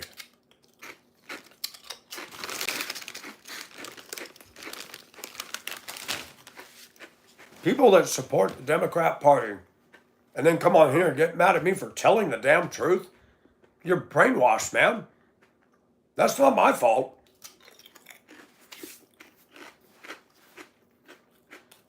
Black people have more muscle than me. They're good at sports. I can't compete against that. And this culture, this Democrat culture, is putting people up against each other. I'm sick and tired of it. I have things to offer that a black man cannot. An Asian person has something to offer that I cannot. We all come into this world, and God has made us unique and diverse for a reason. And look at the UK. Look at Paris. Look at what's happening in the US. I can safely say multiculturalism's tearing this country and London and Paris apart. You get these other cultures who want to come in. They want to throw out all the Caucasian culture. Well, duh, that's the same crap that you accused us of doing back in the day. So why is that okay? You're leaving your damn country because it sucks over there. And you want to come over here and tell us, "Oh, whites." Nobody put a gun to your head and told you to come to these countries. That's what's wrong with this country. People talking crap about us. But you wanted to come here because you can earn more money here than you could back in that crappy place you just left. And you can run your mouth and get away with it. Oprah Winfrey's a classic. Made most of her billions of dollars off white housewives sitting at the feet of her show. And that's another thing wrong with this country. That little black box, there's a reason they call it the boob tube.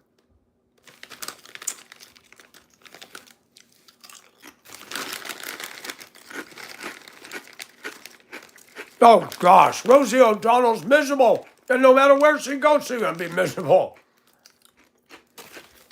She's just mad because Ireland didn't have a parade for her.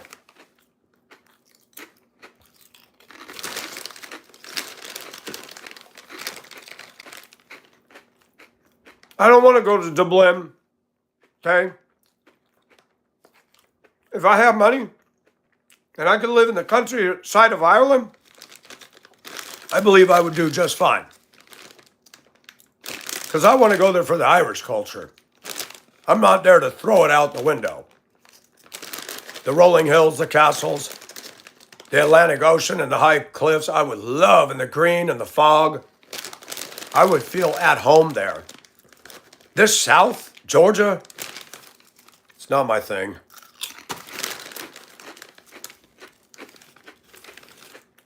Nobody look at me sideways there for this. Anybody ever seen the Vikings? They all have long hair.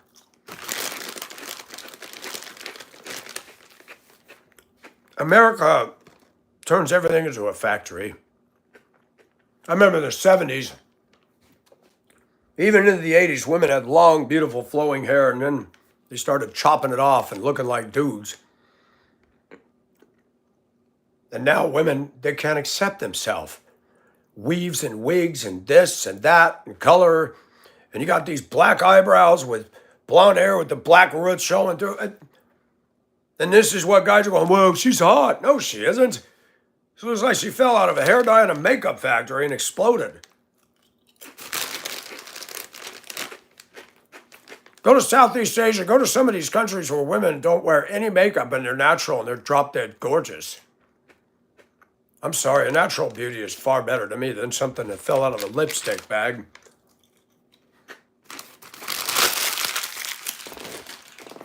There go my veggie chips. Yeah, I know most men I talk to want a woman with long hair, less makeup. There's a lot of men I've talked to. A lot of Filipinos are very self-conscious about being small-breasted. I said, you guys got to stop that. I prefer women that are small-busted. I don't know why they turn me on. There's different strokes for different folks, man. Then I've seen some women with some kahunas and I'm going, it all just depends. I don't want to date a clown.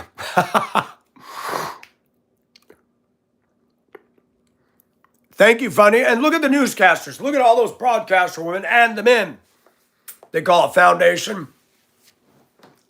One thing I've learned about taking my own pictures and doing video is filters.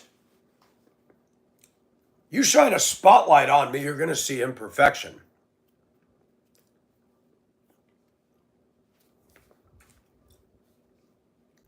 And you're in the media studio and they got these bright, balding spotlights. Baseball stadium lighting. Turn down the lights. Lighting can make the difference just on your portraits. I'm not a photographer, but I'm getting this. I can turn on the lower light in the bathroom, stand by my full-length mirror, and turn out some awesome pictures. But you turn on that bright light, it doesn't do me justice. It doesn't do justice to anybody. And all these newscasters are covered in Bondo. And I'm sorry, these women wear the stupidest, ugliest outfits. Some big old and a peekaboo shoulder. Or the big V with the cleavage showing. That's right, everybody. Talking with an authoritative voice. You're all puppets in the media. Puppets. Somebody's back there saying, now say this, raise your eyebrow that way, wear this ugly outfit. And then that camera, you see all the rouge on the guys. Let me be a newscaster. Let me have my own station. I'll control the lighting and no makeup. I would love to have a broadcast. I'd like to have callers to come in. We'd have a segment called Got Flushed. You say something dumb, you say something rude, and can't be intelligent contribution to the phone call. We say, well, buddy, you just got flushed, and you hear the toilet sound. That would be a hot program. And everybody that's into what's being talked about would be like, he got flushed, yeah. You know, you got to have fun, man. And the media is a joke. They put it, vanilla wafers on the same cookie sheet for 350 degrees, pull it out, they all look alike. They all contrived and scripted. Now it's gotten so bad, the Atlanta news is a joke. They're just hiring clowns down there. Got to hire the DEIs, They had a black woman on there the other day with a father and the kids got killed camping somewhere in Georgia. This was her stance. Good evening, everybody. We had some tragic news that a white man and his kids were killed. I'm like, man, you're almost laughing about it. I put a comment, I said, is it just me or is she really smiling? Thumbs up, thumbs up. They said, that's BS. I saw that too. Newscasters, it's like when a woman in a higher up position who's literally holding my job on the line. It's this Michael Nelson is, how you doing today? You're actually asking me this? You are not very wise. Is that what professionalism teaches you? Man. I'm an American, but the best thing you can do is turn off the modern news broadcast. Watch Sky News Australia. Those people are funny. They're with it. I love their news approach. I love those women. Next up on Lefties Losing It. And then Australia. I love those people. They make the news fun. MSNBC, CNN are a bunch of damn clowns. A white woman named Erin, when this guy went into a New York skyscraper and blew away a Blackstone executive, she comes out, no description of the subject, possibly a white male. Oops, out he comes in full camera. I don't know what he was, but he was not Caucasian. Yeah, Roof, Sky News is the best. They know more about our current situation than our own media leads on. Even Fox. Megyn Kelly, I'm sorry. She's the very kind of white females I talk against on my channel years ago. Megyn Kelly attacked Jeff Bezos' fiance at the inauguration. She obviously had breast envy. There's no doubt about it. I admit Jeff's wife was cute, or wife-to-be. She had a lacy bra. Yeah, probably not inauguration attire. But John Fetterman come in there, looked like he came out of the damn gym. Sweat shorts, a hoodie to the inauguration. She didn't say a word about him. And did you see Zuckerberg? I have to talk about Zuckerberg. Got an Asian wife. Zuckerberg was very close to Bezos. And he was giraffe necking on national TV for the world to see. I wonder if his Asian wife slapped him and threw chopsticks at him when he got home. That whole thing was a show, man. If I'm invited to an inauguration, I'll do the suit and tie. I'd put on my nicest black jeans, have a black solid t-shirt. I'd wear my Asian silk button-up. And I'd go at least making myself presentable for the circumstances. I'm not going to go in there in my little Mowgli wear or this. Not the place. Like a beach bum. And that's okay, but she didn't say anything about him. Megyn Kelly digressed, showing her junior high mentality. She got bigger breasts than me and she was showing them. I'm mad. I don't watch her anymore just because of that. Done. I stopped watching Candace Owens. Tired of her. These people all have one thing in common. They make tons of money. They get a big piggy head. Done. Why is it you get all this money? Because you're the only one that's got the corner on the truth. It's sick. They're all trying to get attention. They're all clamoring for attention and the most views. And can I say something? The truth is not for sale. Can I say that again? The truth is not for sale. You got all these Bible wannabe teachers now, women on here, saying outlandish, unbiblical things. They're cute. That's why they got a big following. And they're saying things, once saved, always saved, is not scriptural. The second you open your mouth, I realize you're not scriptural, so therefore I'm not going to listen to you. And they're making money. And then you see comments by members only. You got to pay a membership fee to comment. Is the gospel? Did I do that to any of you guys? The truth is not for sale. If they can ever monetize this and people want to willingly donate, but I'm not going to do it, everybody. Make sure you click that link, subscribe, and make sure and pay up. I'm here to talk because that's what I like to do. Oh my gosh, I envy you. Switzerland would have been so fun.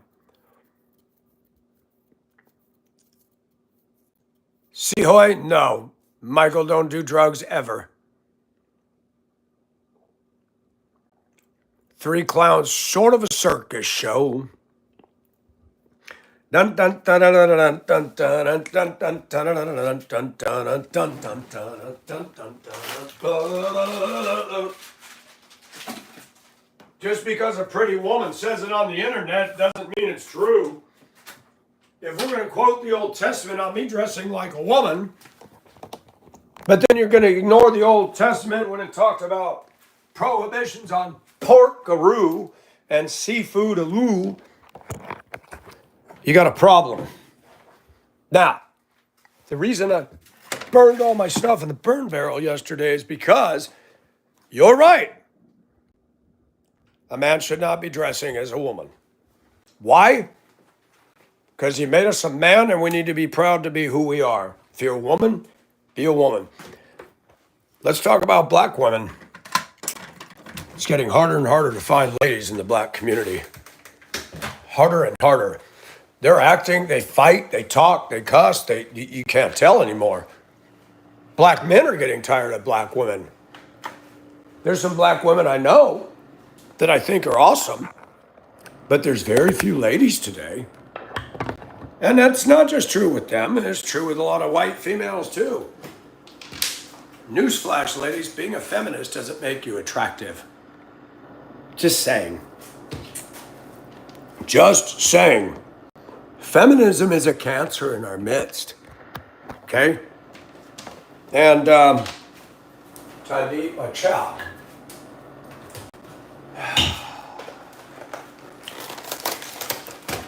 If we want to talk about biblical, and I realize even with me, it was one of my own viewers, Chance, he wasn't rude.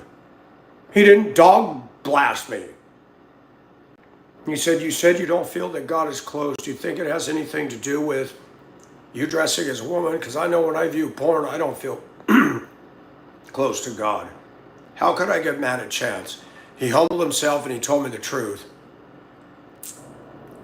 I have dated black women. I dated a pretty thing in Denver, May. She was so cute.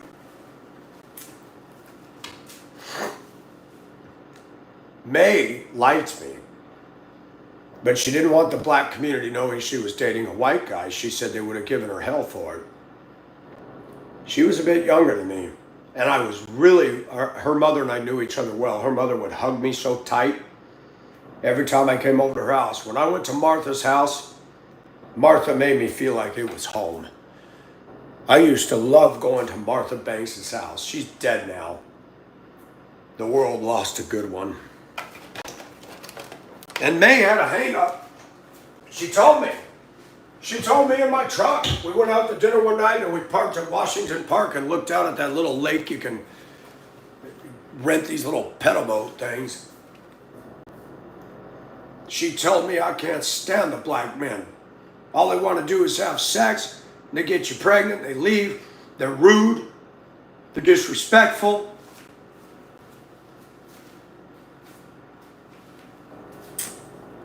And then when she told me, I don't want anybody to know we're going, I said, May, you got to be comfortable with who you are.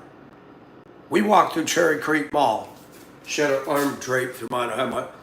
Man, I was so proud of her. We would go and eat. Then we'd go walk the mall. I bought her a really nice purse at Macy's. It was such a nice purse that when she went to work, she goes, Mike, I have to keep this on me. My coworkers will steal this thing. I said, oh, Mike, they're all commenting on it. She goes, this is so cool. I bought that because I was head over heels for her. We walked through that mall and white couples. Now, Cherry Creek Mall, a little backstory here. I call it the Millionaire Mall. Cherry Creek is the hoity-toity. You got the Cherry Creek Country Club and the golf course where you can't just go in there. That's money and, there's a whole attitude, Cherry Hills, Cherry Creek, there's attitudes. And it's money, and I don't care what color you are. People get money and it goes to their head and they think they're better than everybody else. Man, it's money, dude. Get over yourself.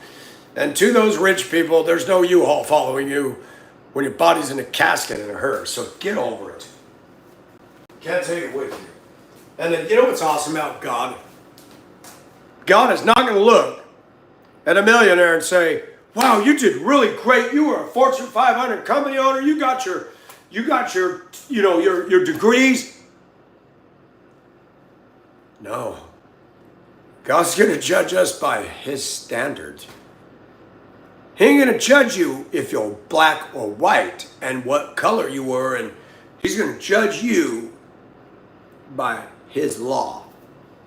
And we're all under that same one. Thou shalt not murder. Thou shalt not commit adultery. Thou shalt not bear false witness. Thou shalt have no other gods before me. Thou shalt honor thy mother and father name. Do you see what America's doing? They're breaking God's commands and bragging about it. Boom! And some communities of ethnicities are breaking it with pride. Murder, murder, murder, they wrote. Oh my gosh, don't talk to me about systemic racism when you're all killing each other over here. Please shut up. We're not in the day where a black guy walked through a neighborhood and they're going to jump him and kick his butt. We walk through certain neighborhoods in Cleveland or Baltimore, we might be killed because I'm white. Ouch. Let's get real here, folks. I don't hate blacks, but I hate the ignorance and I hate the lies that they just keep believing in. They keep voting in black people, and that 75% of black women are holding the bag. There's a gal in this neighborhood that was living with her mom. She had a cute little red car. Then she moved out for a couple of years. She's back with a white car. Wow, where's the guy that bopped her? Oh, of course. You know, probably sang the Barry White hustle to her. Once that sperm leaves the urethra.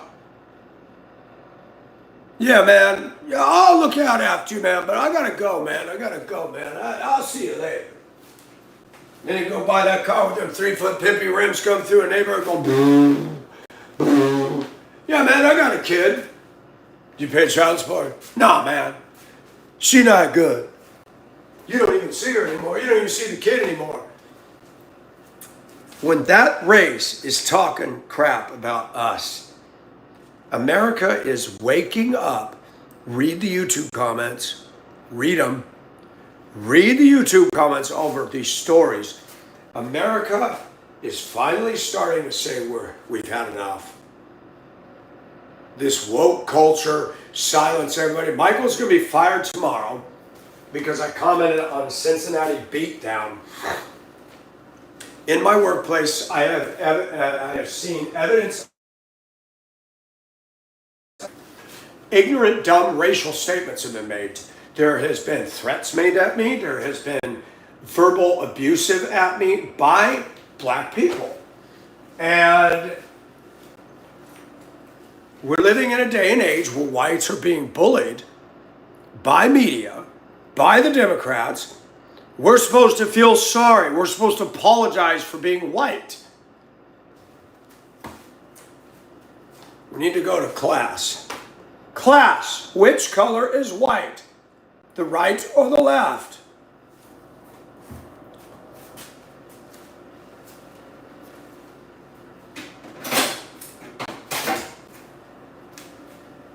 We call black people black people. How many black people you know are this shade? That would be a black crayon right there. But if you pull out the brown crayon, a lot of the black people are closer to that brown crayon. And what our society's doing, and blacks like to say, we black. No, you're not, you're brown. And you call me white, and I just showed the colors in a box. The crayon is not this color that says white. It's this color. I wish I had a box. I'm going to go buy a box of crayons and use that. So that's what we do. We marginalize. We labelize. And this shite goes round and round and round like a hamster wheel. Squeaky, squeaky, squeaky. All right, I'm going to throw the habit trail out of my room at nighttime because they like to do this all night long. And what I see with the African American community in America, without me reading anything into it, this is what I've seen in my 59 years. Things are going okay. Media doesn't have a shit show to comment on and everything's okay. Then somebody is breaking the law over here in some city. All of America doesn't even know who he is. All of a sudden something happens. And the media suddenly focuses on police brutality. Uh-oh. A black guy held a gun to a pregnant black woman's belly. Let's stop the bus right there. Let's unpack this one little step at a time. To the African American community, coming from me with all of my heart and all of my fallenness and my brokenness and my dysfunctions and my strengths and weaknesses, there's something wrong in your culture when it's okay for a full-grown black adult male to rob a black pregnant woman with a gun to her belly, and the black community doesn't say a damn word about it. That's messed up. But if 6 white guys were to beat the living stuff out of that same black woman on a street coming out of a jazz festival, oh my God! This city's gonna burn to the ground. TVs are going to disappear, shop windows are going to be broken, cars are going to be flipped up. It's going to go to hell in a handbasket right now. Am I saying the truth, people? Some of you black churches need to hire me for Sunday morning. I will light up that congregation and start speaking the truth that they don't hear. A lot of these black churches are used as whipping posts to get out and vote Democrat. Black communities stop voting Democrat. They're keeping you down on purpose. You're strong people, but you got some problems. Start exercising eagle's wings and soar with eagles and stop strutting around with pigeons. Ooh, ooh. I'm tired of the blame. I'm tired of the victimization. 1865, Juneteenth, Abraham Lincoln declared the Emancipation Proclamation. It's time to move on. Paul says, I press on towards the goal, forgetting what is behind. If you're a Christian and you're black, stop going on about what happened 100 plus years ago. It's enough. The white man is not the reason you got your problems. The reason you got your problems, according to Morgan Freeman, this is what Morgan Freeman said, 75% of the problems in the African American community are of their own making. And there are black men on YouTube, just like me, and black women. There's Maudie. Maudie's a European. She's black in Europe. They're saying the same exact thing I am. Anybody see the movie Lean on Me? With Morgan Freeman? Joan Clark? There's a guy that comes in here named David. He goes right through Patterson, New Jersey. He said, you gotta see that neighborhood now. It's dangerous.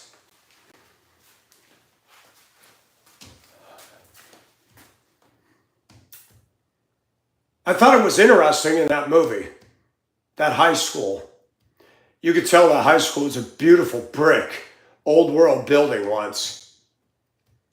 And the movie, when it showed the lady in the choir class or band class, and they were asked to sing the school song, I started to cry. Because the song, I'm just being honest, was more to my culture. It was more European descended white hymn culture. Da da da da da, East Side High, da da da da da da. I'm sorry, I like that. That wasn't hip enough for their culture. Okay, that's fine, I understand that. Did you see that beautiful building?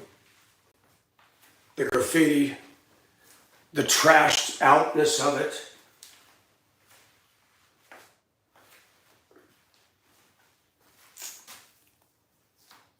Joe Biden said he did not want to send his daughter to that public school where the blacks were because it was a jungle in there. How come the blacks that voted for him never called that racist? They never said a word. They called Donald Trump a racist. He's never said the N-word. I've never even heard Donald Trump say the blacks. And he's called a racist. You may not like him, but just because he doesn't like somebody does not mean you can call them a racist. There's a Greek word for that, and it's called bullshit. And Michael here, I'm not here to get into a pissing match with blacks over their real or imagined boo-boos. When a black man wants to sit down and talk about what Michael's been through in his past, and that I don't let it color my entire world and stop me from moving on, okay. But we're not going to do this. We're not going to do this. You know, I need to pay attention to what I'm doing. So, Lean on Me was an eye-opener because I saw it in 1989. My friends Tom and Loretta, we all went to high school together and they were married. They said, Mike, we're going to go to the movie. And we were laughing at the movies because before the movie started, they had their little Warenberg theaters and their little silly go to the concession stand commercials before the movie started. And he was joking to me. He says, you know, when you move to Duluth, you're not going to see the Warenberg advertisement. I said, shut up, man. I'm used to watching Romancing the Stone, Ghostbusters. This movie shocked me to the core. I'm in Prescott. I'm in a mostly white community. Mountain bikes, 80s music. And the movie starts with the black girl getting raped in the bathroom. Graffiti everywhere. I'm a Christian. I'm sitting there and I'm horrified. I said, Tom, this goes on in a school? I hadn't even drove a school bus yet. Wasn't involved with the education system yet. I stopped driving a school bus. I don't want to do it anymore. That movie shocked me. I said, that's not right. I remember the movie well. Joe Clark, that chubby kid who ran his mouth, he'd get him up on the roof of the gym and says, go ahead, jump. Kid thought he was a tough guy, had that lip all stuck out. Go ahead. And when he saw the principal wasn't joking around, the kid's lips started to tremble and he started to cry. That culture really calluses and hardens their children. I've seen it firsthand when I came out to Georgia, and it is disturbing. You got third graders on a bus jumping over the seats, yelling B word, ho, over the seat. Got a black girl, they're black, and boom, boom, boom in the face. I'm white. And that angers me. Why are you hitting this little girl?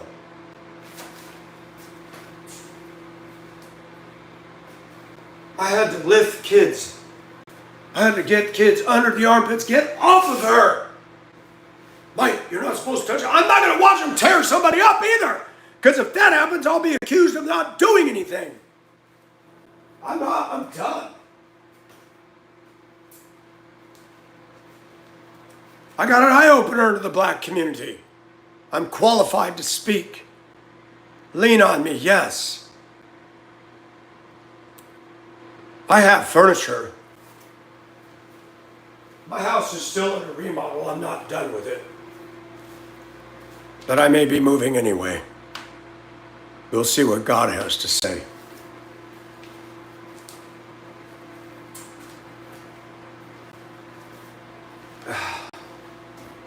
I would love to be a speaker. I'd like to be able to speak to people. I'm tired of doing these mindless jobs where nobody appreciates you. I work 3 times harder than most of the people out here in the damn South. And it's frustrating to be hurdled and cock-blocked because I don't have a degree, and you get people in position. You got people in America today, they don't want me as a white male to succeed. You got feminist women, they're in charge of HR. This society is not a friend of the Christian, number one. Then we got people in politics that are trying to demonize white men. You've got them trying to demonize black men and Hispanic men. We saw that the last election. When blacks said, no, I'm not voting for Kamala, men. When Hispanics, and Barack Obama said, you are racist and chauvinistic if you don't vote for Kamala. Hey, look, Mr. Hustler Manipulator, that's a bunch of crap. Grown men should never vote for a woman to run this country. That's the reason we got problems in the workplace and everywhere. Most of the kids are growing up in an education system dominated by immature women that never grew up, that got a teaching degree, yelling at boys, you need to settle down, stop it, stop it, stop it, stop it, stop it. Watch the way the black women talk to the little guys. The cussing and the yelling and the screaming, and it's like, man, no wonder these boys don't have a chance.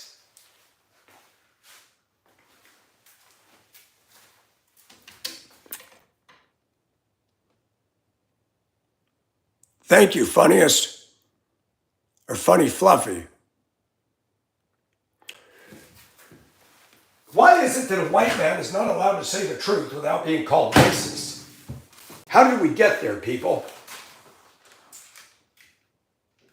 Not one positive word was said in 6 years of my work ethic, except by fellow employees. Nobody in management. Nobody in HR, because they don't care. The workplace is designed to shred you anymore. I look at these job ads. God help us. A company that makes cereal that's well known as hiring must work third shift, 16-hour days, and go through this maze and network of applications and 3, 4 interviews. And are you sure? Are you sure? Dude, this is a job you can train a monkey to do. Why are you putting people through the screws? And then when they get you on third shift, 2 weeks later, you go to second shift, then you're back to first shift, and your body biorhythm is food. I'm 59. No. They pay good, sort of. You know what? Most of the jobs are available for me because I didn't go to college or shit jobs.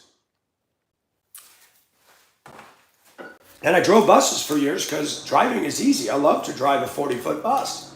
I liked working with kids in the 90s. I remember when I drove in Kettle Falls. 2008, I got a job. I only got 3 hours a day, so I had to move on. Drove a stick shift diesel bus in a little tiny community of Kettle Falls. The guy that hired me at transportation was extremely kind. He took me, I had him the application, I talked to him, and he goes, I can tell you know what you're doing. I picked up these country kids, I was going up and down mountains in the community. Wild turkeys would run out in front of the bus.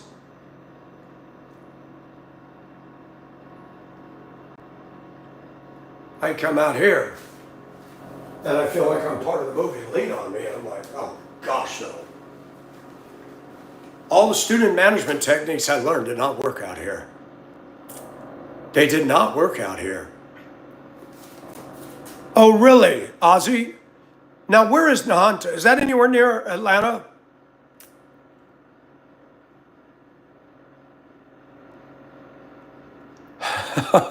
What are you saying, fried fish? What are you saying? What you talking about, Willis? Man, I love to rant. Fried fish, it's needed.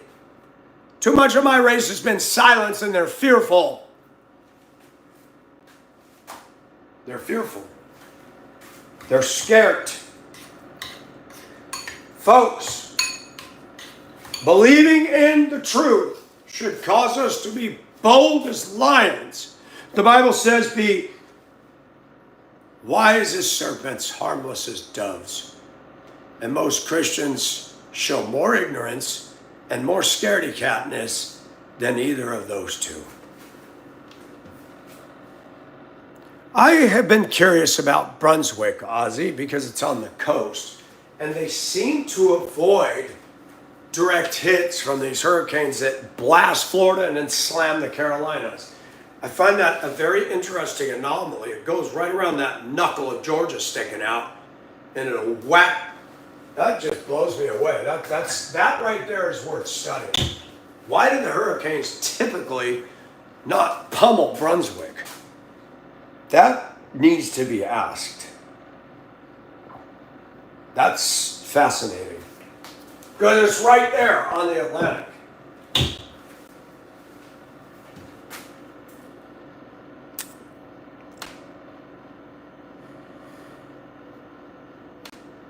Yes, Roof. Yeah, Ozzy. I'm going to tell you where I want to go. I want to go to West Virginia. You don't hear about a bunch of crap in West Virginia. You don't hear about riots in West Virginia. You don't hear about all this stuff. Virginia's poor.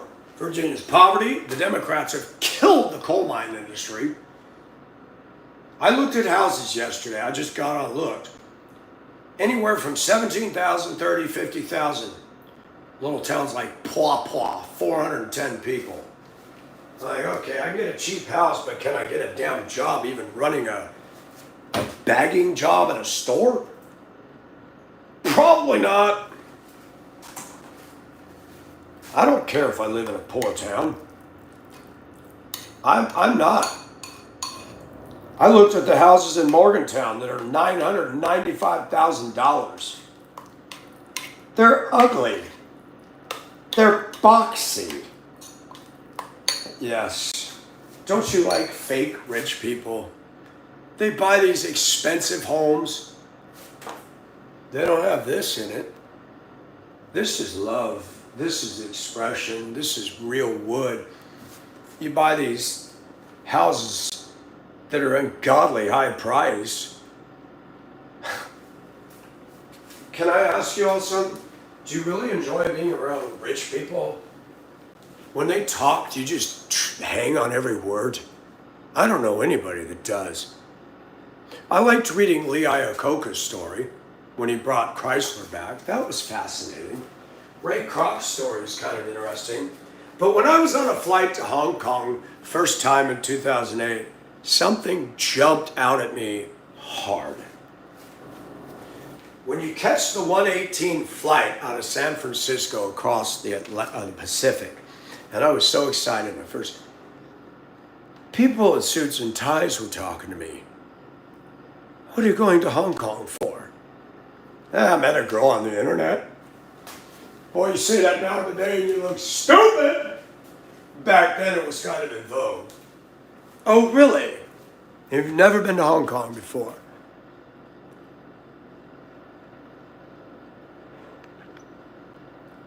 Well, Roof, that's what I'm looking for, damn it. And there's a few things I've learned about some poor white people. And yes, can I say it for the camera? I have seen white trash, and I don't like it either. The term trailer trash is not synonymous with the black community. The name trailer trash is not synonymous with the black community. That's distinctly white. The word Karens is not black or Asian or Mexican. It's white women that don't know how to stay in their boundaries. So I am an equal opportunity criticizer. And people get mad at that. Some poor people in those towns will give me the shirt off their back. Hi, Mina. Cutie. Oh my gosh, I'm watching your dancing videos. I'm addicted to your dang dancing. I even did a video off one of the songs you did, Mina. Shake it to the max. You're cute, Mina. You're very cute. You're very energetic, and I like your style. You are awesome. Mina is from Nepal, everybody. A slender, long-haired, attractive, culturally cute woman. Absolutely cute. Ozzy, my sister had a trailer in Prescott Valley that actually had some very old paneling. It was a 50s trailer. It was a single wide. Looked like the one that Lucy Ricardo in that movie, the long, long trailer. When trailers, that's cool. If I found one of those that wasn't dry rotted, because I told you I'm not moving to no modular mobile, I would move into that. If it was in new condition and gently used, I would move into it. And I'd be proud to be a trailer king. Thank you, Mina. You're beautiful to me. I admit, if I was in Nepal, I would look you up and I would get to know you. Absolutely. I like you. You and I got that same energy, which I love. Hey, mana. I love that Indian Nepali music. That stuff is so fun. It's exciting. It's energetic.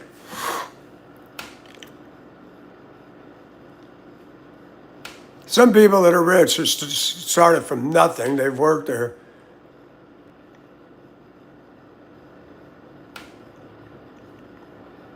Yes, bluegrass. Let me qualify that. I apologize. I made a plain statement. My general, when I met people that are well-to-do, upper middle class, they're snobs. I don't like to listen to them. The ones you're talking about, I haven't met those. But I met people on the flight from Hong Kong. And businessmen, more successful than me, sitting on a pile of money. They dotted their I's, crossed their T's, and everything right. For conversation. Okay? More people that I meet, kind of like hearing about that Indiana Jones thing, more than I'm a successful corporate thing.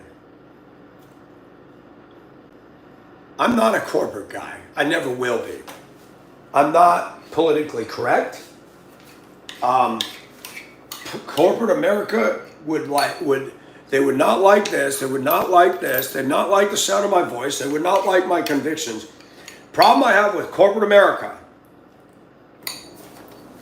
And listen, black, white, Hispanic, male, Asian, female, male, rich or poor. Corporate America is a discriminator. Don't forget that. They are not your friend. They tell you how to speak, how to think, and what you must spend your money on. I'm sick of it. The corporate world is not your friend. That is the world system. Jesus said, do not love the world. It's not talking about the people, it's talking about the system.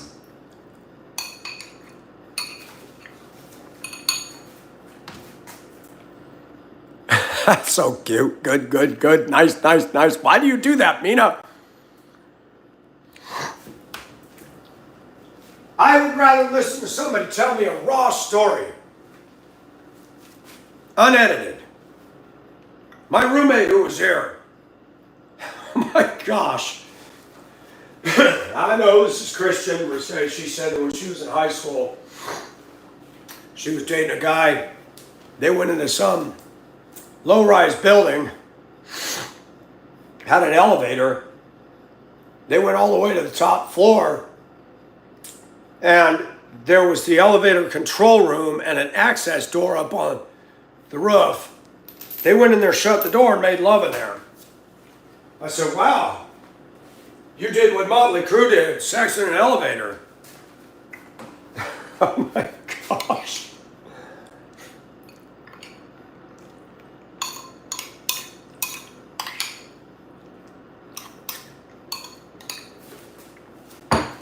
Yesterday I took a step to try to get my life back on the proper rails. But at the same time, Bluegrass, my friend at the flea market, and one of the moderators, Nikki, I talked to last night on the phone. Michael, I don't care what you wear, okay? I'm tired of people quoting the Old Testament on you dressing like a woman, but they ignore all the other stuff in the Old Testament. God loves you no matter whether you got lipstick on or not. He died for you. You're his child. And I said, I know. But I feel I better be representing him. I don't want to encourage woke culture. I don't want to encourage guys to lust after me. Because I asked myself, I couldn't date and marry a man. A man cannot give Michael what I need. Only a God-directed woman can give me what I need. That's what it means by I will make a helper suitable for him. And it wasn't another him. Now I need male friends that I don't need a dude to have sex and intimacy with. And this world is forcing everybody to go that way. They're encouraging alternative lifestyles and trans. Some people say that's all part of social engineering by the elites. I don't know.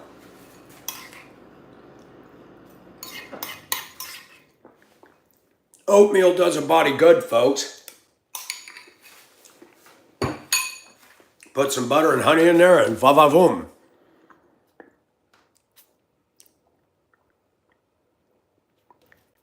Roof King is all cutting in on my crush. Doggone you, Roof King. She is cute, I will tell you that. But unfortunately, I learned by living in Hong Kong and chasing the Philippines, I can and will not do long-distance relationship. If Mina flew here to this airport, had me pick her up, I wouldn't let her go. But that's the problem. We still have to take the time to get to know people. Looks is what gets you in the door. But how does everything else work out? We're all easily led astray. Mina, I'm not talking bad about you. You're very pretty. I just don't know what you're like. Do you waste all your money? Are you smart? Do you argue with your man? I don't know those things. I'd have to get to know you.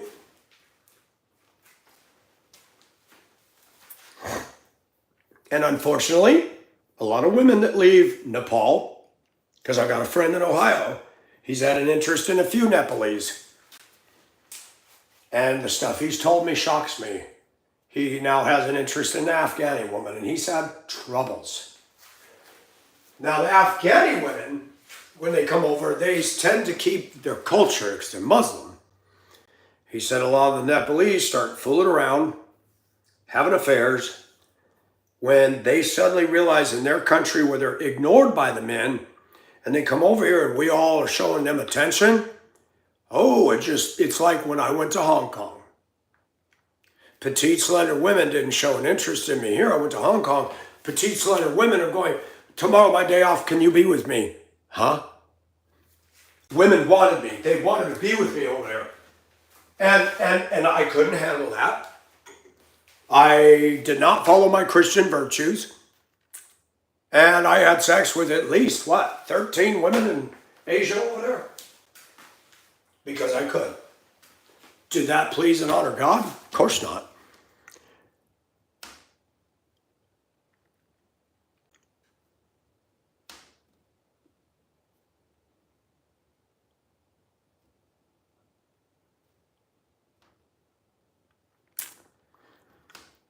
It is, but I'm 59. I don't want kids, monkey. I don't want kids, and I have every reason. I don't want to raise children today. They're a burden to me. And expensive.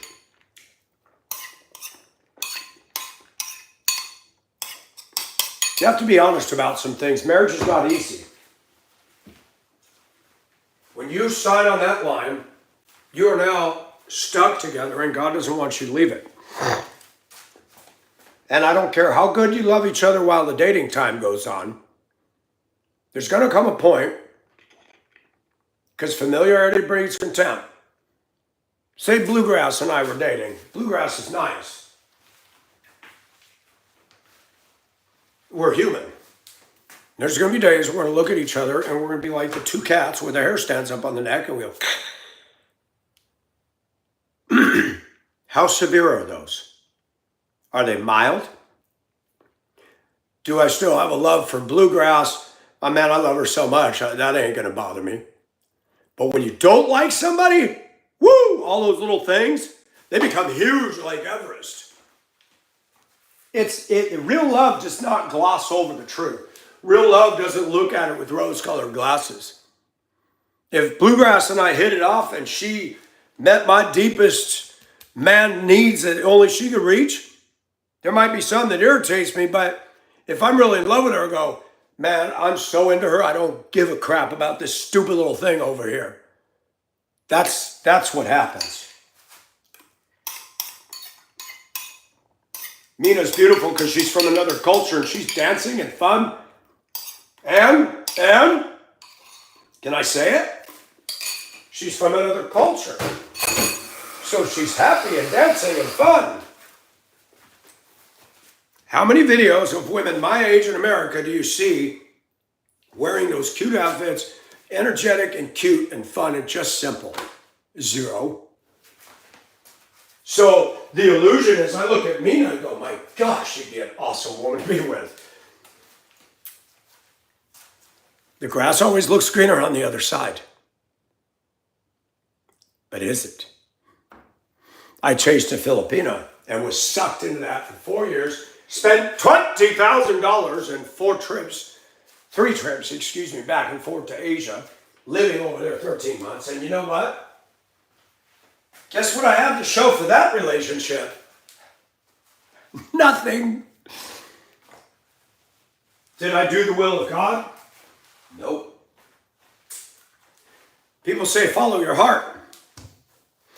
As I get older, I'm starting to learn. It says God will give you the desires of your heart, but. Hi, Nellie.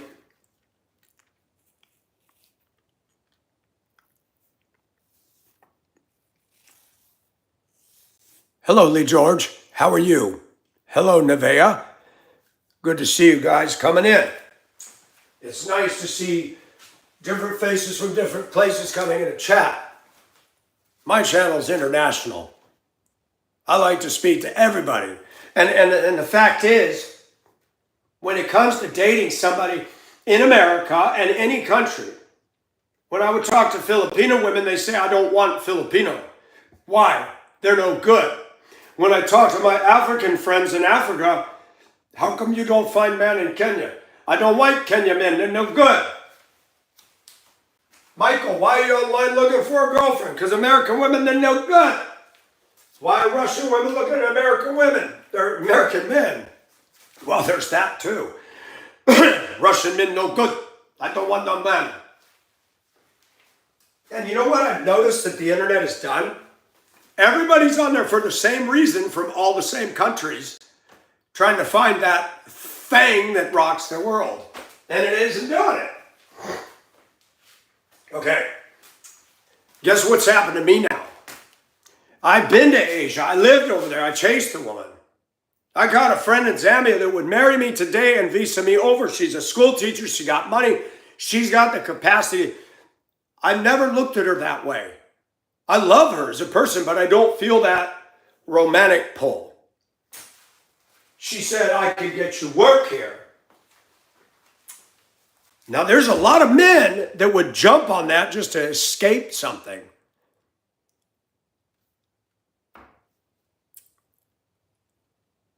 Useless assassin. Yeah. Mina!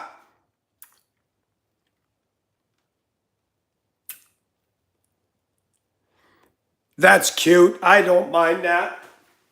Nice, nice, nice. Mina, you type good English.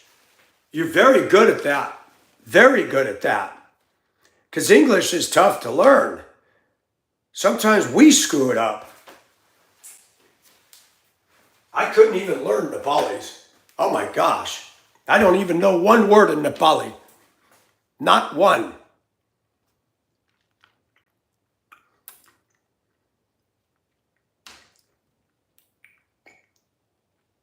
Do you know why I come on this internet and do this? because I have more community here than I do at my church and in my workplace and in my neighborhood. America's become a ghost town, people. Sharply politically divided, and it's stirred up by the press. The press is not our friend. You guys saw me talking to that woman that was Haitian that lived in New York. I saw her picture. I'm like, wow, she's cute. You know, I like people that are different. And this culture is polarized. And that's not my fault. And I talk about issues. I'm not going to be silent. I got things to say. And I'm going to be fired tomorrow because, according to them, I said something in my kitchen about something that happened in Cincinnati that had nothing to do with my workplace, that violated their internet policy. Though I looked at their internet policy, I don't see anything that I violated. Feminists in HR, not your friends, gentlemen. Not one criticizing about my work. Not one. So, I'm not going to suck up. I'm not going to kiss up. Michael is going to do what Michael needs to do, whether things are good or bad. Trust God. There's things in my workplace that are clear violations of policy, of code, of HR. Nothing gets done. I would marry an African-American woman if we were the same mind, and I would love her, love her, love her. The problem I find out here is I'm the minority. I don't have a problem with that. But they are in a whole different political party that I'm in. A lot of them are still living like slavery is going on right now. I'm sick of that. When I dated May in Denver, I adored May. Oh my gosh, she was cute. Took her out to dinner. She spent all day getting her hair and nails done. She just looked dynamite. And then when I found out her mother, I'd known her from years before, I was like, oh my gosh, I didn't know that one day I'd date your daughter. Me neither, Michael. When she told me it was you, I was like, oh man, I remember him. Every time she sees me, you better give me a hug, boy. Martha Banks was something else. And she said it like it was. I never considered her racist. She is a black woman. We were standing outside her front 1920s brick house. When I walked into her home and sat on the couch, I said, Martha Banks, I feel like this is home. Martha was cool. She told me about a Hispanic lady that moved in next door to her who was a troublemaker.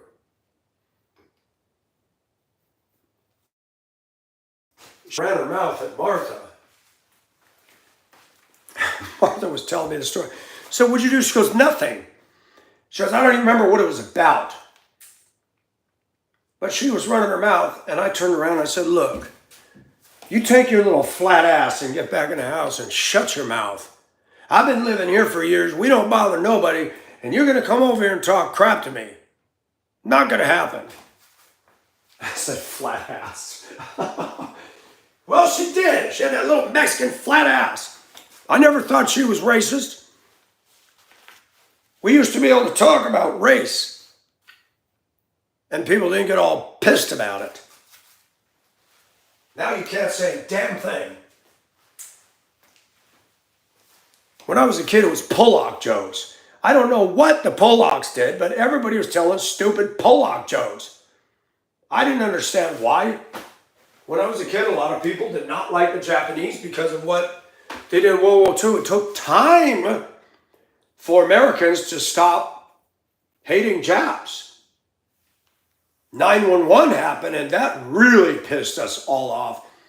And now you have these Pakistanis and Muslims running all the corner gas stations, and they start saying, people aren't coming to get gas because I'm Middle East. Well, hold on, buddy. Can you blame them? They don't know if you're friend or foe. Your compatriots with turbans on their head just flew jetliners into American buildings. Yeah, you got to have some understanding. You got to have some understanding.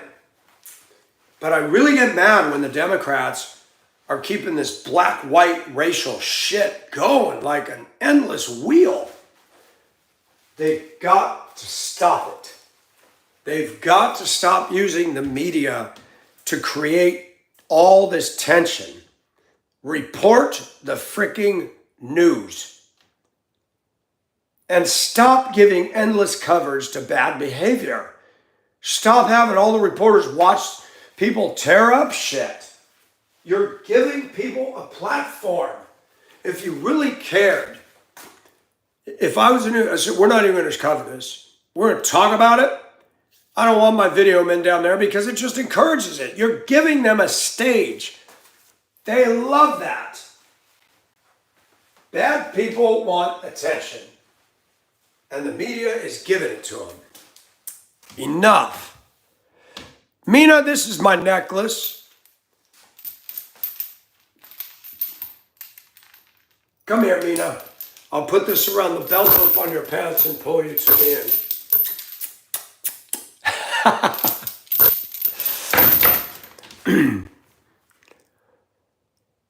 Thank you, useless. Earlier, if you listen to some of the people, they'd tell you I was a DICK. Because I speak the truth. I'm going to say it again. When I was a kid, when I stayed at my grandma's down to visit, I always woke up early. That's never changed. She'd come out, shh. Now don't wake everybody up, Michael. She'd hand me a stack of National Geographics. I didn't read the articles because it was adult. But I would look at the pictures. Wow. Look at that lady with no shirt on in Africa. She's pretty. Look at the face. Look at the earrings. As a kid, I took all that in. Look at, this is Nepal. This is Mount Everest. Look at the giraffe. As a kid, I was exposed to the diversity of the world, and I fell in love with it. My grandma and grandpa, now my grandpa and I were not close. He always looked at me like I was a bad boy, based on what my mother told him. But grandpa would still take me.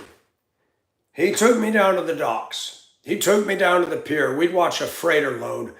We'd watch those big cranes pick up the sea containers, load them onto the trailer, the truck drive off. We'd watch the Pacific Princess roll into dock. We'd watch all kinds of stuff. Michael Mass, that freighter calls from India, and you'd see barefoot India sailors running across the decks. I look at that and go, how did they walk on that steel barefoot? That's got to burn. We go down to the piers and the seashell shops, and I love the smell of all the oysters and the cooking food. When I was a kid, I was like a cat that was turned loose in a fish market. I'd be walking down the pier going, oh yeah, seafood, seashells, the ocean. You see some old wrinkled black fisherman at the end of the pier. Did you catch anything? Nah, an octopus. You never know what you were going to catch. That's the world I grew up in. That grandma and grandpa had more influence on me. I love the sea. He was a merchant marine salesman. Nobody blood related in this family that I was adopted into is into ships in the ocean. My cousin said, I look like Papa because I'm direct bloodline. You have more in common with Papa and you're adopted. I don't have racial hang-ups. Other people have them. I found myself looking at a black young lady at the flea market a week ago. She bent down to pet the dog that my friend was putting up for adoption. I was going, gosh, she's pretty.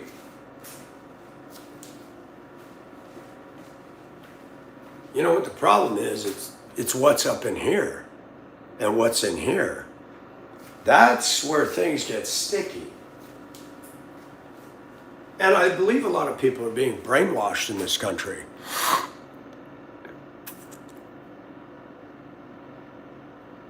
Useless. There's a tribe in Africa called the Himba. Black tribe. Their skin is more of a caramel. And these women put this red clay in their hair. Most of them are topless. I'm not going to lie. They're very, very, very pretty women. And by the way, there's a myth going around that if you don't wear a bra, your boobs sag. They don't wear bras over there, and they're no implants. They don't shower. And they believe in smelling good and being clean. They use no water to bathe. I'm curious. They welcome people to come and move among them. The tribal leader will give you his wife to sleep with. I'd be like, that's your wife.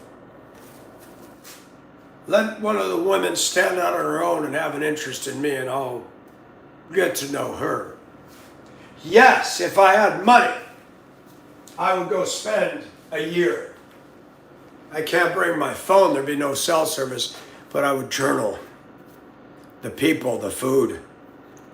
And yes, if one of them took a liking to me, we'd ravish each other in the African air. I would, because that's who I am. I'm not limited to my race. There's something exciting about exotic and the wind in your hair.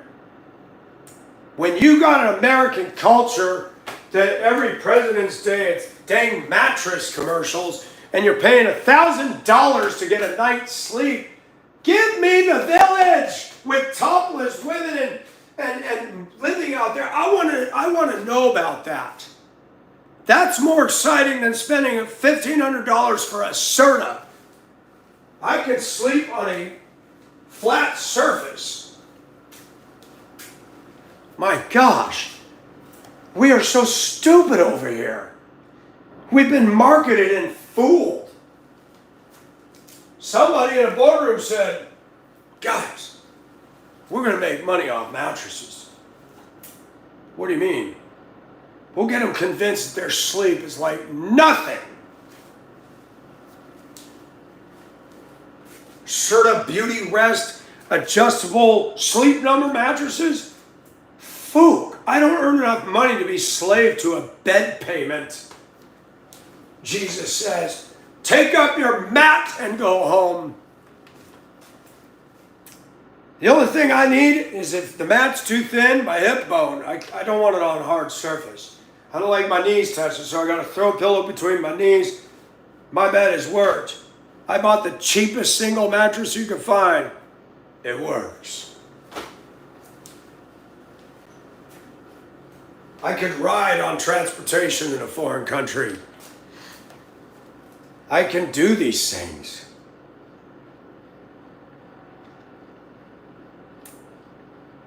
Yeah, I'd make love with a Hinba woman with the clay in her hair and everything. Be fun to do it when the moon's out. To hear her dialect and to see the smile in her eyes looking at me in the night with the moon. I'm a romantic. Our culture's lost touch with that. I've tried to find a woman in my culture. It's not happening. And it's not because I'm being picky, Annie. It's because people have lost their minds. I'm not good enough for women in this culture, I've been told. Yeah, Melissa. Yes, useless. Other cultures are my teacher. I'm going to be honest, and I hope I'm not offending everybody, and I got to get ready for church. I didn't want to go, but I need it. To blow to a man when you're going through what I'm going through. I'm proud to be a homeowner, but it kind of traps you. Right now, I wish I had what I had and didn't have the house, so you could just get in the truck and go.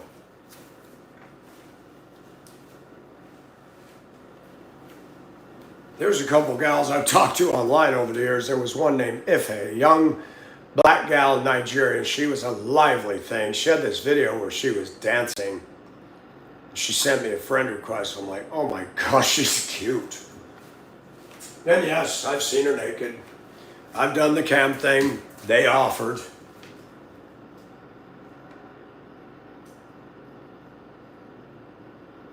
I'm just amazed how beautiful women are in cultures globally.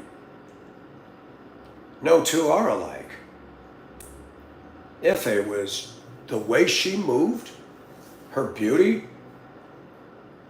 and she admitted to me that she had a gal come down from Holland and they had a lesbian tryst.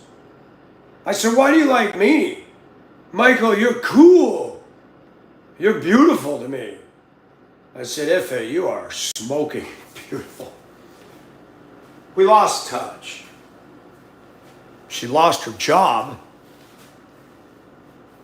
and she couldn't get a job. And then Michael, bad things are going on here in Nigeria. They're taking property, they're killing people. I said, I heard about that.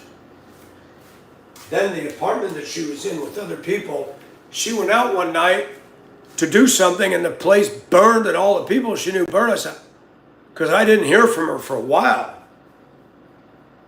She lost her job, she lost her place to live, and we lost touch, and then she came back. And you know what's sad? I know what she had to do. She had to go be somebody's sex slave just to make it. We don't understand that crap over here.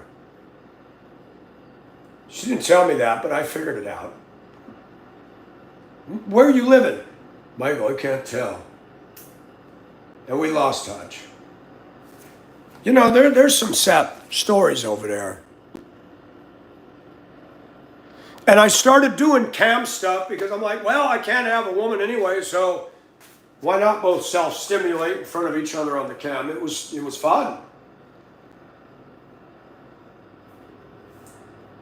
I remember when I got back from Hong Kong and I come back and I'm living in Spokane and you talked and the sun would come up in my Washington state and they're saying goodnight in their country and going to bed, and I'm in my apartment and the sun comes up.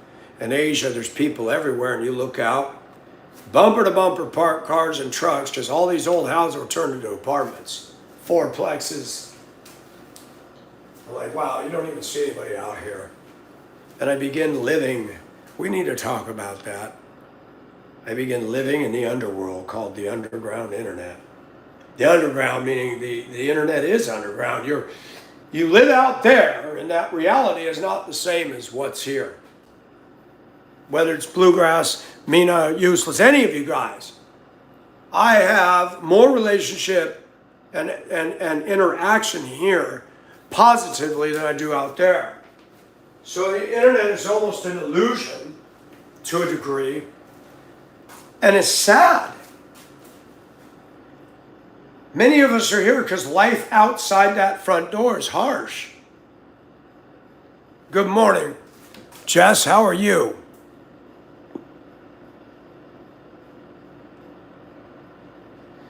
Yeah, useless. That was years ago.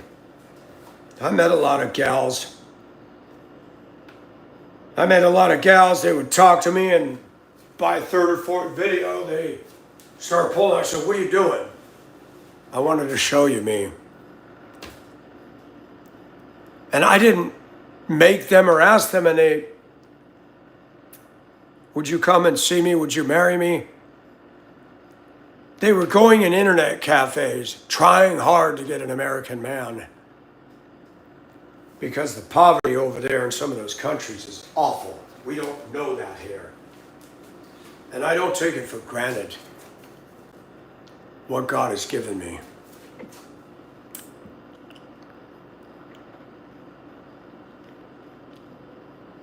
Oh, it's hot. I hear you there. That's good, Jess.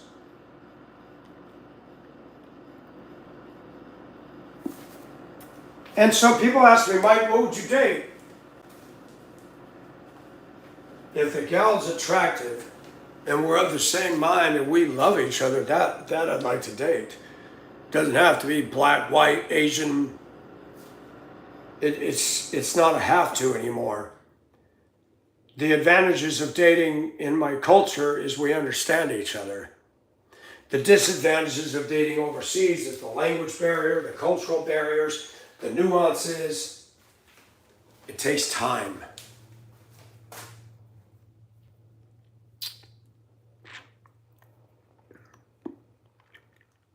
I'm scared to marry, Jess. I've been married a few times.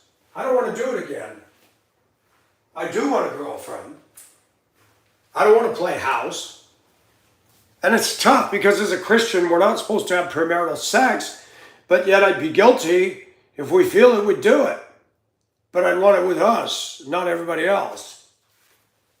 And I want to continue the video series because we've all adopted a lot of things that we're comfortable with that God is definitely not smiling about. And because of some things that happened in my life almost 2 weeks ago, I realized, okay, it's time to clear some rubble out of my life and get serious because I need God. I need His hand. And before I start expecting God to do something, sometimes He asks us to say, you know, Michael, I do love you, but can you get rid of this? Can you get rid of that? You know, we're not going to be perfect. Most of us guys struggle with lust. That doesn't just go away in a minute. And I got more of these false lies that people talk about. I want to thank everybody for coming. They're exhausting. And yeah, Gerald, and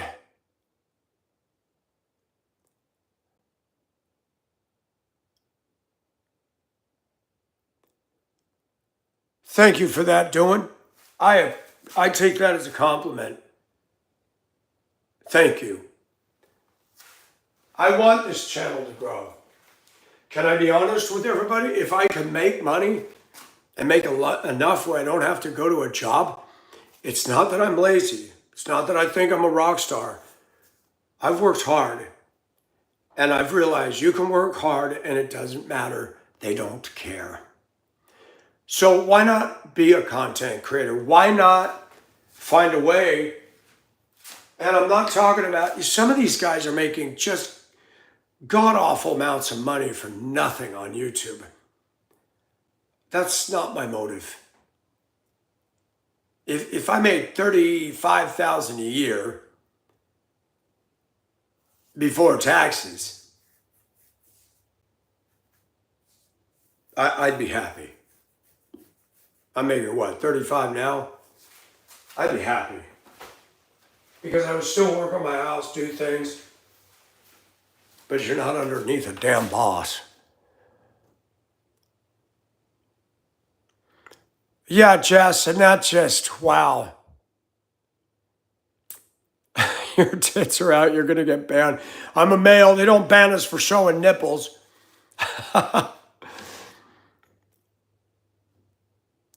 They do, useless.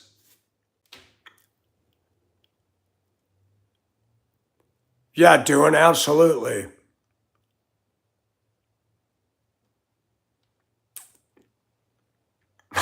Fred scores. That's funny. I want to keep going, but I got to go to church because even me, I love to talk. I don't script. I'm sick of the media and the politicians reading scripts. Make me a president. The only note I would have is if it's actual stats to remember numbers. All I'd do is I'd put Russia, Iran, economy. I'd write my bullet notes, remember that. That's it. And I'd look at the American people in the eye and say, the truth. Teleprompter. I would tell them, get that thing out of here. Mike, you need get the teleprompter out of here. If I'm a leader in the country and I can't face these people and say, out of here, I don't deserve to run. Man, do you see what they're doing to the music industry? You need to be auto-tuned, please. And this AI disturbs me. I'm going to close with this. This AI disturbs me. Replacing people with artificial fakeroo. God did not make us to be fakes. God made us. The complexity of our bodies and the mind. God is so detailed and so loving and so intricate. And AI just, boop, there goes the writers. Boop, there goes the writers of music, the artists, replacing jobs. I'm not okay with that. And if you read in Revelation when it talks about the Antichrist, it talks about the image of the beast. I'm starting to wonder, because they're trying to merge artificial intelligence with human cells. What the heck are they going to create? I shudder to think. And it says in Revelation that if it were possible, even the elect could be deceived. There's a time coming when God removes the church from the world and Revelation happens. Oh man, you think things are bad now? Demonic stuff. All this digital currency. And the Democrats want to get rid of paper currency. For example, say Assassin gets $100 for a birthday and we don't have cash. Now that's tracked. Oh, you got $100 tax. It's a birthday gift, man. That means you can't do under the table stuff. That means that the little old lady from Pasadena just wants to bless you and give you $1,000. They're doing that because the Democrats are taking our hard-earned money and throwing it at all this crap instead of this country. I don't like it that we got destructive, self-destroying people tearing up our foundations. Yes, Fred. What is Palantir? Yeah, Ozzy left the world, Gallo, but rumor has it he got saved. I didn't know that, doing. I want to talk, but I gotta go. I'm running out of time to get my butt ready. Fortunately, church is very close to me. Wouldn't that be nice, Jess? Wouldn't that be nice? I still wish some of you all were nearby so we could all go to lunch. I wish all of you as a group, we could go into a takeover restaurant and just talk shop. We need community. I don't like this. I'm a loner. But because of what's going on, it intensifies. I had an awesome roommate here. Her mom bought a house and moved down in the area, so she went to, they both bought the house, but it sucks when all you hear is your voice and the world's crashing in on you. I need to hear God. Anyways, thank you for listening, everybody. You too. You too. And any of you want to, I can't always keep up with tons of people, but I'm on Discord. 77 Titanic 77. The numbers, not spelled out. 77 Titanic 77. Send me a friend request, tell me who you were. So okay. You like to chat, leave a message, and I try to look at that daily.